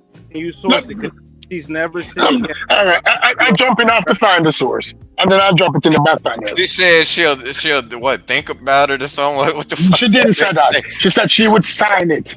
She didn't say that. Stop lying. You're making up stuff now. You're listening to other people. What was y'all? You're making up. You made up two. Listen. Since you came on, you make up two. I heard her You on made up Roland two Martin things. say something completely No. different. You made up two stuff now. You make up two stuff now. You said that she can't. All right, let me ask Psycho again. Psycho, do you hear Kamala Harris going around talking about I'm a woman, you should vote for me? She don't gotta say those exact words out of her fucking mouth. She's not saying that the media. Attack dogs are. The media is doing it. It ain't The her people coming out. around her are saying it. It's the media. Barack Obama is saying that we're fucking misogynistic if you don't vote for But she Kamala didn't Harris. say it. The statement you made is that she's saying that. That's a statement you said. I know you're changing it to say other people around her. You said she said it. I'm arguing with them. That's what you said. You said she said it. I know you're saying, and I said she never said that. Well, She don't campaign on our gender or our color. Never had. Because I'm telling the truth. Chill. Hey, Psycho, real quick, did you get on my PayPal? Yeah. I said at the beginning of the show, I got you. I appreciate it. Yeah, I didn't listen. That's why I did in advance. I wasn't there for the beginning of the show. Okay. No doubt. I appreciate that. Sorry. Yes, sir. Chris the other day was talking and you got cut off. Big up yourself, Chris. What up, peace? Big up yourself. Yeah, I'm down up here ready to go crazy. Oh, Madon, the champ, the second champ. Nah, hey, Psycho, what was the truth. brother name? What was the brother name we were just watching? Jason Black. No, the vice. The vice. The vice president of the Green Party. Butch Ware. Butch Ware. How do you feel about Butch Ware? His responses to P's. Because that's what I really wanted to hear. Yeah, like he's a bit of a humanist. He's a progressive. That shit. That ain't what I. Bitch must be fickle than a motherfucker. Move. I'm trying to answer this question. I'm sorry, I'm getting mad. Yeah, like he's a bit of progressive. He's a humanist. He got some positions that I don't really subscribe to because again, he's that humanist ideals. He got a lot of that in him, and I don't necessarily. He thinks we got some black-brown coalition that we supposed to be having. I don't agree with that. What? Yeah, he was losing me with that. I'm sorry, I gotta say this. How the fuck am I a coon and I'm for fucking reparations? That doesn't make fucking sense.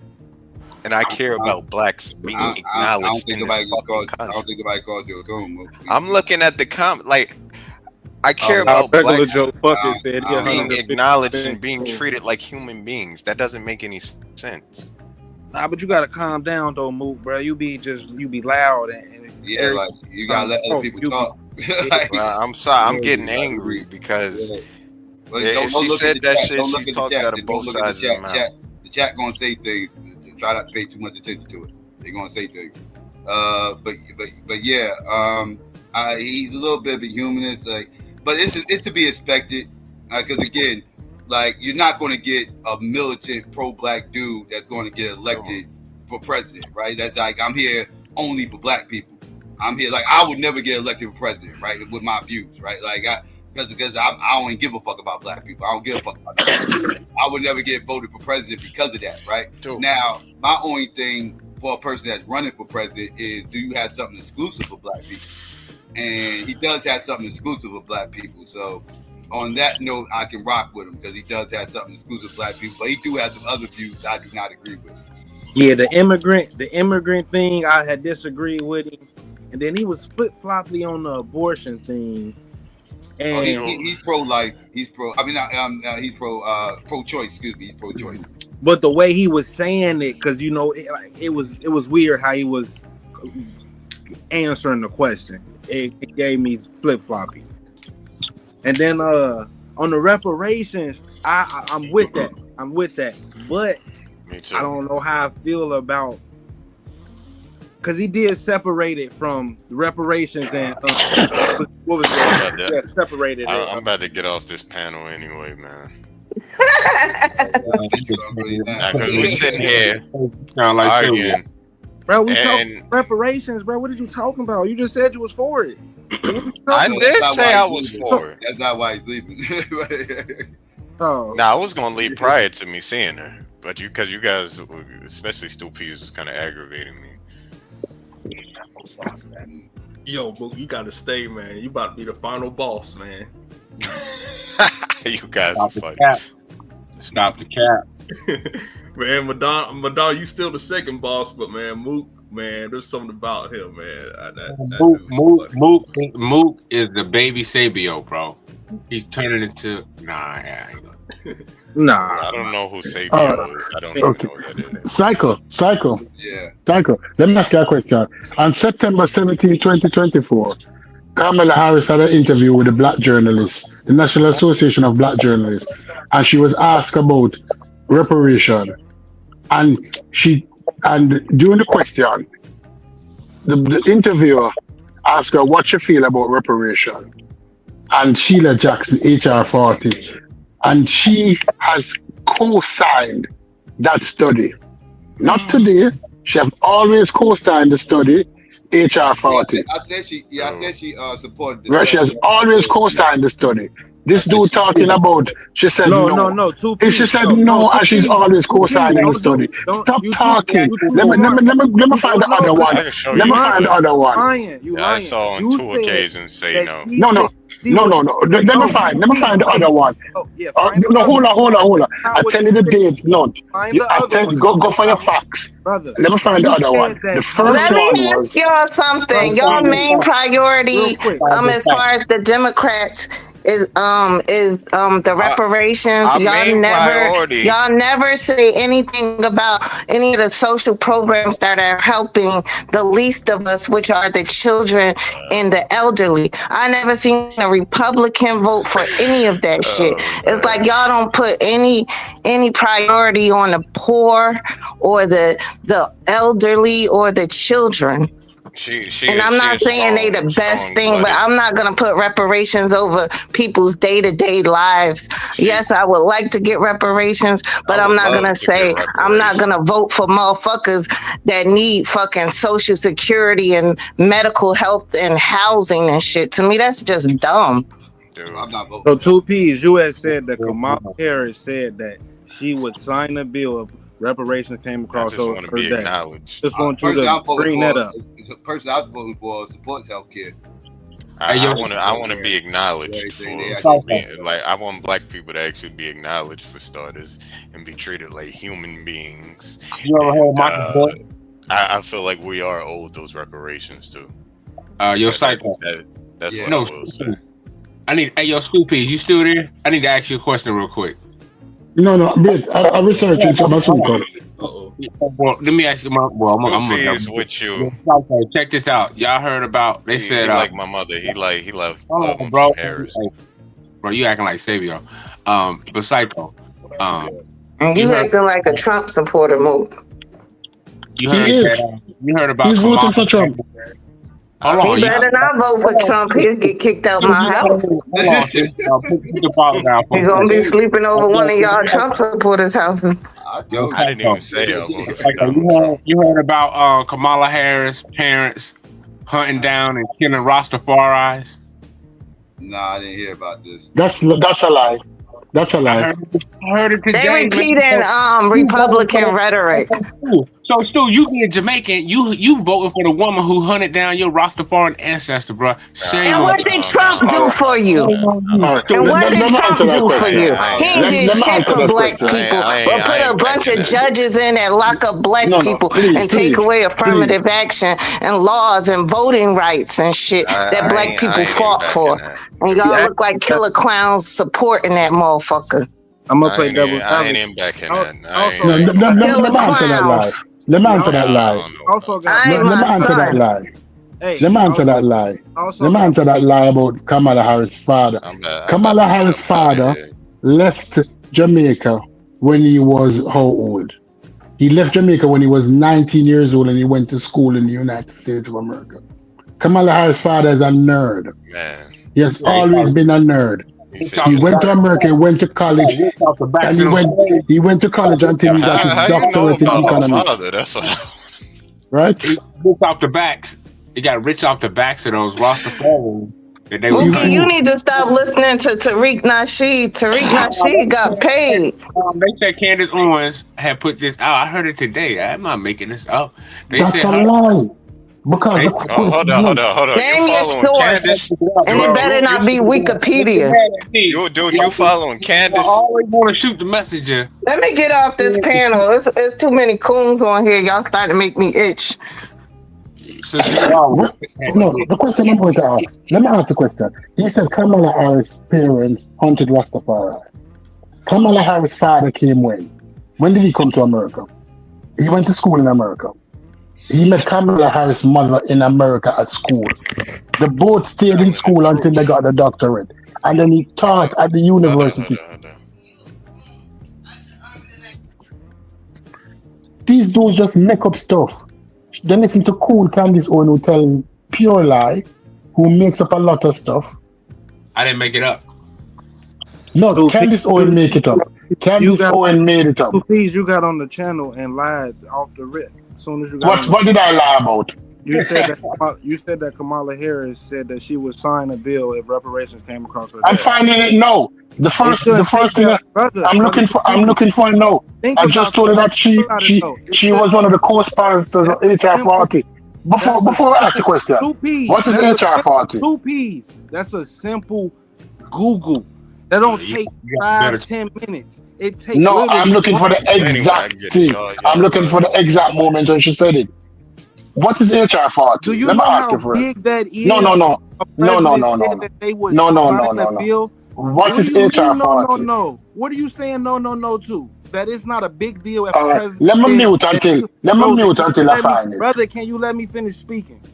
Is it not a big deal if a person who is running for the presidency says that they will sign a bill if reparations came across their desk? You telling me that's not a big deal and that wouldn't be something that you can Google and find out in less than 2 minutes? Is that what you're telling me? I'm looking for the exact video. That's what I'm saying. That's what I'm saying. I'm about to get up off here, but I want to see the footage because finding life on Mars. Before you find that, I care about reparations though. Like how the hell am I Uncle Tom and I care about people? That doesn't make any fucking sense. They probably meant Uncle Ben. They could suck my Uncle Dick. How about that?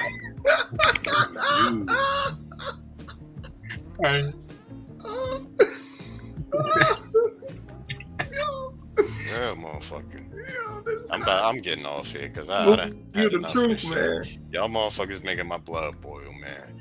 I think she's using us. I think she using us, and we need to be smarter. We wasn't even talking about.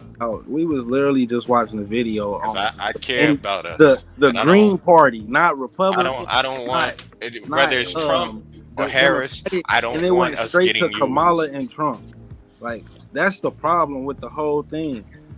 We trying to talk about reparations with a party who is the Green Party, and we bring it on Trump and Kamala. Goddamn reparations.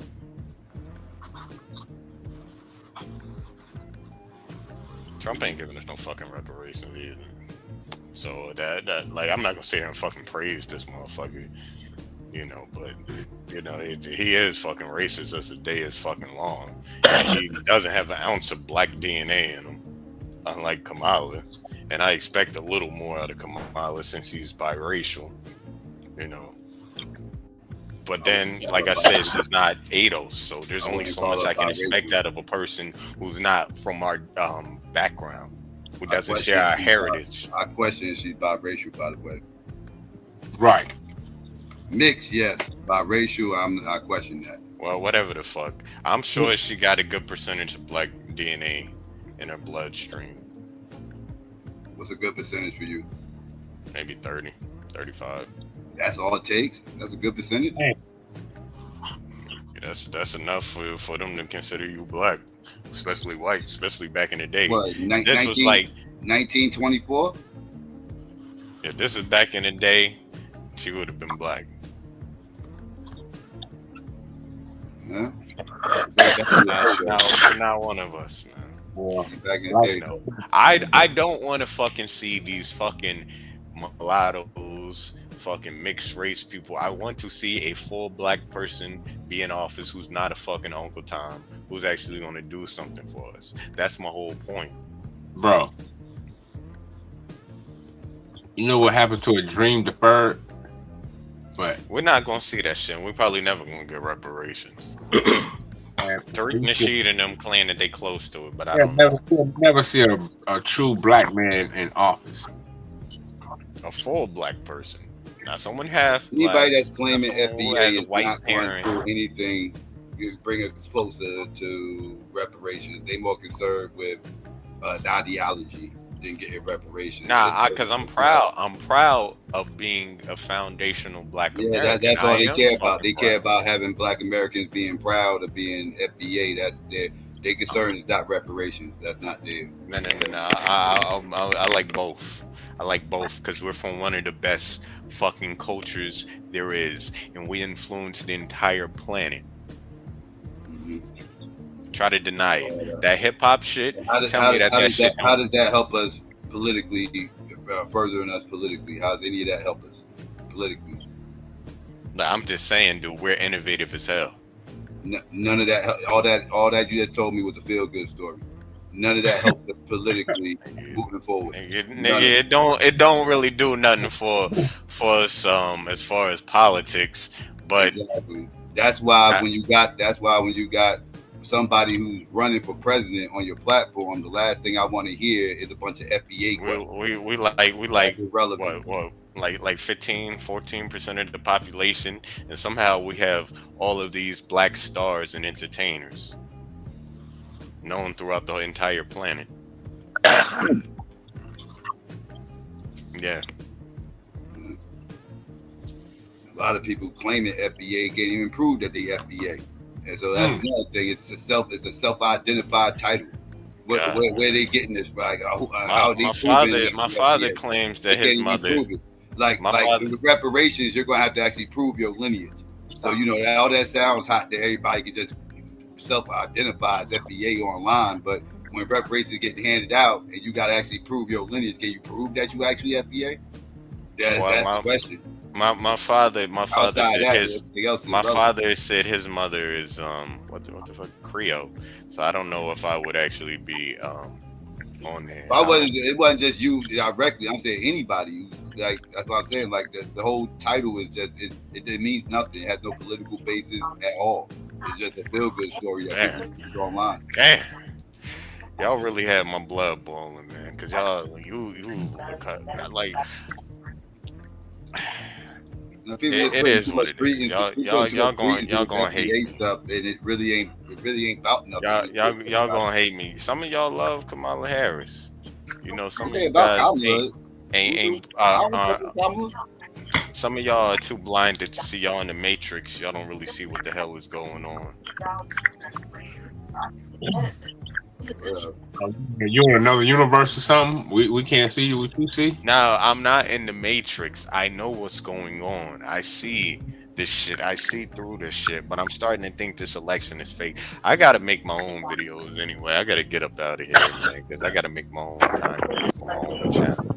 Because I got a couple of video ideas, man. All right. All right, Mook.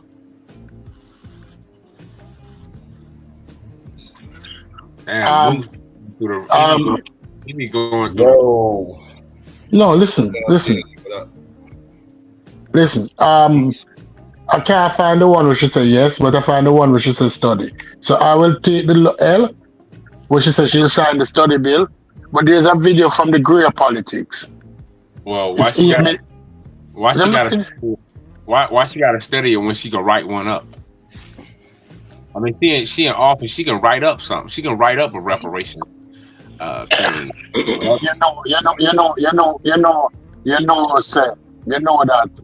That's the dumbest thing you say since you're on. That's the dumbest thing. You see, I'm not calling you dumb. And this is why after you can rebut when I finish. You can rebut when I finish. You can rebut when I finish. You can rebut when I finish. Because you know how laws are passed in the United States of America. Man, most laws are passed. Yeah, a study has to take place first. No, that's not true. That's the time when you okay, all right. Anybody who said no, I'm muted. I'm muted because guess what? I'm coming off because the person who said no dumb as fuck. The person who said no dumb. The next time you're on, I'll be on here. Psycho, I'm off because this dude tell me that a bill laws don't work like that. So you don't have to do studies. So I'm coming out because the panel is dumb as fuck. That study is another delay, stall tactic. All that study is a delay these niggas out tactic. Period. What's there to study? We got it in color. Literature, this thing. That's a come on. We got it in color, and then if the aspect of it, we got it in black and white. Not only do we got it in color, we got it in black and white. They wrote it in them newspapers. I mean, we see the black and white TV, old shit. I will say this: it has been multiple studies done on reparations already from a slew of people. Butch Ware was just talking about this on the Jason Black interview, where they had their own people do studies and whatever. Jill signed them, and they said, "What was the number?" He said, "I think he said 13 trillion is owed to Black Americans." That's the number that they came up with they study. You got other people doing studies have been done left and right. Like, so, pick one. You know what I mean? Or merge all of them together and chew on the meat and spit out the bones, something. But studies have been done.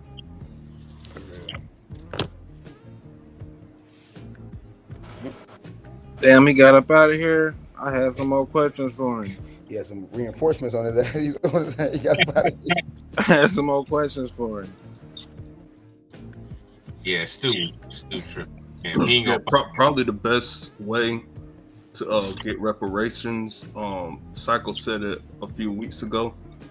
Like, if Jill Stein signs the executive order, and it won't pass because Congress gotta approve it, but it puts that idea out there, and it puts the burden on Congress. You remember that, Psycho? You said something like that. Pressure on them, exactly. Yeah. Well, let me ask you. We get voted. Then at the midterms, we'll vote in the people that support reparations and get them in the House and the Senate. Yeah. So let me ask you something, Chris. Yeah, you don't think Black people can sue the states that upheld slavery? I mean, you can sue. Would it have merit? I don't know. Like a class action. Like a class action. Like not just one Black person, like all Black people as a class action lawsuit against every state that upheld the laws where we got proof, fact, and evidence, irrefutable and undeniable. So yeah, you could definitely sue. I just don't know if it would have merit, because if it was legal at that time, like I don't know how it would be done. But I guess do it like I guess we had to paint it up like a victim, like how people came back after Cosby and was able to do that for assault, and people come back after 30-40 years.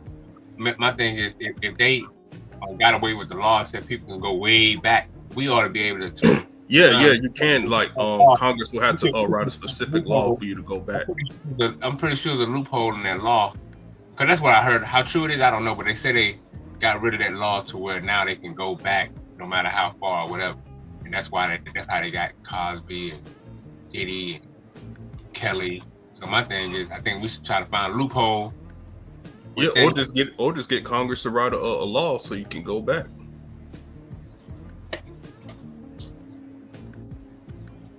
So I have no idea how it'll be done. I wish I was a lawyer or something so I could give you more info, but that's how far my knowledge goes. No, I feel you, homie. Yeah.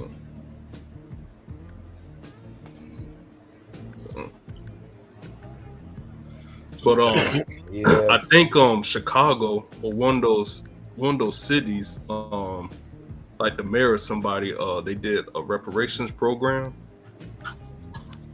You talking about it was in Illinois, right? Illinois. Yeah, the housing program. Yeah, it was in Illinois. Yeah, that was a while ago. But yeah, I know you're talking about. But white folks filed a lawsuit in regards to that. So that they did. Yeah, they filed a lawsuit saying that it's discriminatory. That's why. Yeah, every time we supposed to get something, they always throw some type of monkey wrench or something. Mm-hmm. The white population of that area filed a lawsuit. So I'm jealous. Yeah. And that was up to $25,000 for to go towards a new home. So the housing thing on the housing reparations in Illinois, it never went through because they got sued. Yeah, it went through. It's still active, but when you sue something, whenever you file a lawsuit, that it doesn't like dismantle the program, but it holds it. It makes it. It puts like they can't dole out no funds until, So it's like it's a mechanism in place really designed to either ultimately strip everybody of it or at least to slow it down. It's crazy.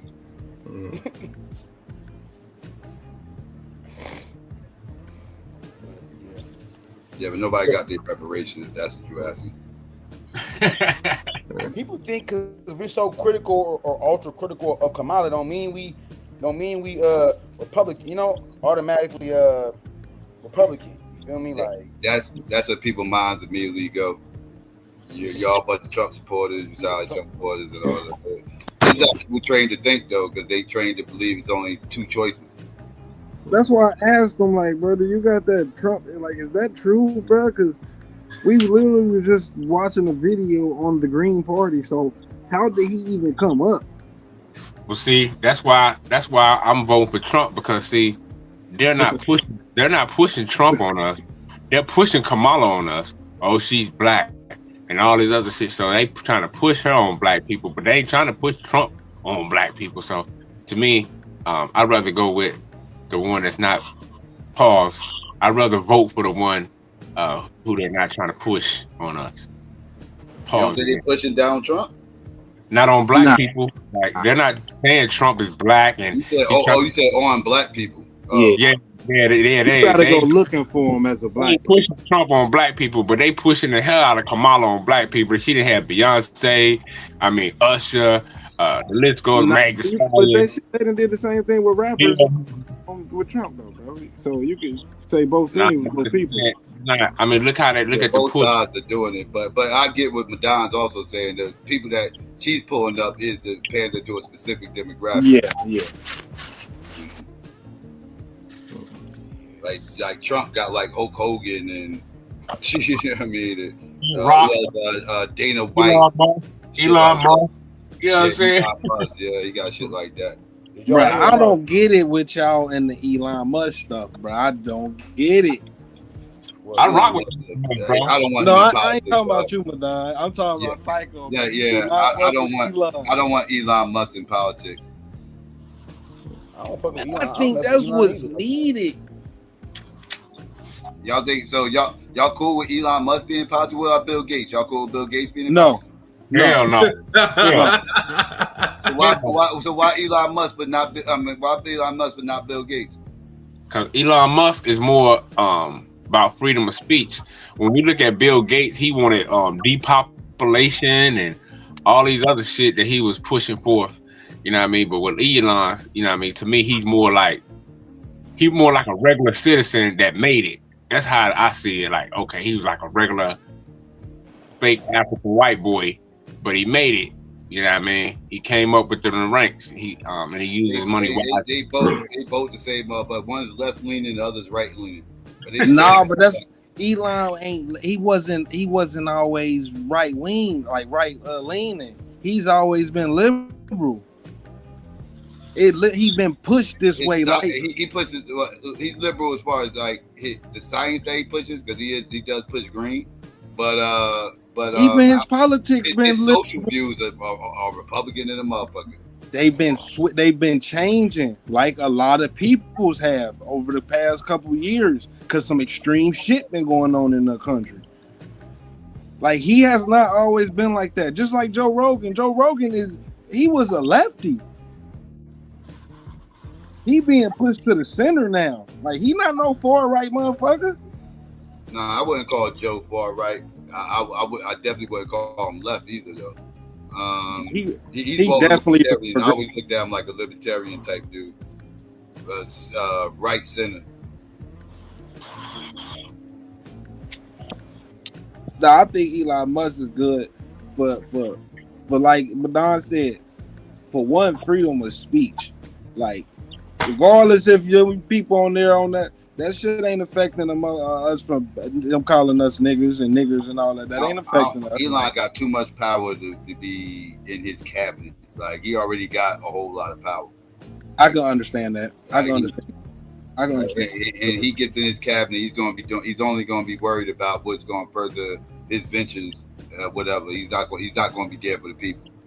Elon Musk don't talk about the people. Hey, have y'all read the Twitter files? Exactly. No one had all that power. Like with his power, when he's giving out $1 million to anybody. With all the power I've seen him get, Psycho, I've seen him only do good with it so far. I ain't seen him do bad with it. He did it with Kamala. I mean, that's because he wants something from the people. It's a gimmick. It's a gimmick to try to get something for the people or whatever. Like it's an election ploy. But for the most part, his bottom line got affected. It was just a register, like people who registered, like Right. That's what I said. It's a ploy. It's all ploy. It's political ploy or whatever. He got millions to throw around like that. But Psycho, you got plus it gives them good grace with the people and shit. So it's all political. Look, Psycho, this is why I think it's not right. This is why I think it's not, because you got to think his base is the left. Electric energy, all of that shit. California, Silicon Valley, where he grew up, where he made his money with all his partners. He was a Democrat. Like all of that is is liberal, progressive things that he has done. He's green. That's actually Green Party shit he's pushing. Hear me out. The Republicans, they want gas, they want fuel, they want fossil fuel. They want that. So it really will be affecting his bottom line coming to the right party, because the people who don't even want to use his product is the people who vouching him. But Trump is promising him leeway though to do all that. Now, Aaron, like Trump is not, because like Trump. Let's not get it fucked up. Like Trump is a grifter, right? Like I don't think he's a real Republican or a real liberal or any of that shit. He's a goddamn grifter. He's a businessman. He's all about. He's a capitalist, right? That's pretty much. If capitalism was a political party, that would define him best, because that's what he did. So he's going to go wherever the money is, and he's going to allow Elon to get away with murder. And they with murder with what? They don't like it too much, but Trump don't give a fuck with the right guy. Hold on, Madonna. That being said, Psycho, hold on. Let me ask y'all. Wait. Hold on. I gotta say this real fast, bro. You got it, Aaron. Now, with that being said, what you said and what Psycho said about Elon Musk having too much power and doing that. So my thing is this, right? If he's passing out $1 million for people to register to vote, is voting really a fraud? No, it's not a fraud. Who said voting's a fraud? No, you know, a lot of people say your vote don't count and it don't matter. So my thing, if you got all these people paying people, so I'm just saying for those who say that.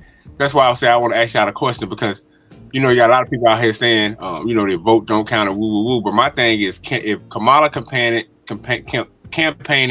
paying people to, you know, help her or support her or photo op with her, and Elon Musk is telling people, hey, your vote does count. It's because your vote does count. Exactly. Yeah, that's why I'm trying to convince people your vote actually does count. Depending on who you vote for and what state you in, it'll count even more. So I'm just trying to help people maximize their ability, their weapon pretty much, because your vote is a weapon, right? And I just want them to point it at the right person and hit their target. Like depending on what state you in, you can still weaponize your vote. That's why I agree with you, Psycho, on voting Green Party or Independent this year. Because I feel like I feel your stance. If we take away enough from a party that is using us, it'll wake both parties up to, hey, they vote actually matters. So when we do come with the demands, nigga, you got to live by our demands because you know our vote. A valid voting block. We got this many voters right here that will jump on board if you meet these demands. Exactly. So the people saying don't vote are like that shit. I don't know. Yeah, it's a waste. Yeah, you're wasting you're not using the power you have. Pretty much just giving up all your power. Like you ain't gotta vote for either one of these parties, and I would agree. But it still is a way to still weaponize your vote, though. Yeah, because that's what made me think when y'all was saying all that, and I was like, well, now wait a minute. Elon Musk passing out $1 million for motherfuckers to register. I said it's voting shit. I mean, because I had a change of heart about voting about 5-6 years ago, but when Elon Musk started doing that, and then people was coming out talking about Kamala was paying them to, you know, try to sit down and interview and all this other shit, I said, okay, your vote really does count. You know what I mean? I was like, shit, hey. Yep. Yeah, gonna be interesting to see who wins this, though. I will say that. I want to see how many votes Jill get. I'm curious to see who wins. Obviously, I'm still not sold on one side or the other. It really could go either way. Both sides have made mistakes. Both sides have made some decent moves. I don't know, man. It's close. It's close. It's crazy that it's close, but it's close. Who you got winning, Psycho? I'm gonna make my prediction on Saturday. I'll make my prediction on Saturday. I'm still rattling my brain over it. I'm leaning one way or the other. I ain't gonna say who it is right now, but I'm still torn on it though. I usually already made my decision by now who I thought was gonna win, but this one's because Kamala came in so late. She came in so late, kind of threw everything off, and now she's like a wild card, and I'm not sure. I think that was the best decision. I don't think it would have worked out if she came in. She wouldn't even been the nominee. That would have hurt her. Yeah, she wouldn't have been the nominee if she would have came in how it's supposed to. Because it would have been a primary then. One, it would have been a primary, and two, if she did win the primary, they would have had enough time to pick her apart even more. Yeah. Trump got it, man. I didn't see, man. I didn't think that many black people in Alabama would be supporting Trump, man. Like, oh, bro, I've been tripping out. I had to go to this city about an hour outside where I live for this training I got to go through. Trump shit everywhere, man. I passed about 3-4 black cars. They had like the Trump picture on the side, on the back window, like he was sitting in the back seat and shit. I'm seeing all kind of Trump shit. I'm like, what the fuck? The fact that we be having these conversations and it be these arguments that get so serious, that tell me that Trump gonna win, because this has never happened. That means you got people who has never had arguments with the same people they're around with a whole different viewpoint now and voting a different way. That means all them people are going towards this other group. Like, That's how it just logically makes sense to me. Just off the we having these conversations alone show me he probably got it, like, because it ain't no way we supposed to even be having these we ain't supposed to be arguing about this. Right. I heard funny. Y'all seen that black lady? I don't know what she was at. I don't know if she was in Philly. Sounded like she was from New York or somewhere. It was this black lady standing up talking like a red. She was down with MAGA. She was like, and yeah, we ain't voting Kamala with her pseudo black ass, bro. I had never in my life. Like growing up, I never heard. It was on the news. I had never seen nobody outside the conscious community saying pseudo black ass, bro. Bro, it's somebody. It's out there, bro. Because I saw it on YouTube. Somebody put the clip out, but it's a black woman. I don't know if she sound like she's from New York or Jersey or somewhere, bro. But Psycho. Yeah. Question for you: all your life you've been living, have you ever heard of black people having arguments over the presidential race? Not the Democratic primaries and stuff like that, but the actual president. Have you ever heard it arguments to this degree ever? No. Like you said, back in the day, they would argue over the primaries and stuff, like who we want to vote for on the Democratic Party. Right. That was the main arguments I would hear in the community. But for the most part, as far as president goes, those common consensus, whoever the Democrats chose, that's what we go. That's what we vote for. Right. That's just what tells me, like, that's just what gives it away. The first heated debates I can remember as a kid in our community, in my community, as far as like politically amongst black people, like going to get like arguing about who was when Jesse was running in the primaries. When Jesse was running in the primaries, it was a heated arguments in the black community. Some people felt like Jesse should go, should get the bid. Some people didn't feel like Jesse should get the bid. He ain't know nothing about politics. It was like he was grifting. So you had people out there thought he was grifting at the time, and they didn't want to mess with Jesse. But it was still Democratic Party though. It was in it was primary. Yeah, it was Democratic primary. Yeah. Mm-hmm. Yeah, they call it messy Jesse. Yeah. Messy Jesse. Yeah, that was the first time I remember being heated debates in our community about politics, and like you said, it was the primary. It wasn't no heated debate about the presidency. Like that wasn't heated. Yeah, I ain't never seen it. I ain't never ever in my life seen it like this.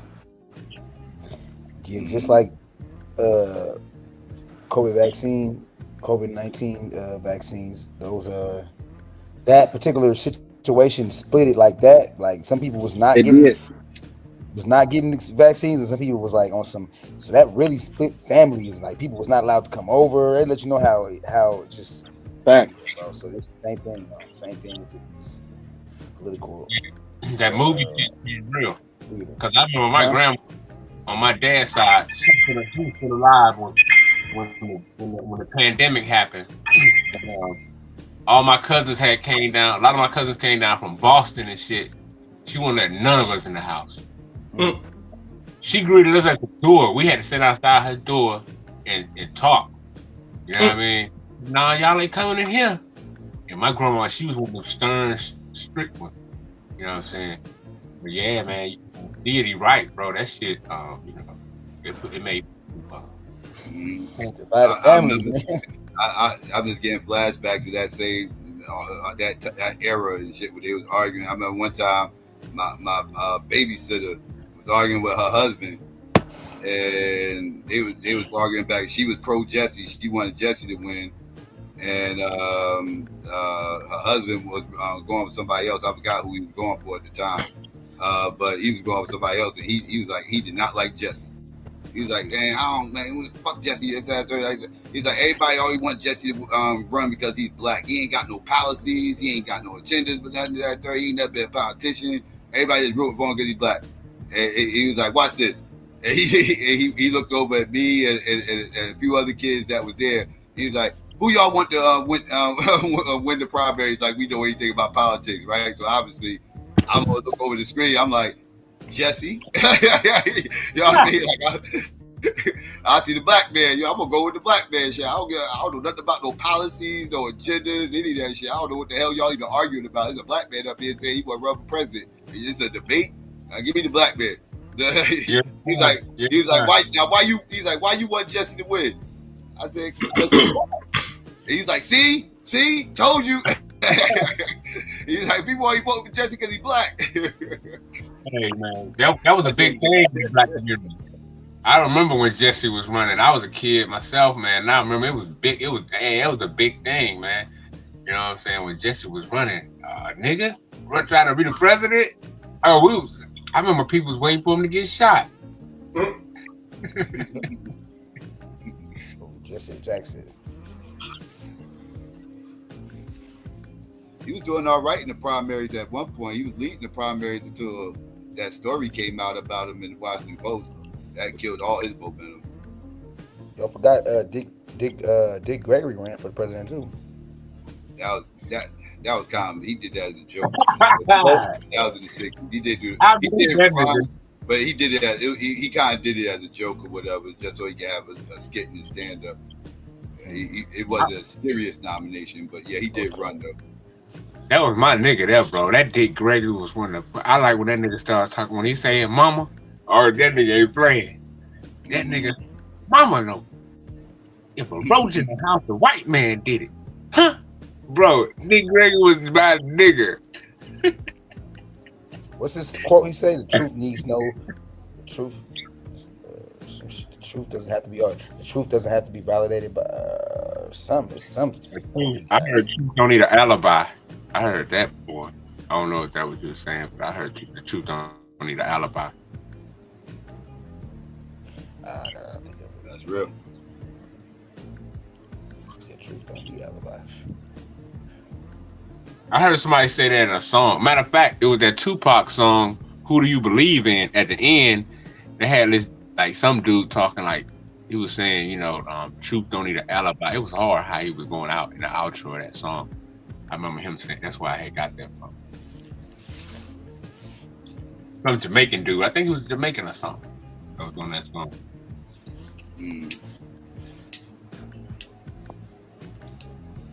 Yeah. Well, less than a week. Next week? Yeah, next week. Yeah, Tuesday. Yeah. Yeah, coming fast. Pause. In a week. Okay. On the 5th. Remember, I was just saying. Remember, Hillary was, you know, she was quote unquote ahead, and you know. Yeah, that's why I'm saying, like, these polls. Like, I'm looking at the polls, but I'm really not trusting a couple of these joints. I really want. It is one state I want Trump to win, and that's Michigan. Mm-hmm. That's one state I do want him to win because I don't want Kamala to win Michigan. I want, because Michigan is kind of that'll be a statement if she loses Michigan. That'll be a statement. So I kind of want. Why you say that? Because that's the state they fighting for the hardest, and really? she got a huge chink. Yeah, they made about 4 visits there in the last week. Man, I thought they were fighting for Georgia hard. Obama, Michelle, Kamala made a visit there. Like that's where all the Eminem shit happened. Remember the whole Eminem shit? That was Michigan. Oh, I didn't know that. Yeah. Like they fighting hard for Michigan, and Trump made his visits there too. He ain't do. I felt like he did a horrible job though. He could have did a better job if he was trying to win that motherfucker. Like he really didn't do a good job talking shit about Detroit and everything else. Like you really don't want to piss Detroit off, because then that's going to cause Detroit to have a big turnout, and a big turnout in Detroit is bad for Trump. So that wasn't smart. He might have motivated some people to actually go out and vote for Kamala after saying that.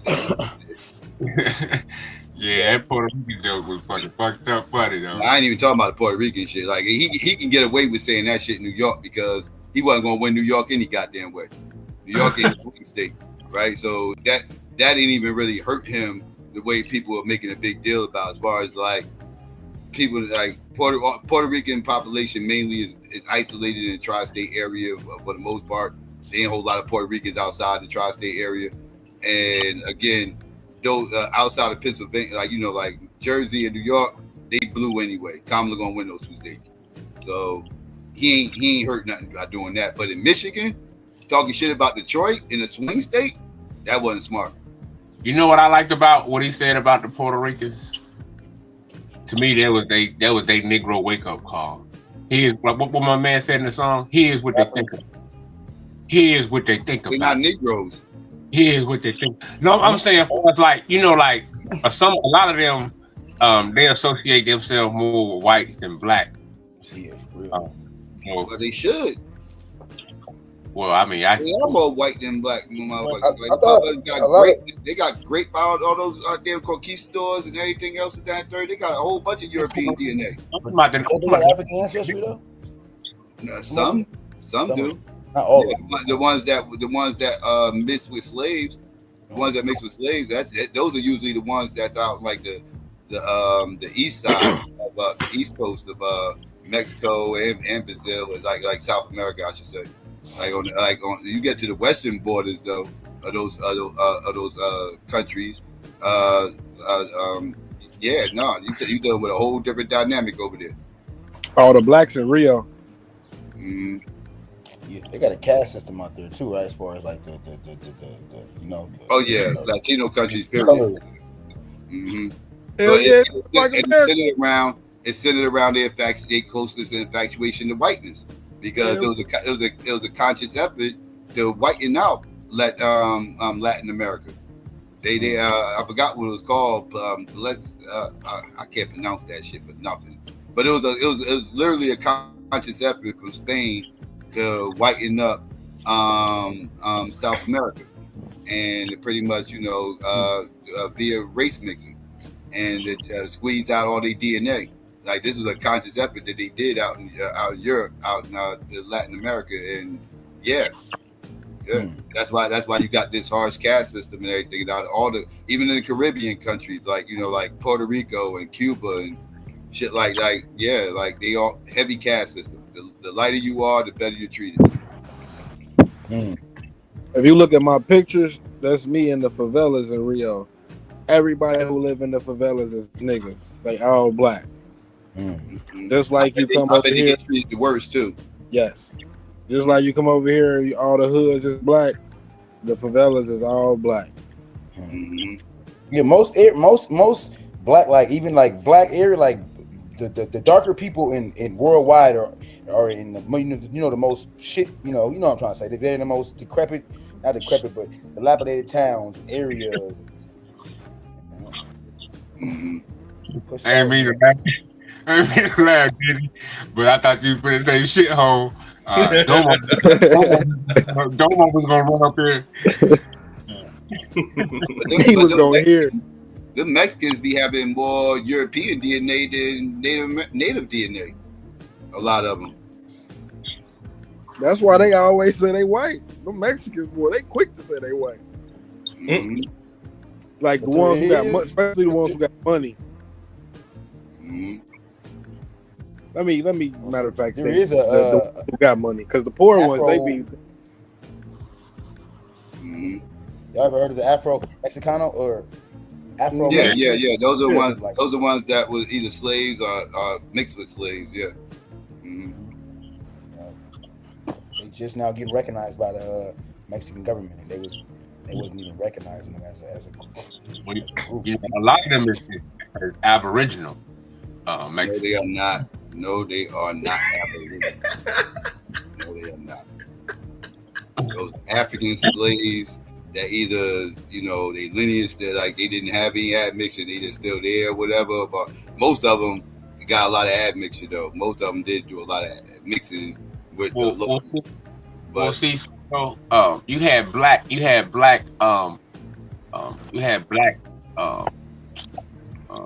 seafarers during the time during what they call the exploration age, right? With Columbus, because after all these people, you had different Africans that it's on record. With different no record of the black man getting here before the white man or the Asian. I'm saying the Asian got here before the black man. But hold on. It's on record that Africans sell from Africa and set up towns in Mexico. No, it's not. There's no record saying that. None. Yeah. None Yeah, that's backed up with any sources. You show me anything saying that, I promise you that shit ain't backed up with any sources. That shit conjecture, some weak hypothesis that ain't centered around anything. That's all you can't show me no archaeological evidence.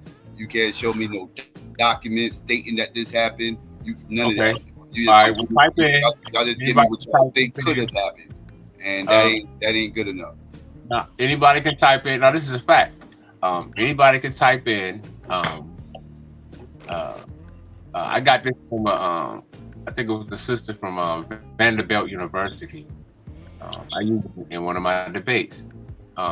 It's on record. You got different archaeologists from Mexico and from America that were saying that during the exploration age, where you had people like Columbus and all these people, they were selling out on boats and shit, and it's on record that you had Africans that came to a part of Mexico and set up town. Boom, boom, boom. Stop right there. Yes, he did it. Christopher Columbus had a black person on the boat when he first got here, and yes, black people did come. This is after Columbus, though. What you're talking about is correct. That did happen, but that happened after Columbus. That didn't happen before Columbus. And that's another thing. Christopher Columbus had black people on the boat when he got here, so he knew what black people looked like. He didn't say that these people looked like black people. He said they looked like they was from India. Hence why they call Indians here. He didn't say they looked like black people. He didn't say they looked like Africans. That's why they wasn't called African. It was called Indian because he said they looked like people from India. What I'm saying, Psycho, is outside of Columbus, they had what we call an exploration age where you had hundreds of men going out on ships because of the news of the New World. So you had different captains who had ships from Africa that went to it's on record, they went to parts of Mexico and set up towns. Like during that whole age where all these people were starting to build ships and go out on the sea. That's what I'm talking about. Yeah. That 1400, within that 1400, 1500 year span, doing that. Africans wasn't just selling over here like that. I don't know where you're getting that from. They came, they did make it over here, but they was coming over here the same way Columbus and them was coming over here. Africans was not just taking off on shore and just selling over here like that. I don't know where you're getting that from.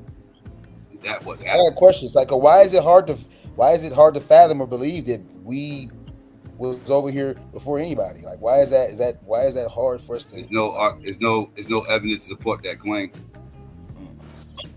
It's not that hard. It's not that hard. It's hard to believe because I understand migration and history, and nothing supports that outside of people that just want to make everybody black. It's no evidence to actually support it. Because again, I study evolution and migration and stuff, and it doesn't. These stories ain't lining up with what I know. Well, I think we the people. And we gotta remember real quick. We gotta remember, like a lot of people make this like it was like a space race, right?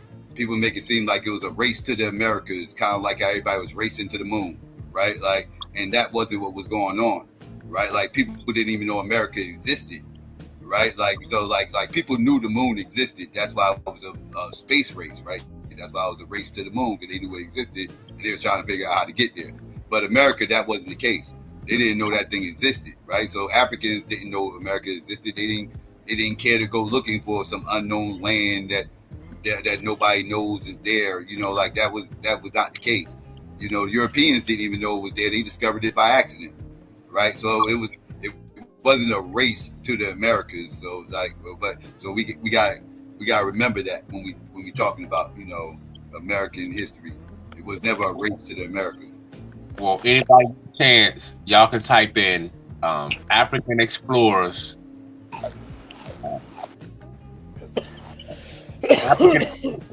African explorers finding towns in Mexico.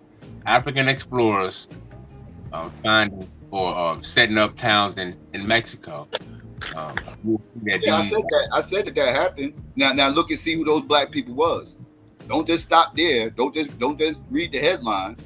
Look into who those black people was and accept what they said who those black people was. Don't make them black people something else. Look into who those black people was that built those towns. Because yes, you're right. They did have those towns. Yeah, that's all I'm saying is that during the time of the exploration age, you had these African explorers outside of Columbus. Yeah, Columbus had some, but you had some outside of Columbus that went into towns in Mexico. That's all I was saying. But it wasn't African explore. Like they wasn't coming from Africa explore. That wasn't how that went down. These explorers was coming with the Spaniards and everything else. Like, and they was going out doing helping them explore the land. And they also had slaves and Like I said, read the story about those towns and you'll see, bro. I'm sure you read the stories already. You just leave it down the attention. But yes, those towns did exist, but those black people came from somewhere. They wasn't no explorers on the level that you're speaking of. Like, they wasn't just chilling out in Africa. Like, yo, we're gonna do some exploring out in America next week. You coming? Like, it didn't go down like that. All the sciences though, the math, but as far as navigating the seas, that we didn't go as far as to be that dominant. I don't know, bro. I got some literature that I got more than one book that backs up, bro, that we was already here, bro. I ain't talking about. I'm not saying that black people didn't get on boats. That's not what I'm saying. What I'm saying is we went places that we knew was there, right? Like we did island hopping. We'll island hop. We'll see an island miles away and everything else, and then figure out a way to get there, right? And everything, and we went down the river, the Nile, and stuff like that. We crossed the Mediterranean and stuff like that. But we could see the land on the other side. When you look at the Atlantic Ocean from the west coast of Africa, you're not seeing no land. Mm-hmm. You're not. You get if you sail out for miles away from off that coast of Africa, you still ain't seeing no land. So it's like they had no motivation to go out there because there was nothing out there for them to motivate them to say, okay, let's figure out how to get there. You know what motivated them? What motivated the Africans to let them know it was people on the other side was, you know how different times of the year the current flows differently. So different things used to float to the shores of Africa, right? And they showed on I think National Geographic or something how on one of those reed boats they used to build back in the time sail the Atlantic. So, but that's how a lot of them, I think. Well, you talking about? They showed that somebody could do it, but they ain't have no evidence of anybody actually doing it.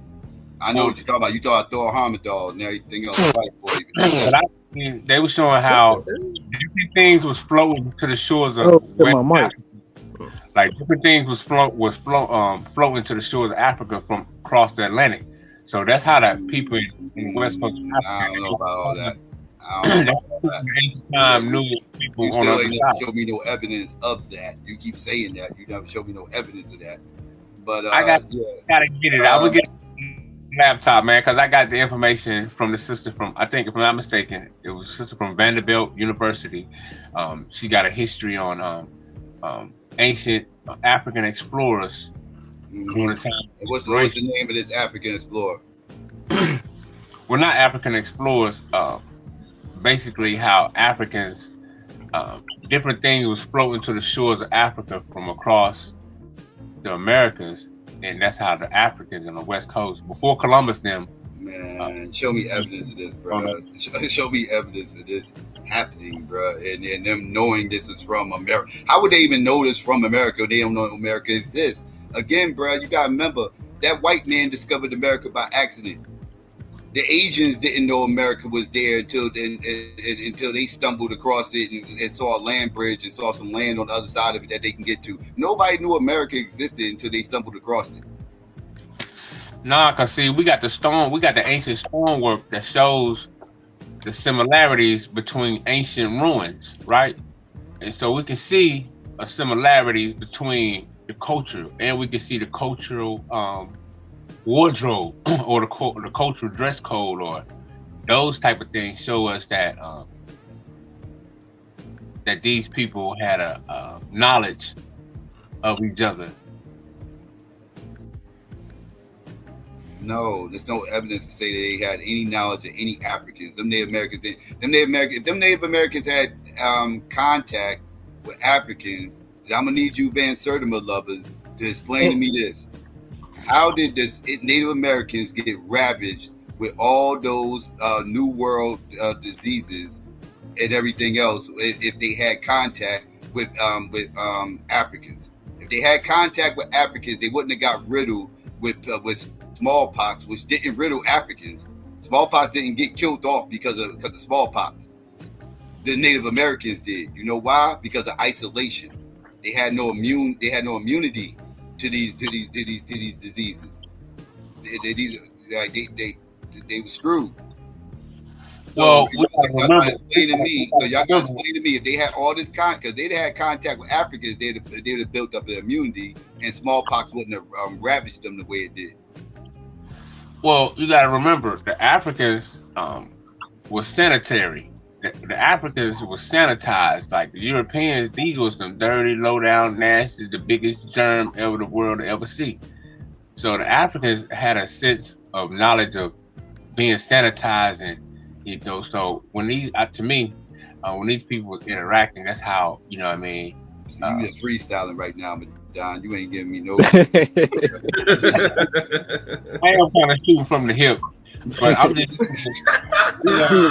with both guns. Same time, I'm using the research I've done to correlate the truth of how these ancient people can interact without passing diseases, because these people were cleanly people, and the European was proven to be the most lowest beast.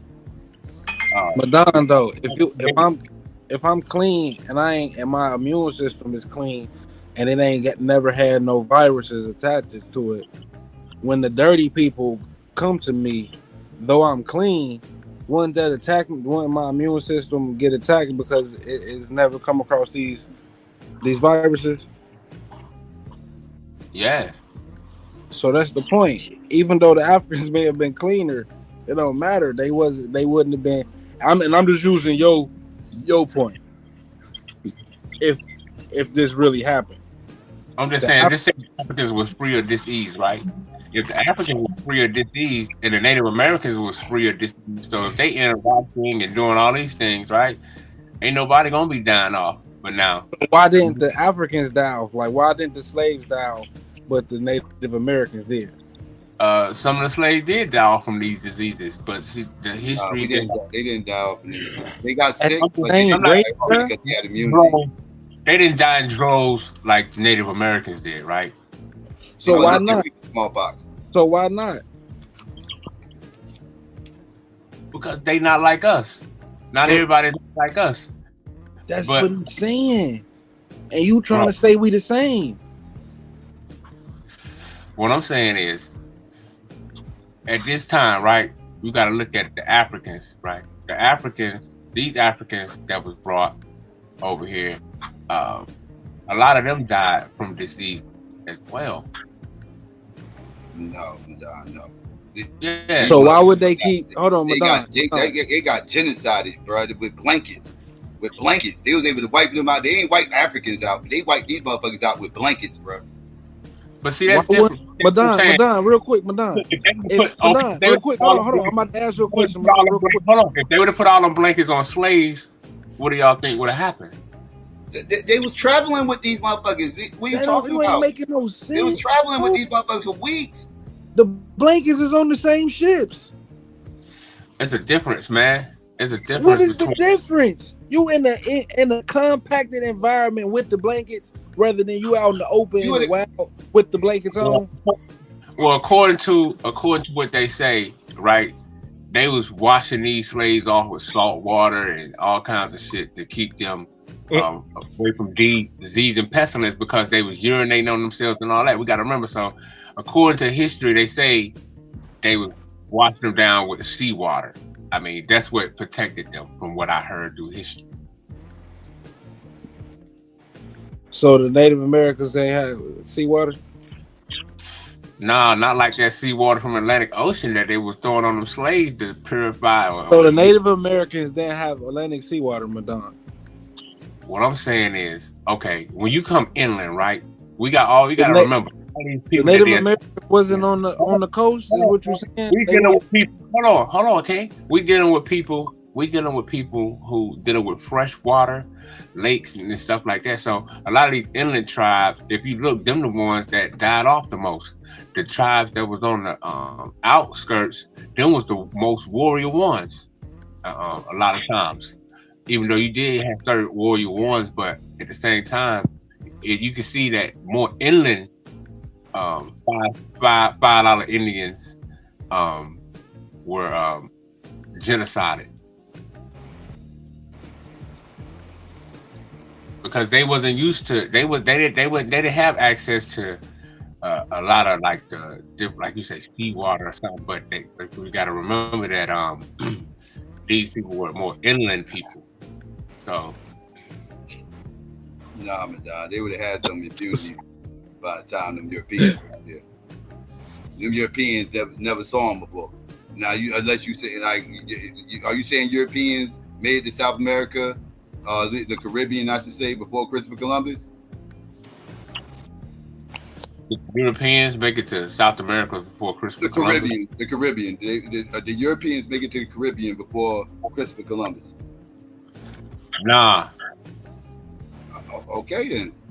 So again, how was they riddled with smallpox if they had all this contact with Africans who had contact with these Europeans well before them, and they would have built up an immunity to these Europeans the same way we had when we got here, and they would have also had an immunity.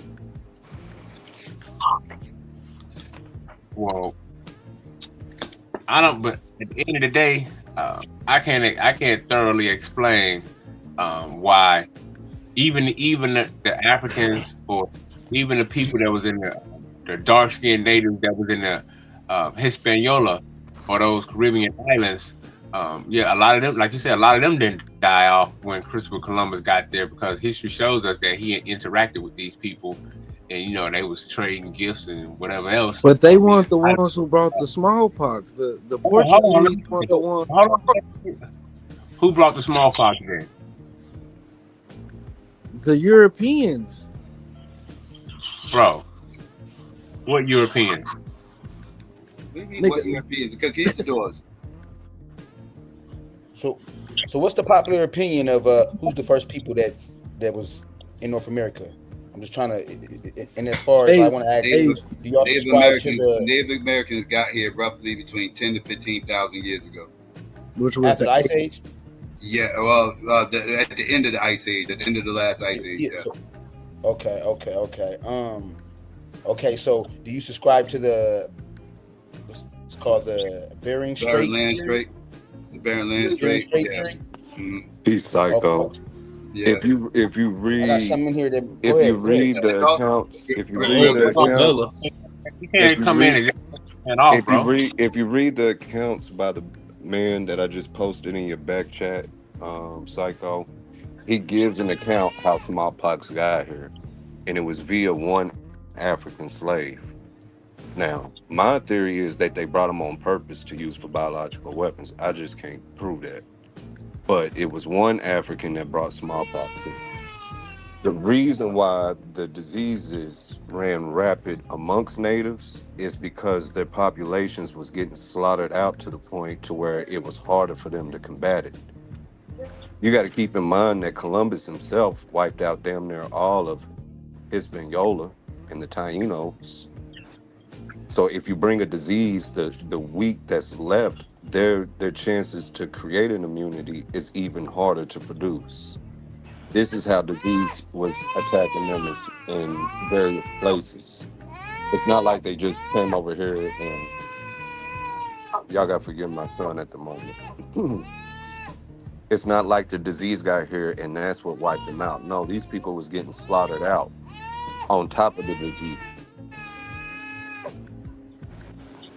It was in 15. This was the whole point in D.A.B.A.T.E's argument when he went back to Spain, saying that these people are getting slaughtered out and appealing to their community, and he started advocating bringing Africans primarily for slavery. That's true.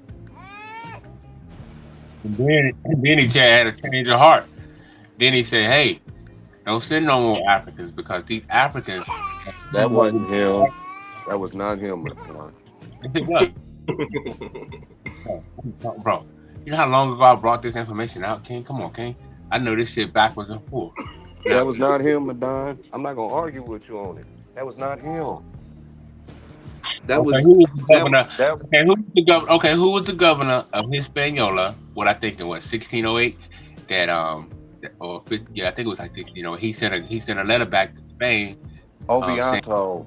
Stop sending Africans. Ovianto, not D.A.B.A.T.E.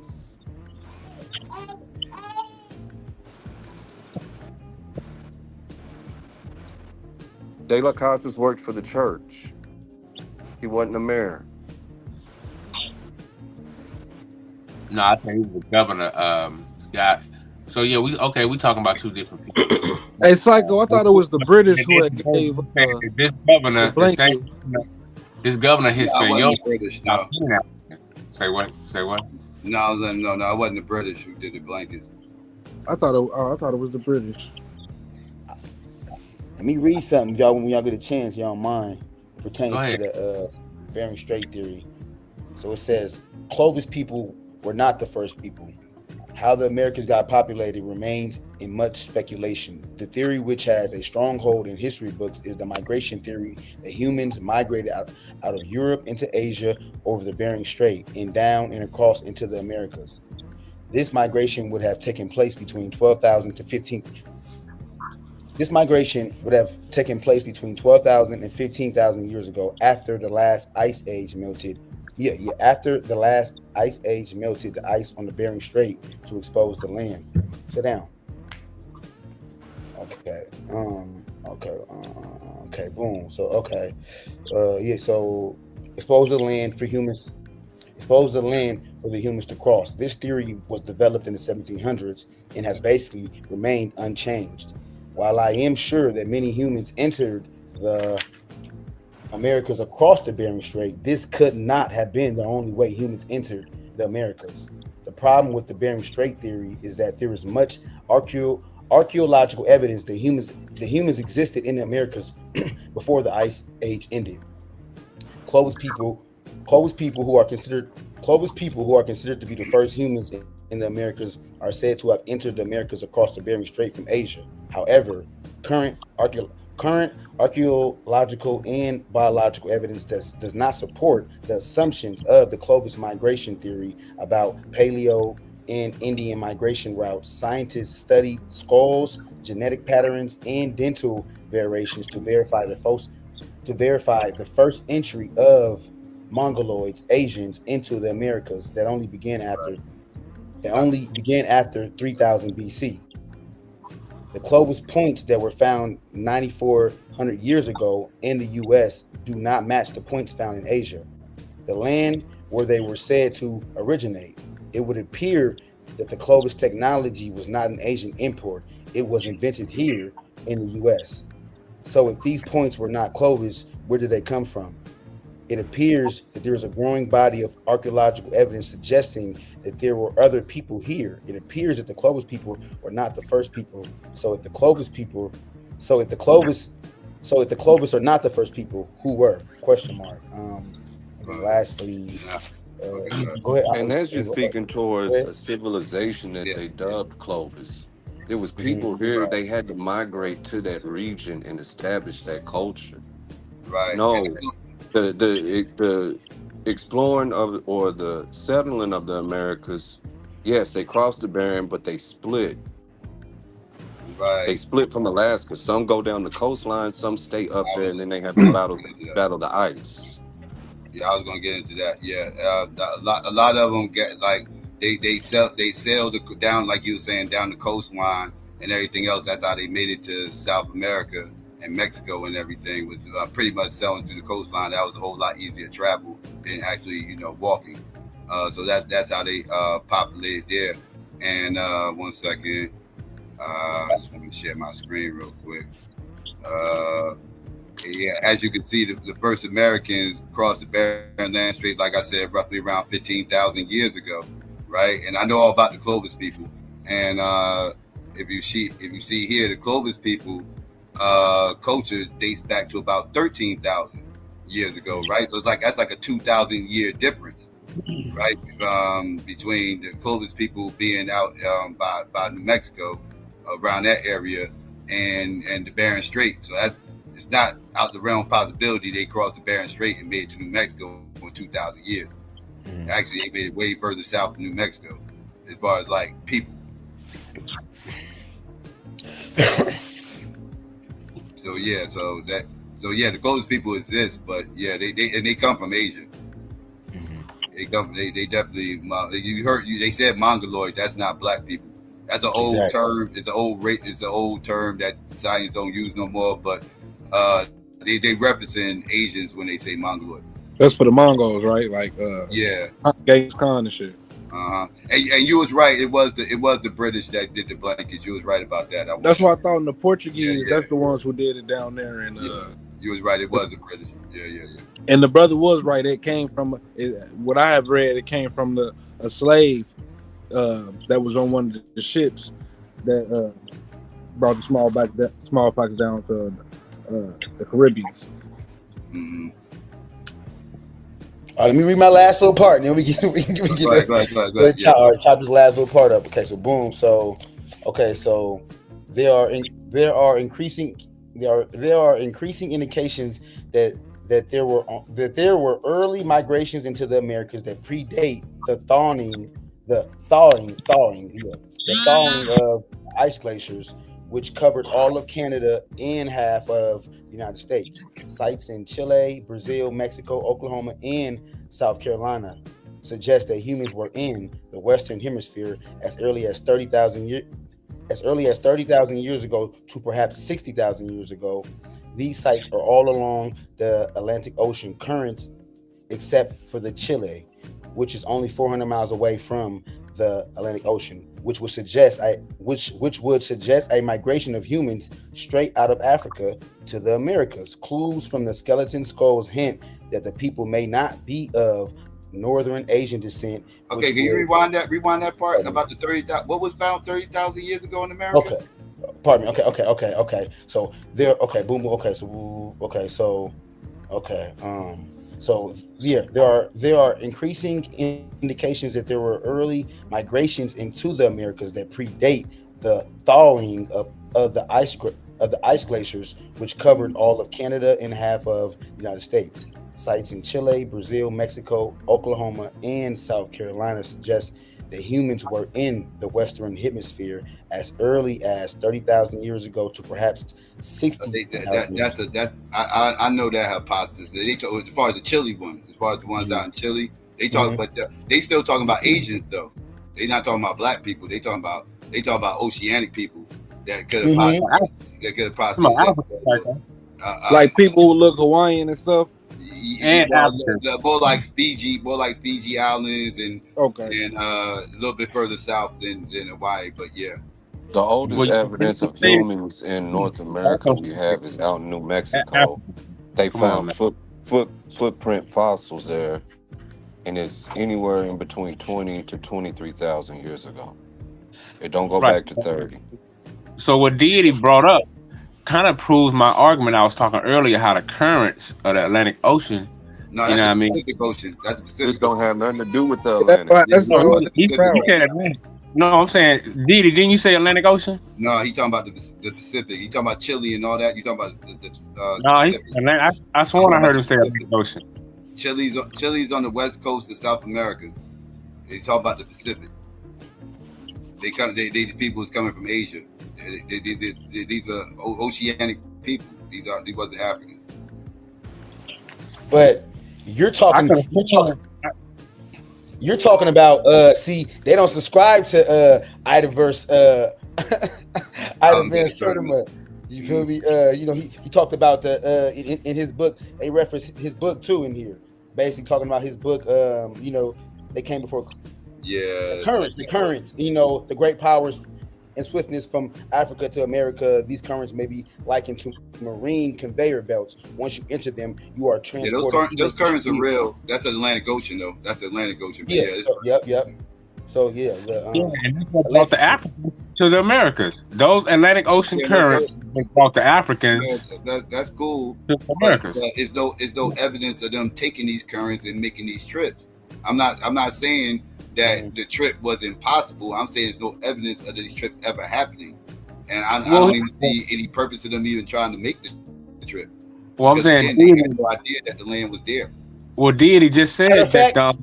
What D.A.B.A.T.E just read was saying that the new evidence suggests on like North Carolina and the coast, the coast, you know, pretty much. I want to see evidence of stuff on the East Coast that's 30-something years old. That's what I want to see. I think this right here, this little summary right here, put things in perspective. Let me read this real fast, Madame.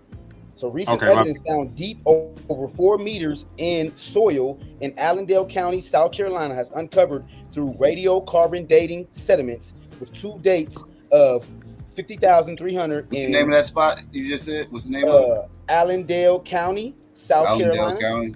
Yep. Allendale, like Allen, like and South Carolina. That's my family from. Yep. Allendale County, South Carolina, has uncovered through radiocarbon dating sediments with 2 dates of 50,300 and 51,700 on burnt plant remains. 8 ounce. I'm guessing, yeah, they got 8 in here. 8 must be like a citation, like as far as so 8 years. So Dr. Albert Goodyear, archaeologist for the University of South Carolina, said this is the oldest radiocarbon dated site of human activity in North America. The hypothesis that there were people here not long after. The hypothesis that there were people here not long after the dispersal of humans from Africa, 60,000 to 80,000. 60,000 to 80,000 years ago. This would suggest that the original inhabitants of the Americas were of a Negroid stock and not of a Mongoloid stock. The latter not entering the Americas. Wait. How do you jump to that conclusion? There you go. There it is. How do you jump to that conclusion though? That they was Negro. Okay, so boom. Okay, so boom. Okay, so after he said that this is the oldest radiocarbon dated site of human activity in North America, my bad. He hypothesizes that there were people here not long after the dispersal of humans from Africa, 60,000 to 80,000 years ago. He's using the out. Okay, he's misinterpreting the out of Africa theory. That's what's going on. Okay, I see how he came there. So? Yeah, he definitely do. A lot of people do that. A lot of people don't understand what the out of Africa theory is saying. Psycho, do you mind posting that last link on the screen?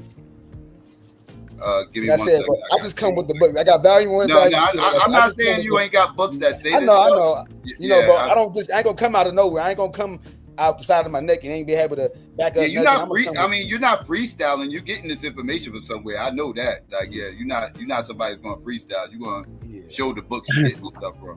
What's the name of that book again, D.A.B.A.T.E? I need that, bro. Yeah, I bet you do. I'm questioning this information, I'm trying to find. It backed up my claim, though. I'm just saying it backed up my claim. How I was talking about, the currents were taking these people to the Americas and into South Americas and vice versa. So, never happened. But what was the name of that book, D.A.B.A.T.E? It's called Revealing America's Dark Skin Past, Volume 1 and 2. Revealing America's Dark Skin Past. Thank you, King. I didn't even want to come with the Dr. Columbus. I was going to leave that out. Leave out for Columbus. And then another one, Black people. Yeah, that's Psycho. That's it. And that's going to take you to the foot fossils in New Mexico. That's the oldest evidence of humans we have in North America specifically. Yeah, because I'm trying to find this 30,000 year one, and You're not going to find it. You're not going to find that Psycho. Yeah, this is what we were just talking about, the Clovis people, right? Yeah. I wouldn't dub those the Clovis, but yeah. I wouldn't dub them the Clovis.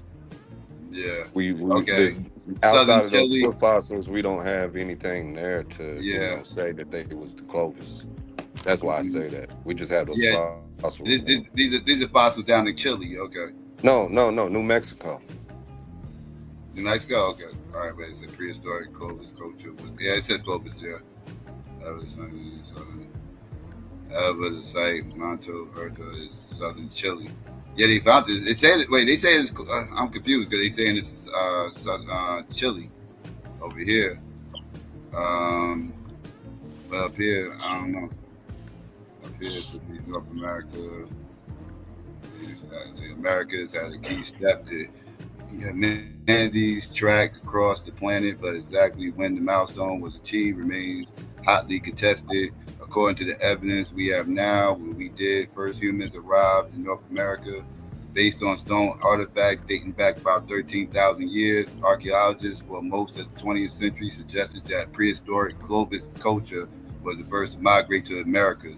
However, the site in Monte Verde in southern Chile was first discovered in 1975, was found to be about 14,200 years old. If people made it that far down South America by that point, either after the ancestors crossed over the barren land bridge that once connected to Asia and North America, or traveling in watercraft along the Pacific coast, then earlier sites must exist in North America. Michael Waters, the archaeologist at Texas A&M University, told Live Science. So yeah, so they still saying the Clovis people is the oldest. Keep reading down some. It's going to speak towards the finding in, I want to say 2021 in New Mexico. Mm-hmm. That's why I brought this up, to speak about the oldest in North America. Somebody bringing up a site over here that's 18,000 years old in Oregon. Yeah, but these footprints are older than that. Mm-hmm. Let me switch my screen and I'll read off where that paragraph begins. Oh, so what you trying to say with young D.A.B.A.T.E brought from, what was it called? There's a paragraph that begins. It says later in 2021, scientists. Yeah, I just ran across it. Yeah.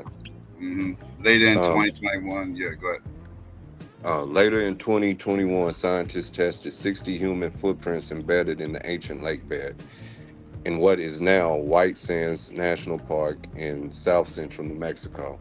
By using carbon dating methods on seeds found in the sediments within the prints, they suggested that people occupied the New World between 21,000 and 23,000 years ago. And once again, they just found this 3 years ago. Mm-hmm. So that's the oldest that we have. That's in New Mexico, right? That's in New Mexico, right? No, what D.A.B.A.T.E had is the oldest in North America. You all the way in Mexico. The brother D.A.B.A.T.E brought something from Mexico is in North America. He brought something from, hold on, bro. D.A.B.A.T.E brought something from Carolina, something right around the way that we can drive to. How come we can't find it? I'm just saying, how come we can't find it? Hold on, but wait. He showed how Africans, he named the doctor, or the archaeologist, who showed how Africans was here from 30 to 60. Right. He gave his opinion. He gave an opinion that wasn't supported because it's not here. I'm just saying, he said the evidence suggests. Okay, again, that's called the hypothesis. Okay, so you can't find that doc or that study or that particular what's that? I can't even find that him saying that. Yeah, I know what you just read. But I can't find anything that's a guy. Does that book source up where they got that information from? Like, yeah, let me see. And Psycho said a key word: hypothesis. This is proven. This is proven. The evidence is there, though, bro. You can't get past the evidence suggests, bro. The evidence that proves. The evidence that proves, Madon, we just read on the screen. No, what D.A.B.A.T.E read is evidence, man. In South Carolina, you out here in What Mexico. D.A.B.A.T.E read was somebody's hypothesis. Bro, What D.A.B.A.T.E read was somebody's hypothesis. Hold on, according. Oh, go ahead, D.A.B.A.T.E. You got go ahead. it, I'm about to find it. I'm gonna find it. He got it. The oldest documentation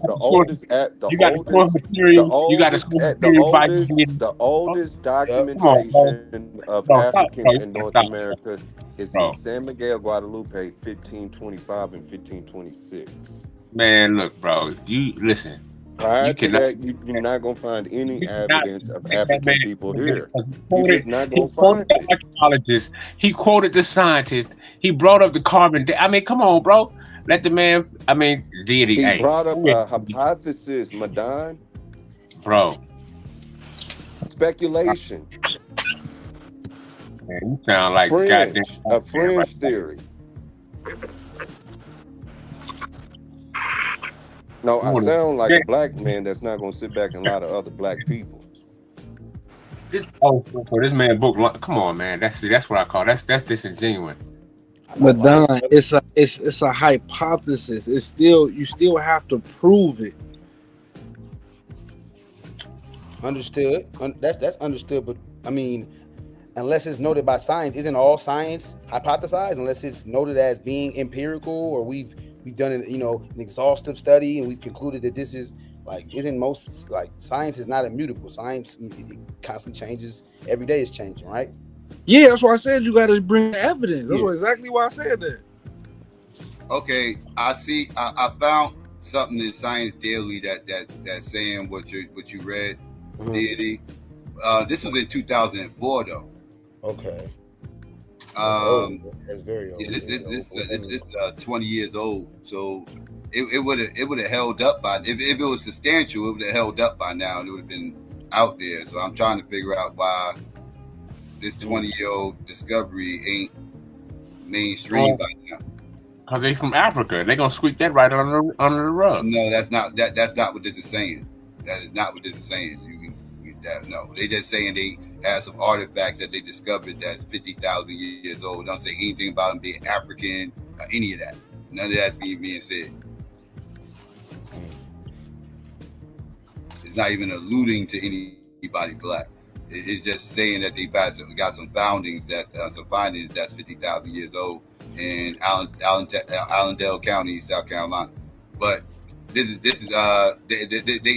saying that this suggests that this is again, this is another hypothesis, but this is 20 years ago.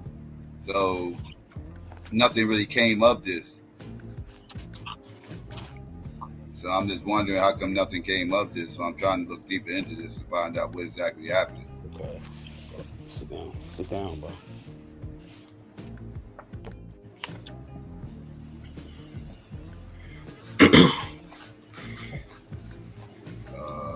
Matter of fact, I'll share the link that I saw this on. But this article that I'm reading it's 2004. Yeah, that is 20 years ago. Yeah, that's the link right there. I put in the private. And I wonder what's the what was the follow up? What was the consensus afterwards? Yeah, that's what I'm saying. What was the name of the archaeologist? D.A.B.A.T.E.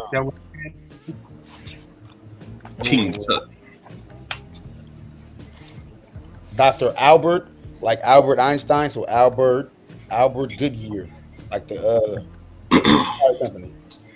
Okay, Dr. Albert Goodyear, got it. Don, it's not suggesting anybody black, so you can go ahead and take that and run with it all you want. I just want to see who this. No, I was just trying to see who real.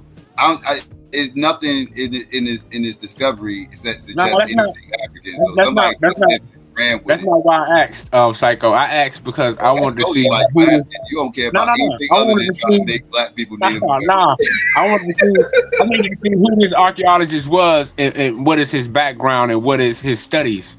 Like, what is his main studies? That's all I'm trying to figure out.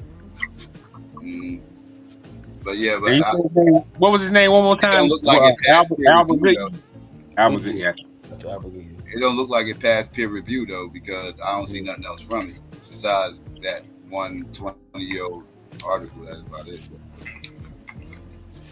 I was just trying to see who he was and what he looked like and what was his background and where he been.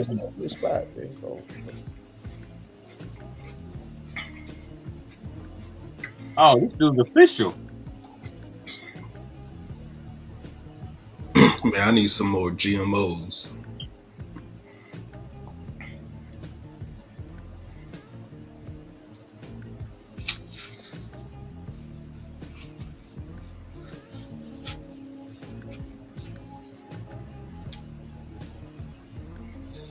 Okay, he's a professor at South Carolina Institute of Archaeology. Got a PhD from Arizona State. Went to the University of Arkansas. Okay, now can you show something that says that something that collaborates his claim? Is his claim just good enough? It don't need to be collaborated. No, I'm trying. That's what I'm looking. I'm trying to see. Okay, because it's a Wikipedia. I can send you to the Wikipedia about this shit too. And the Wikipedia, when I'm looking through it right now, it's asking for citations and everything else. Like when it gets down to this claim, it's asking for citations. So that means it's no source to this really. It's just a claim and it doesn't have anything to validate it. If you don't know how to use Wikipedia, it's supposed to have numbers and stuff, to kind of substantiate the claim. And I'm seeing citations needed and stuff like that. That's not good. Book in the back chat. Okay, I think I found something right here. Wait. Hold on. It says Goodyear, who has garnered international attention for his discoveries of tools that predate what is believed. Can you find something to substantiate the claim? I just went through the claim. We know. Man, I was fucking heated, dude. Because again, I'm looking at the dispute that he's getting pushback over here. I'll post a Wikipedia about this shit. It's called the Toppler site. That's the name of the site. It's called the Toppler site.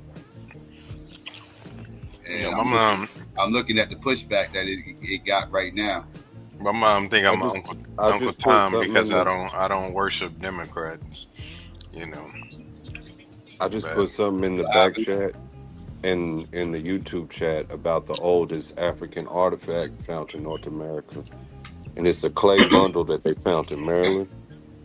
Outside of that, one that I can think of roughly to the same time period, that's 1700, as in 1700. But a little later, you got the Akan drum that was found out east. And that was in the 1700s. I want to say 1735, 1745. So we're not even finding. It's just a theory. We're not even finding material evidence from Africa and North America prior to the 1700s. So you one of those people who believe that we weren't brought over here on slave ships? No, that's not what I don't believe.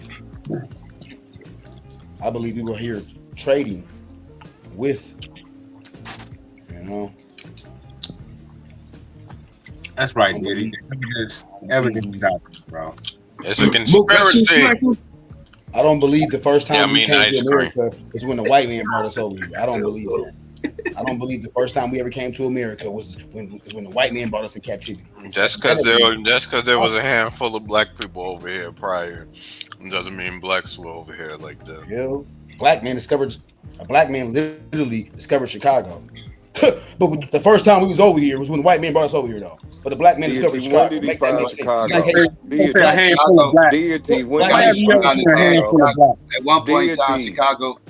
When did he find Chicago? The white man. It took a white man a long time to get through the Appalachian Mountains. White man couldn't. At least the white men that colonized this country. It took them a long time to get past the Appalachian Mountains.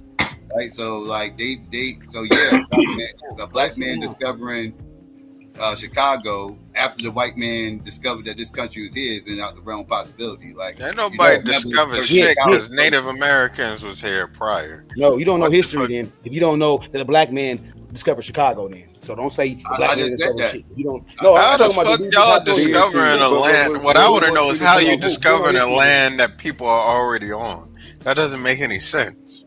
What we want you to do, D.A.T., is look up when he established Chicago.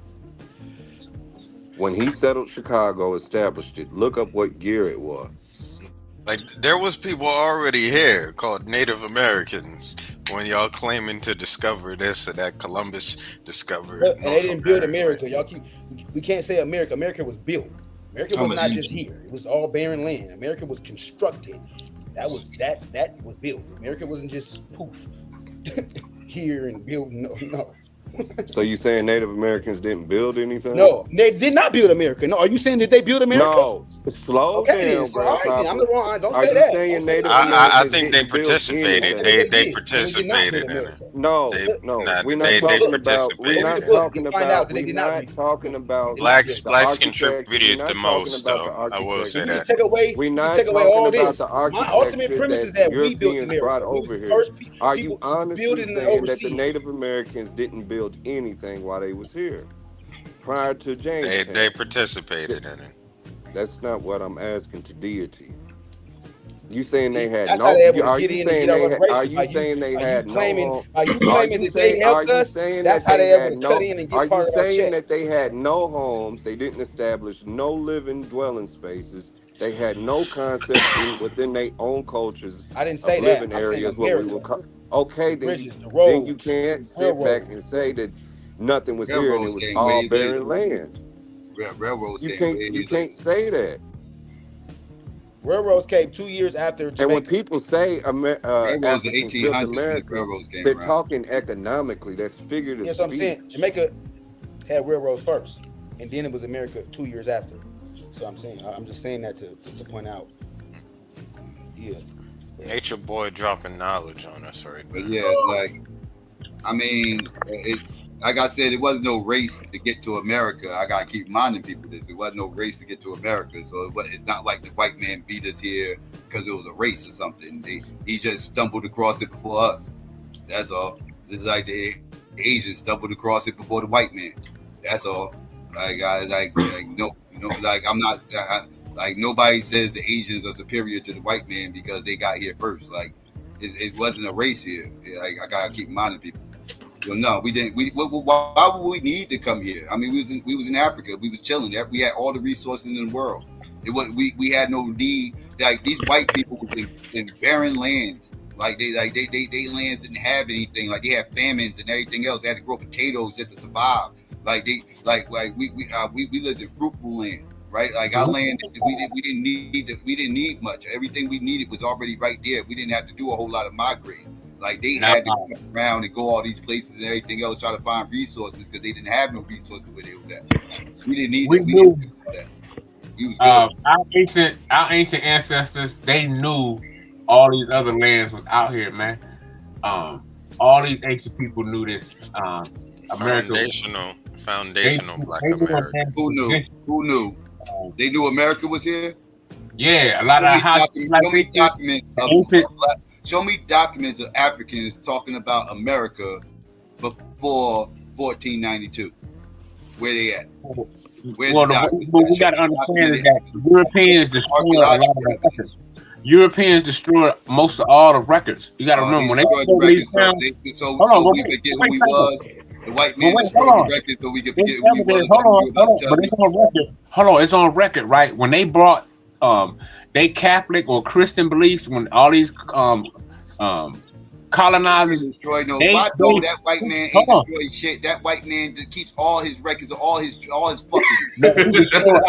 All his fuckery. He destroyed our records. We have the white man not documenting his fuckery throughout the course of history. He destroyed our records.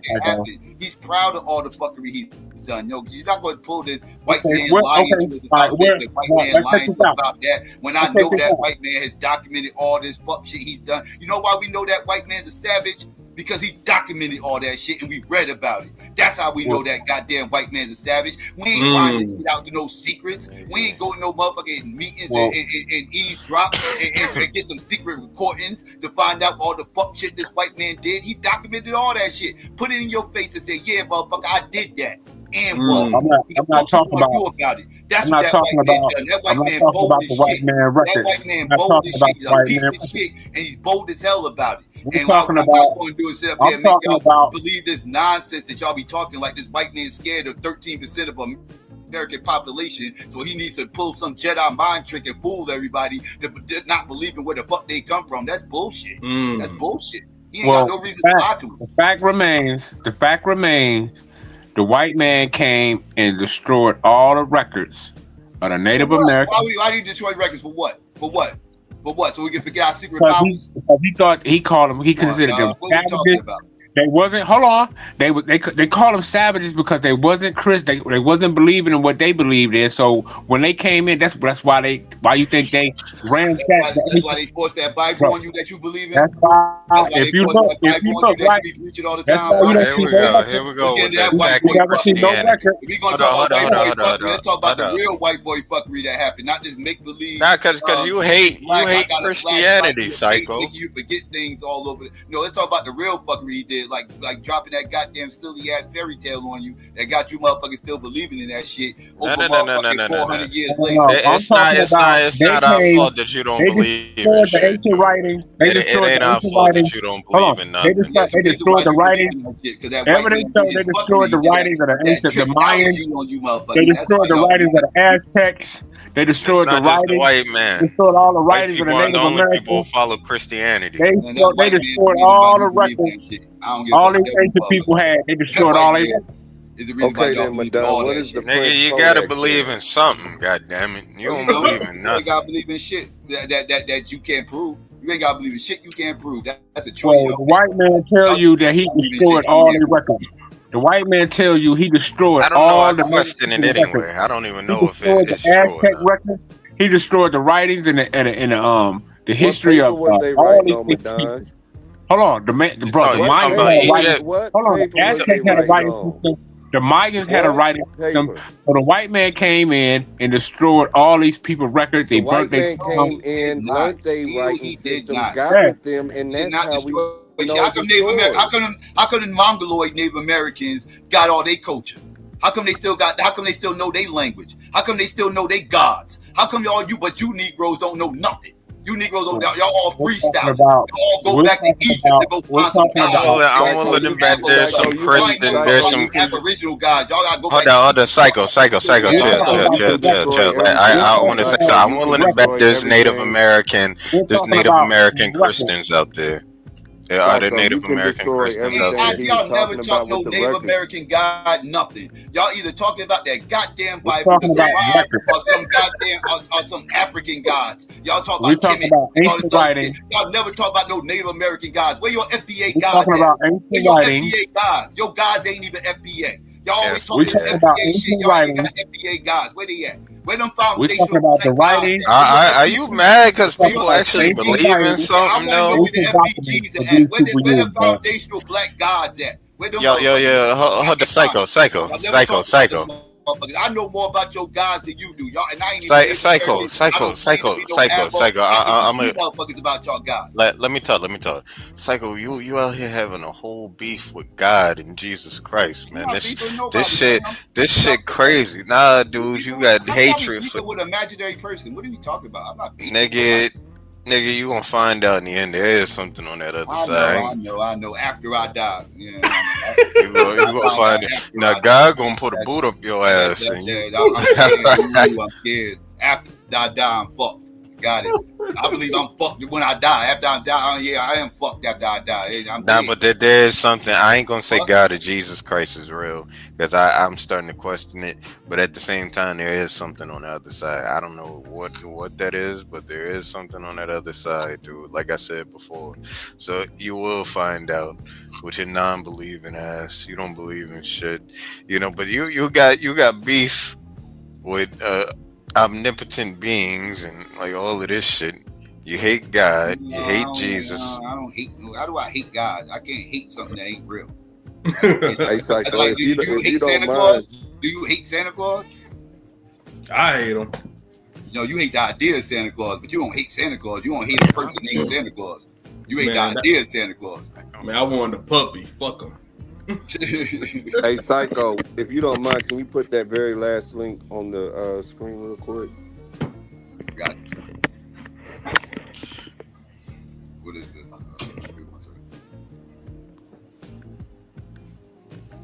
The Paris Codex one. Just so we can Alright, see what I the gotta white go, man, you guys. just so we can see what the white man destroyed when he got here. Psycho, open your mind.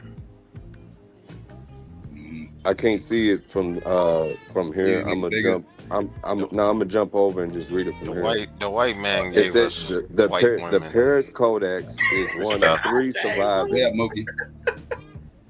The Paris Codex is one Yo, of who three baby is surviving, that? generally accepted pre-Columbian Mayan books. Pre-Columbian, Madon, dating to the post-classic period of Mesoamerican chronology, from 900 to 1521 AD. So no, they didn't destroy everything. In fact, they started translating stuff. And if you start digging through this, you'll see depictions of the natives, you'll see depictions of blacks. All this stuff was documented. Like Psycho was saying, they documented everything they was doing. The biggest reason they documenting everything they're doing is because majority of what they was doing was economic based.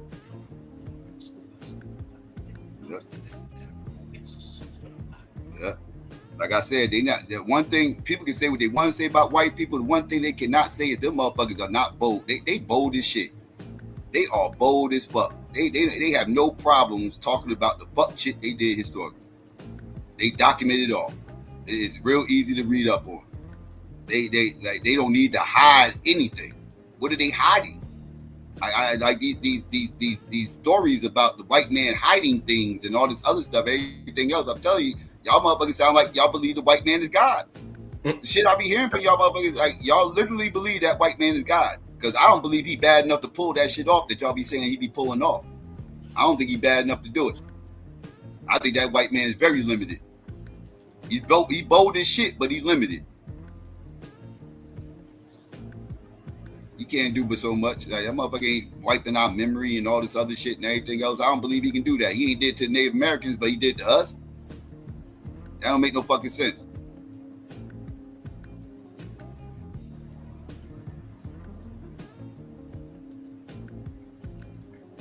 Native Americans know all their culture. They know what tribe they are. They know their tribal history. They know their language. But we don't know none of it. But we Native American, we Aboriginal, we don't know none of this stuff. But you don't know what tribe you come from in Africa. Yeah, I got an excuse. This ain't our land. We got taken from this land, and we've been gone from it so long, generationally. Yeah, we don't know which tribe we came from. That's our excuse. What's your excuse? You still on the same land you claim you always been on. The same land you claim you've always been. Like, you ain't get taken nowhere. None of you, according to y'all logic, y'all ain't get taken nowhere. So how did y'all lose all that stuff?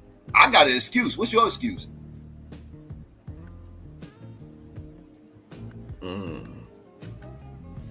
So it's Aboriginal nonsense, man. It's all nonsense. Stop stealing those people culture too, man. It's embarrassing that black people done turned into the damn culture vultures. I'm used to people stealing our culture. We done turned into the goddamn culture vultures. We stealing everybody's shit now. We the Elvis Presley's of scholarship. This is embarrassing. We gotta stop this shit. Stop being the M&Ms of scholarship. We got real shit we can study about our real history that we don't need to be trying to steal other people's history. Let them have their shit. That's their shit. Let them have it. We got our own shit. No need to be stealing nobody else's. Everybody want to be everything but black. We want to be Hebrews. We want to be fucking Indians. We want to be Egyptians. We want to be motherfucking, what else? We want to be fucking Arabs. We want to be motherfucking, we want to be every goddamn thing. Asians, Asiatic black man. We gotta be that shit. We gotta be everything but sub-Saharan Africans from fucking Western Central Africa. We anything but that. That's not sexy enough. We need a sexier title. We need to be a part of the greatest civilization ever created. We need to be global everywhere, so we could be everything. So we could be Europeans. We built the Leaning Tower of Pisa. We built the Eiffel Tower. We built the Great Wall of China. We did it all. We was everywhere. We did everything. I be asking these people, like, the way y'all motherfuckers think black people been everywhere and we did every goddamn thing. Y'all going to start explaining where the fuck these white people and Asians came from and how the hell they get in the position they got into so goddamn fast. How did they get in the position that they got into so goddamn fast and we in the position we at so goddamn fast? What happened that quickly? That's some catastrophic bullshit y'all talking about. We went from owning the globe to being the most disrespected motherfucking race of people on the planet with no land and all this other everything else, but everybody tried to steal. This don't make none of this shit make sense. None of this shit makes sense. None of it. Like, it's just weird. It's all feel good stories, man. We gotta stop this shit. My bad. I'm on a whole fucking rant. How the hell you good, Psycho? Down for? You good, Psycho? The last link I put in there is the first documentation of Africans in the Carolina region. And once again, that's San Miguel, Guadalupe, 1525, 1526. And the reason why we have an argument to say we're the longest immigrant people here outside of Native Americans, if you want to make that argument, is because the Spanish left us there. So technically, we're the longest people here outside of Native Americans. If they actually told the true story, we got a beautiful story to tell here. We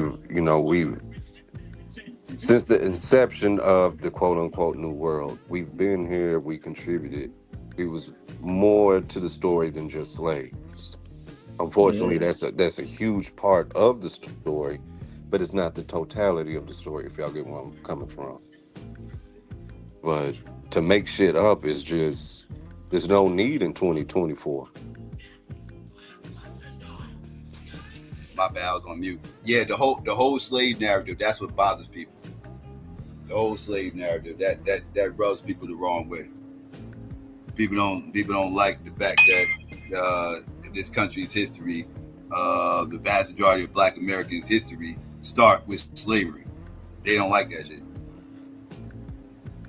They don't like that shit. So now they gotta try to change history to make them feel better about the situation. That, and we keep mentioning this word this week, the propaganda around being African. That too. You get what I mean? Yeah, one of their favorite talking points is the little Africans with the flies in their eyes. You get what I'm trying to say? They go to the most bizarre circumstance to build a stereotype image of what African is, and it's like it's more to the story than that. Mm-hmm. Yeah, it is. It is. But then they take it too far, though. Then they start, like I said, like they just start taking shit too far, right? Way too far. And yeah, don't want to be African, but they Egyptians. But then the Egyptians ain't from Africa; they from the Mississippi. Yeah, and the Mississippi is really the Nile River, and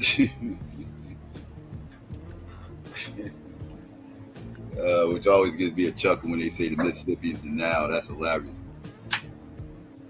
So what is the Nile then? So that means, if the Mississippi is really the Nile, then they gotta tell me what the fuck the Nile really is. So what the Nile really is then? Because the Nile exists, right? And you telling me the Nile ain't actually the Nile, then what is the Nile? They don't know. It's just the weirdest shit ever. That shit, I'm telling you, that shit is a mental condition. That shit is a mental condition. Like, people just want to live in the land of make believe, and it's like, yo, like, why you want to live there? Like, I don't get that. Like, living there, like, I mean, I understand people wanting to visit that spot. It's a nice place to visit. You go in your own little world. You get to, fantasize about some things. Philosophize about shit. Just banter. Just try to just to drum up some kind of deep conversation or something. Okay, but why do you want to live there though? Visiting there and living there is two different things. These motherfuckers live in that space. and the whole reality is like warped based off them living in that space of make believe. Is weird as shit up. Hey, Psycho and Gola, have y'all ever read what's that dude name?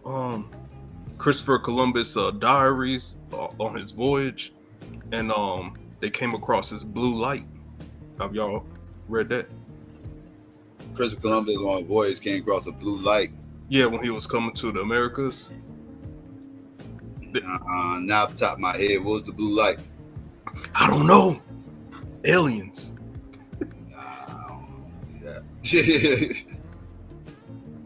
I don't know. I don't remember anything about blue light. I read his journal.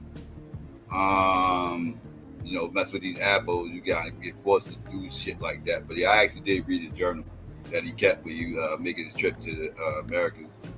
I don't remember him saying anything about blue light though. He might have. I just don't recall off the top of my head. It's been some years since I read it. Yeah, that's the only thing I want to know. What the fuck did he see? I don't know. I know what he said he saw when he got here. It wasn't niggas. I know that. That I do know. Yeah.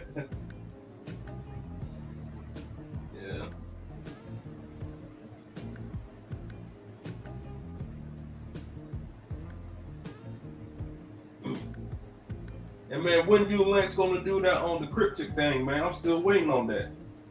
I need to email him. I heard people done pissed him off the other day. Really? I need to email him. Yeah, well, he pissed some people off, and then Cuba pissed him off. This is what I'm hearing. I don't know. I didn't hear it. This is during my waking bake, so I missed it. I don't know what happened. I heard him and Q got into it. That's why he ain't been around for the last few days. Thanks. I got to email him though, see if he still want to do that show. I do want to do that show though. I do want to do that show, and he's the person to do it with if I'm gonna do that show because he's into that type of shit.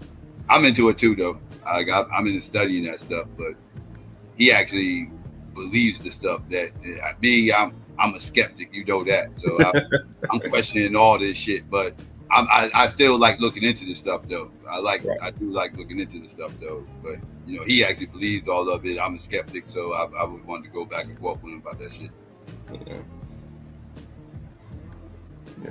Oh yeah. Also, Psycho, did you ever think about having 2 separate channels so you can monetize your intros? And then once you get done with your intros, tell everybody to click on the other link. I got a bunch of, yeah, I thought about doing something similar to what you're talking about. I already got the channels. I don't need to make another channel.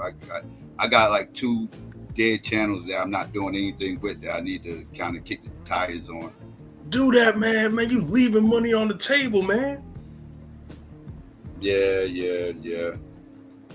Dang, you bullshitting, man. Yeah, and it's like, bro, you racked up a whole bunch of views on the Diddler. You had something, you just let it go. Yeah, I gotta do these shows, and then I still do stuff on the hip hop side of things. So I gotta try to stay busy there too, as much as possible. So a lot of my free time going to putting some stuff into that channel. But yeah, I was thinking about breaking things up, and doing a monologue here, and then doing this part of the show. We'll be just chopping it up somewhere else or whatever. But yeah, man. Monetizing ain't gonna be easy for me. I'm gonna have to curb my language if I'm gonna get monetized. I gotta tone it down a little bit if I want to get monetized. That's the problem. My mouth. Man, they be smoking weed on Joe Rogan and cussing all the time. Yeah, he a white boy. He get away with that shit. They fuck with me. Seriously, I done got demonetized. This channel been monetized a few times. I done got demonetized a bunch of times, and they just say the only excuse is it's not advertiser friendly, and that's because I curse a lot. And the subject matters too. Subject matters don't help matters none because Yeah, man, you gotta go on Rumble or something like that. Then that's messed up. Damn, YouTube. Yeah. Text message.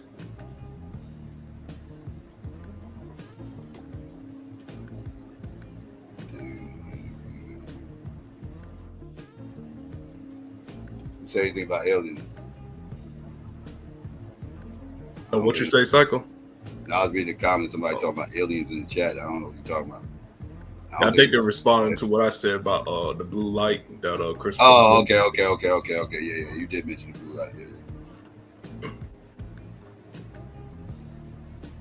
So that shit would have freaked me out. I'm like, man, what the fuck is that? Could have been a shooting star they saw. Yeah. God damn, let me put this on mute real quick. All right, there we go.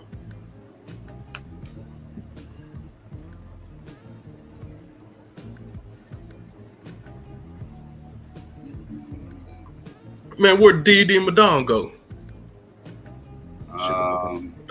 D.D wasn't up here, was she? D.D wasn't up here. No, D.A.B.A.T.E, young D.A.B.A.T.E. Oh, D.A.B.A.T.E. Oh, yeah, he took You off. scared him off, Chris. I started ranting. I might have pissed him off. Started ranting. Nah, Go, you scared him off, man. I heard what you did to turtles, and they remembered they on Turtle Island. They got scared, bro. Scared. But yeah, I don't get the whole ABBA thing. And at the end of the day, they don't even want anything of it. It's just YouTube rhetoric to attract attention. Yeah, like what's the purpose behind it? Like, what are y'all getting out of this besides feeling better about yourself? What are you getting? Like, where's it? What's the accomplishments of this? Where's it going? I'm confused. And they don't really. Everybody know the truth. Then everybody know the truth. And about they know the truth. Now what? Then we can do this, and then we can do what? That don't make no goddamn sense. None of this stuff makes any sense. Like the logic behind doing this stuff. None of it makes sense. It actually makes our story worse if you think about it, because let's play with their theory. We was already here, right? That means they came, slaughtered us out, took over the entire hemisphere, both continents, and sent us to a foreign place, which would be Africa, and they even control it. And then made us forget everything happened. That's a half global ass whooping. And then made us forget it all happened. Remember, we had to forget all this happened. We just now getting put back on. We forgot all these other years. Meanwhile, especially down in Latin America, their scholars would say if the Africans brought one thing over here that they appreciate, it's a sense of warriorhood. They big up our story. Yeah. So I don't get it. They don't see us as docile. They see the story for what it was. My point being, it just don't make no sense, y'all. Yeah, I mean, it's an eviction story. Just like all these blackology stories. All these blackology stories is centered around eviction. We ruled this place and then we got our ass kicked and kicked out of it. Just like Egypt. We ruled Egypt to the invaders came, whooped our ass and kicked us up out of there and made us forget that was our land. It's always the same type story. Same thing here with D.A.B.A.T.E. These white people came over here, whooped our ass, kicked us off the land, and took ownership and made us forget what the fuck happened. Eviction story. The only African American Egypt story that I can give y'all with factual evidence you can find is after slavery, the freedmen of Texas established a little town called Little Egypt. And that was just symbolic of being freed from Egypt in the biblical narrative. But they wasn't saying themselves to be Egyptians. They just named it that symbolically. Right.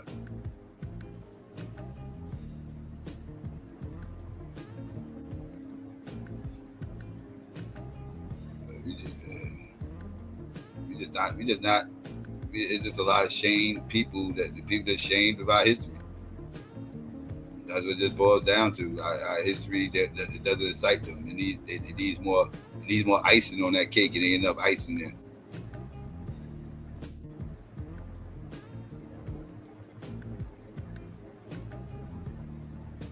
That's how they view it. In those books he brought out, that's why I don't bash black people and say we're not reading, but we have to make sure we're reading the right materials.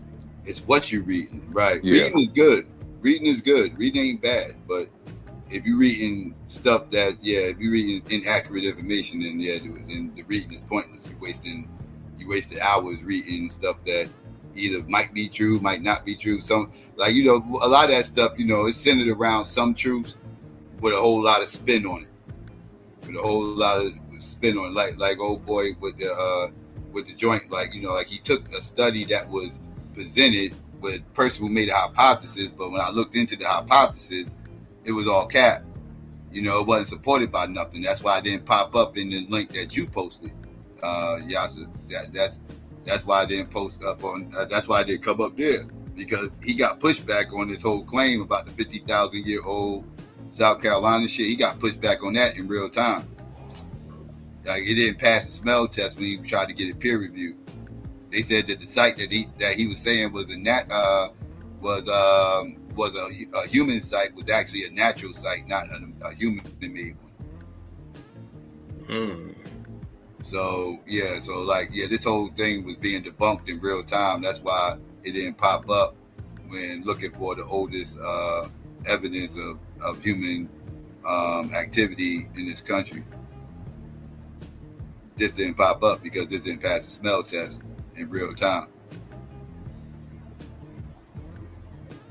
Yeah, I posted. Like I said, he got a whole Wikipedia on this. I was looking at it, and they cite the sources of the people debunking it too. So, yeah.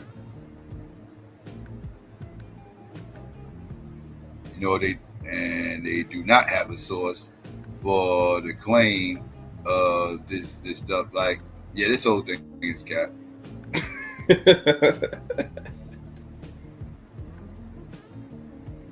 Capricorn. But they'll find stuff like this and make it true, right? They'll find these claims that other people made, and then they'll make it true, and they'll use that to support their bullshit claim. And because again, like, how the hell, like, this doesn't even say anything about even the initial claim that pseudo has nothing to do with Africans. But yet they took this pseudo claim about 50,000-year-old archaeology, and somehow or another just made it African. And how did it? I don't know how that happened, because the person who made this pseudo claim didn't even say it was African. So where did you get this was an African site? Like, that's people just adding things on to the initial claim, and the initial claim ain't even correct. But then they just added on some other shit that made it even more pseudo.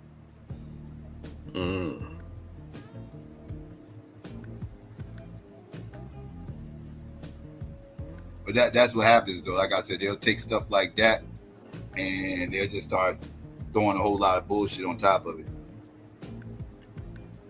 Yeah, my issue is the ones that don't want to take a DNA test. Oh, once you hear somebody say they refuse DNA, you're dealing with a pseudo. You're dealing with somebody who want to live in whatever belief system they subscribe to, and if they take a DNA test, whatever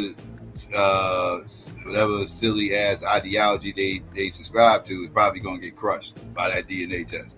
Yeah, they probably believe we something other than West and Central African. That's what most ideologies are centered around. We're really not that. We're something else, right? So that's why they don't want to deal with DNA.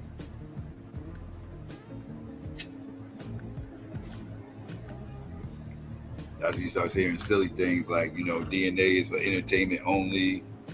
They don't trust the DNA companies, and they're doing things with your DNA and blah, blah, blah. DNA, you can't tell. DNA can only tell you who the father is, nothing else. And You know, you probably heard all the bullshit talking points. Yeah, I heard Scrambled Minds, Captain Desire say that stuff. Oh, unscrambled eggs, them some silly ass. Oh my goodness, ooh boy, them motherfuckers over there they are special over there. I'm just gonna say that. Special. Oh man. They got one pretty woman on there. I like her. I'm not talking about their looks. I ain't gonna give them. I'm just saying they brain is like Yeah. I agree with the brain. Yeah, scrambled minds. Like they really is scrambled eggs up there. But yeah. Top cats. Hey, did you hear about Dane Calloway being sued? By who? One of them engines. I heard somebody was supposed to be suing him a while ago about using some of her shit and saying and lying, using some of her shit and lying. Is that the same thing? This happened months ago. Yeah, the lawsuit was about using this woman's image, right? About her consent, and lying, and he lied and said and tried to use her to say that Native Americans are black or whatever, and that ain't what she was saying in her shit or something like that. He misrepresented what she was saying and everything. Yep. Yeah, since these kids is let me start off this way. Thanks for letting me up. Since these kids are asleep, I'm gonna fall off and go to sleep. Okay, no doubt. But thanks for letting me up. Y'all have a good one. You too. Yeah. Dang, me and you, Psycho, man, you better log off. I got stuff to do in the morning, so I ain't gonna be on too much longer. But yeah, it's 3 a.m. Yeah. All right, well, shit, I'll catch you on another show, brother. And monetize this channel, man. Stop leaving money on the table, man. I might try to get it monetized one more. I haven't tried to get it monetized in years. I just gave up trying to. I got so pissed off last time they demonetized me. I was like, I'm done. I might try to get it monetized though. I wanted to get it monetized before when they first started doing memberships, but then I didn't. I was like, you know what? Fuck that. Fuck this monetized. Man, you can do it, man. Give it about 3 to 4 years, man. This channel will be something. You never know. Yeah. No doubt. All right. I appreciate you coming up, Chris. Yes, sir. All right. So, yeah, family, I guess I'll get ready to shut this down. I got everything I wanted to get off tonight. We less than a week away, family. Less than a week away. I bet we've been on top of this election stuff this whole cycle most of the year. Less than a week away from game time. And yes, I will be here election night for the people that's wondering. Yes, I will. We will be talking about this, arguing about this, covering this the entire night. So yes, just to let you know. But I will be doing some shows in between time. So be on the lookout for that. And yeah, as always, family, if you haven't already, please do me a favor. And please click like, share, and subscribe. It's very important that you click like. It gets me in the algorithm. It's also important that you share. It lets people know I'm breathing. And it's also important that you subscribe, right? And after you subscribe, family, please don't forget to hit that notification bell. It's very important to hit that notification bell so you can be notified whenever I do go live, and you can get here bright and early. Don't miss none of the show, and then you will be a part of the notification gang, right? And yeah, to my haters out there, you already know what it is. It's about that time. If you haven't already, and you want to express yourself, you can do so now by please clicking dislike. Please still share this motherfucker though. Don't be selfish. Huh?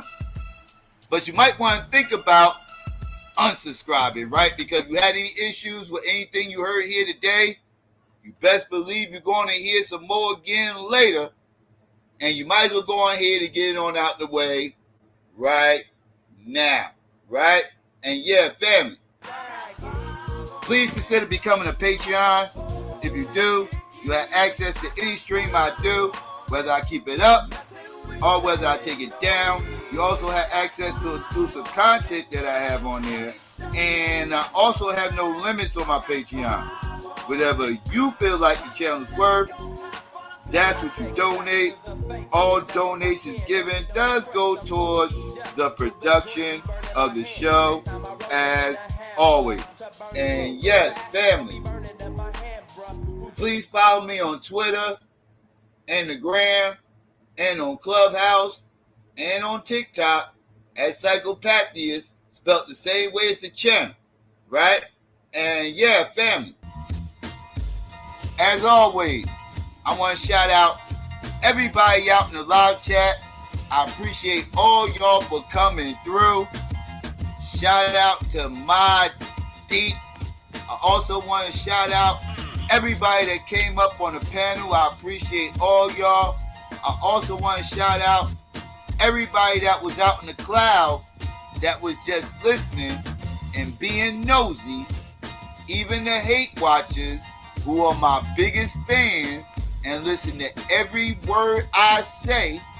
I want to give a peace and black power to everybody out there. Holla black at your boy. I'm out. Coming real, it's the next episode. Hold up. Hey, for my niggas who be thinking we soft, we don't play. We gon' rock it till the wheels fall off. Hold up. Hey, for my niggas who be acting too bold, take a seat. Hope you're ready for the next episode. Hey, smoke weed every day.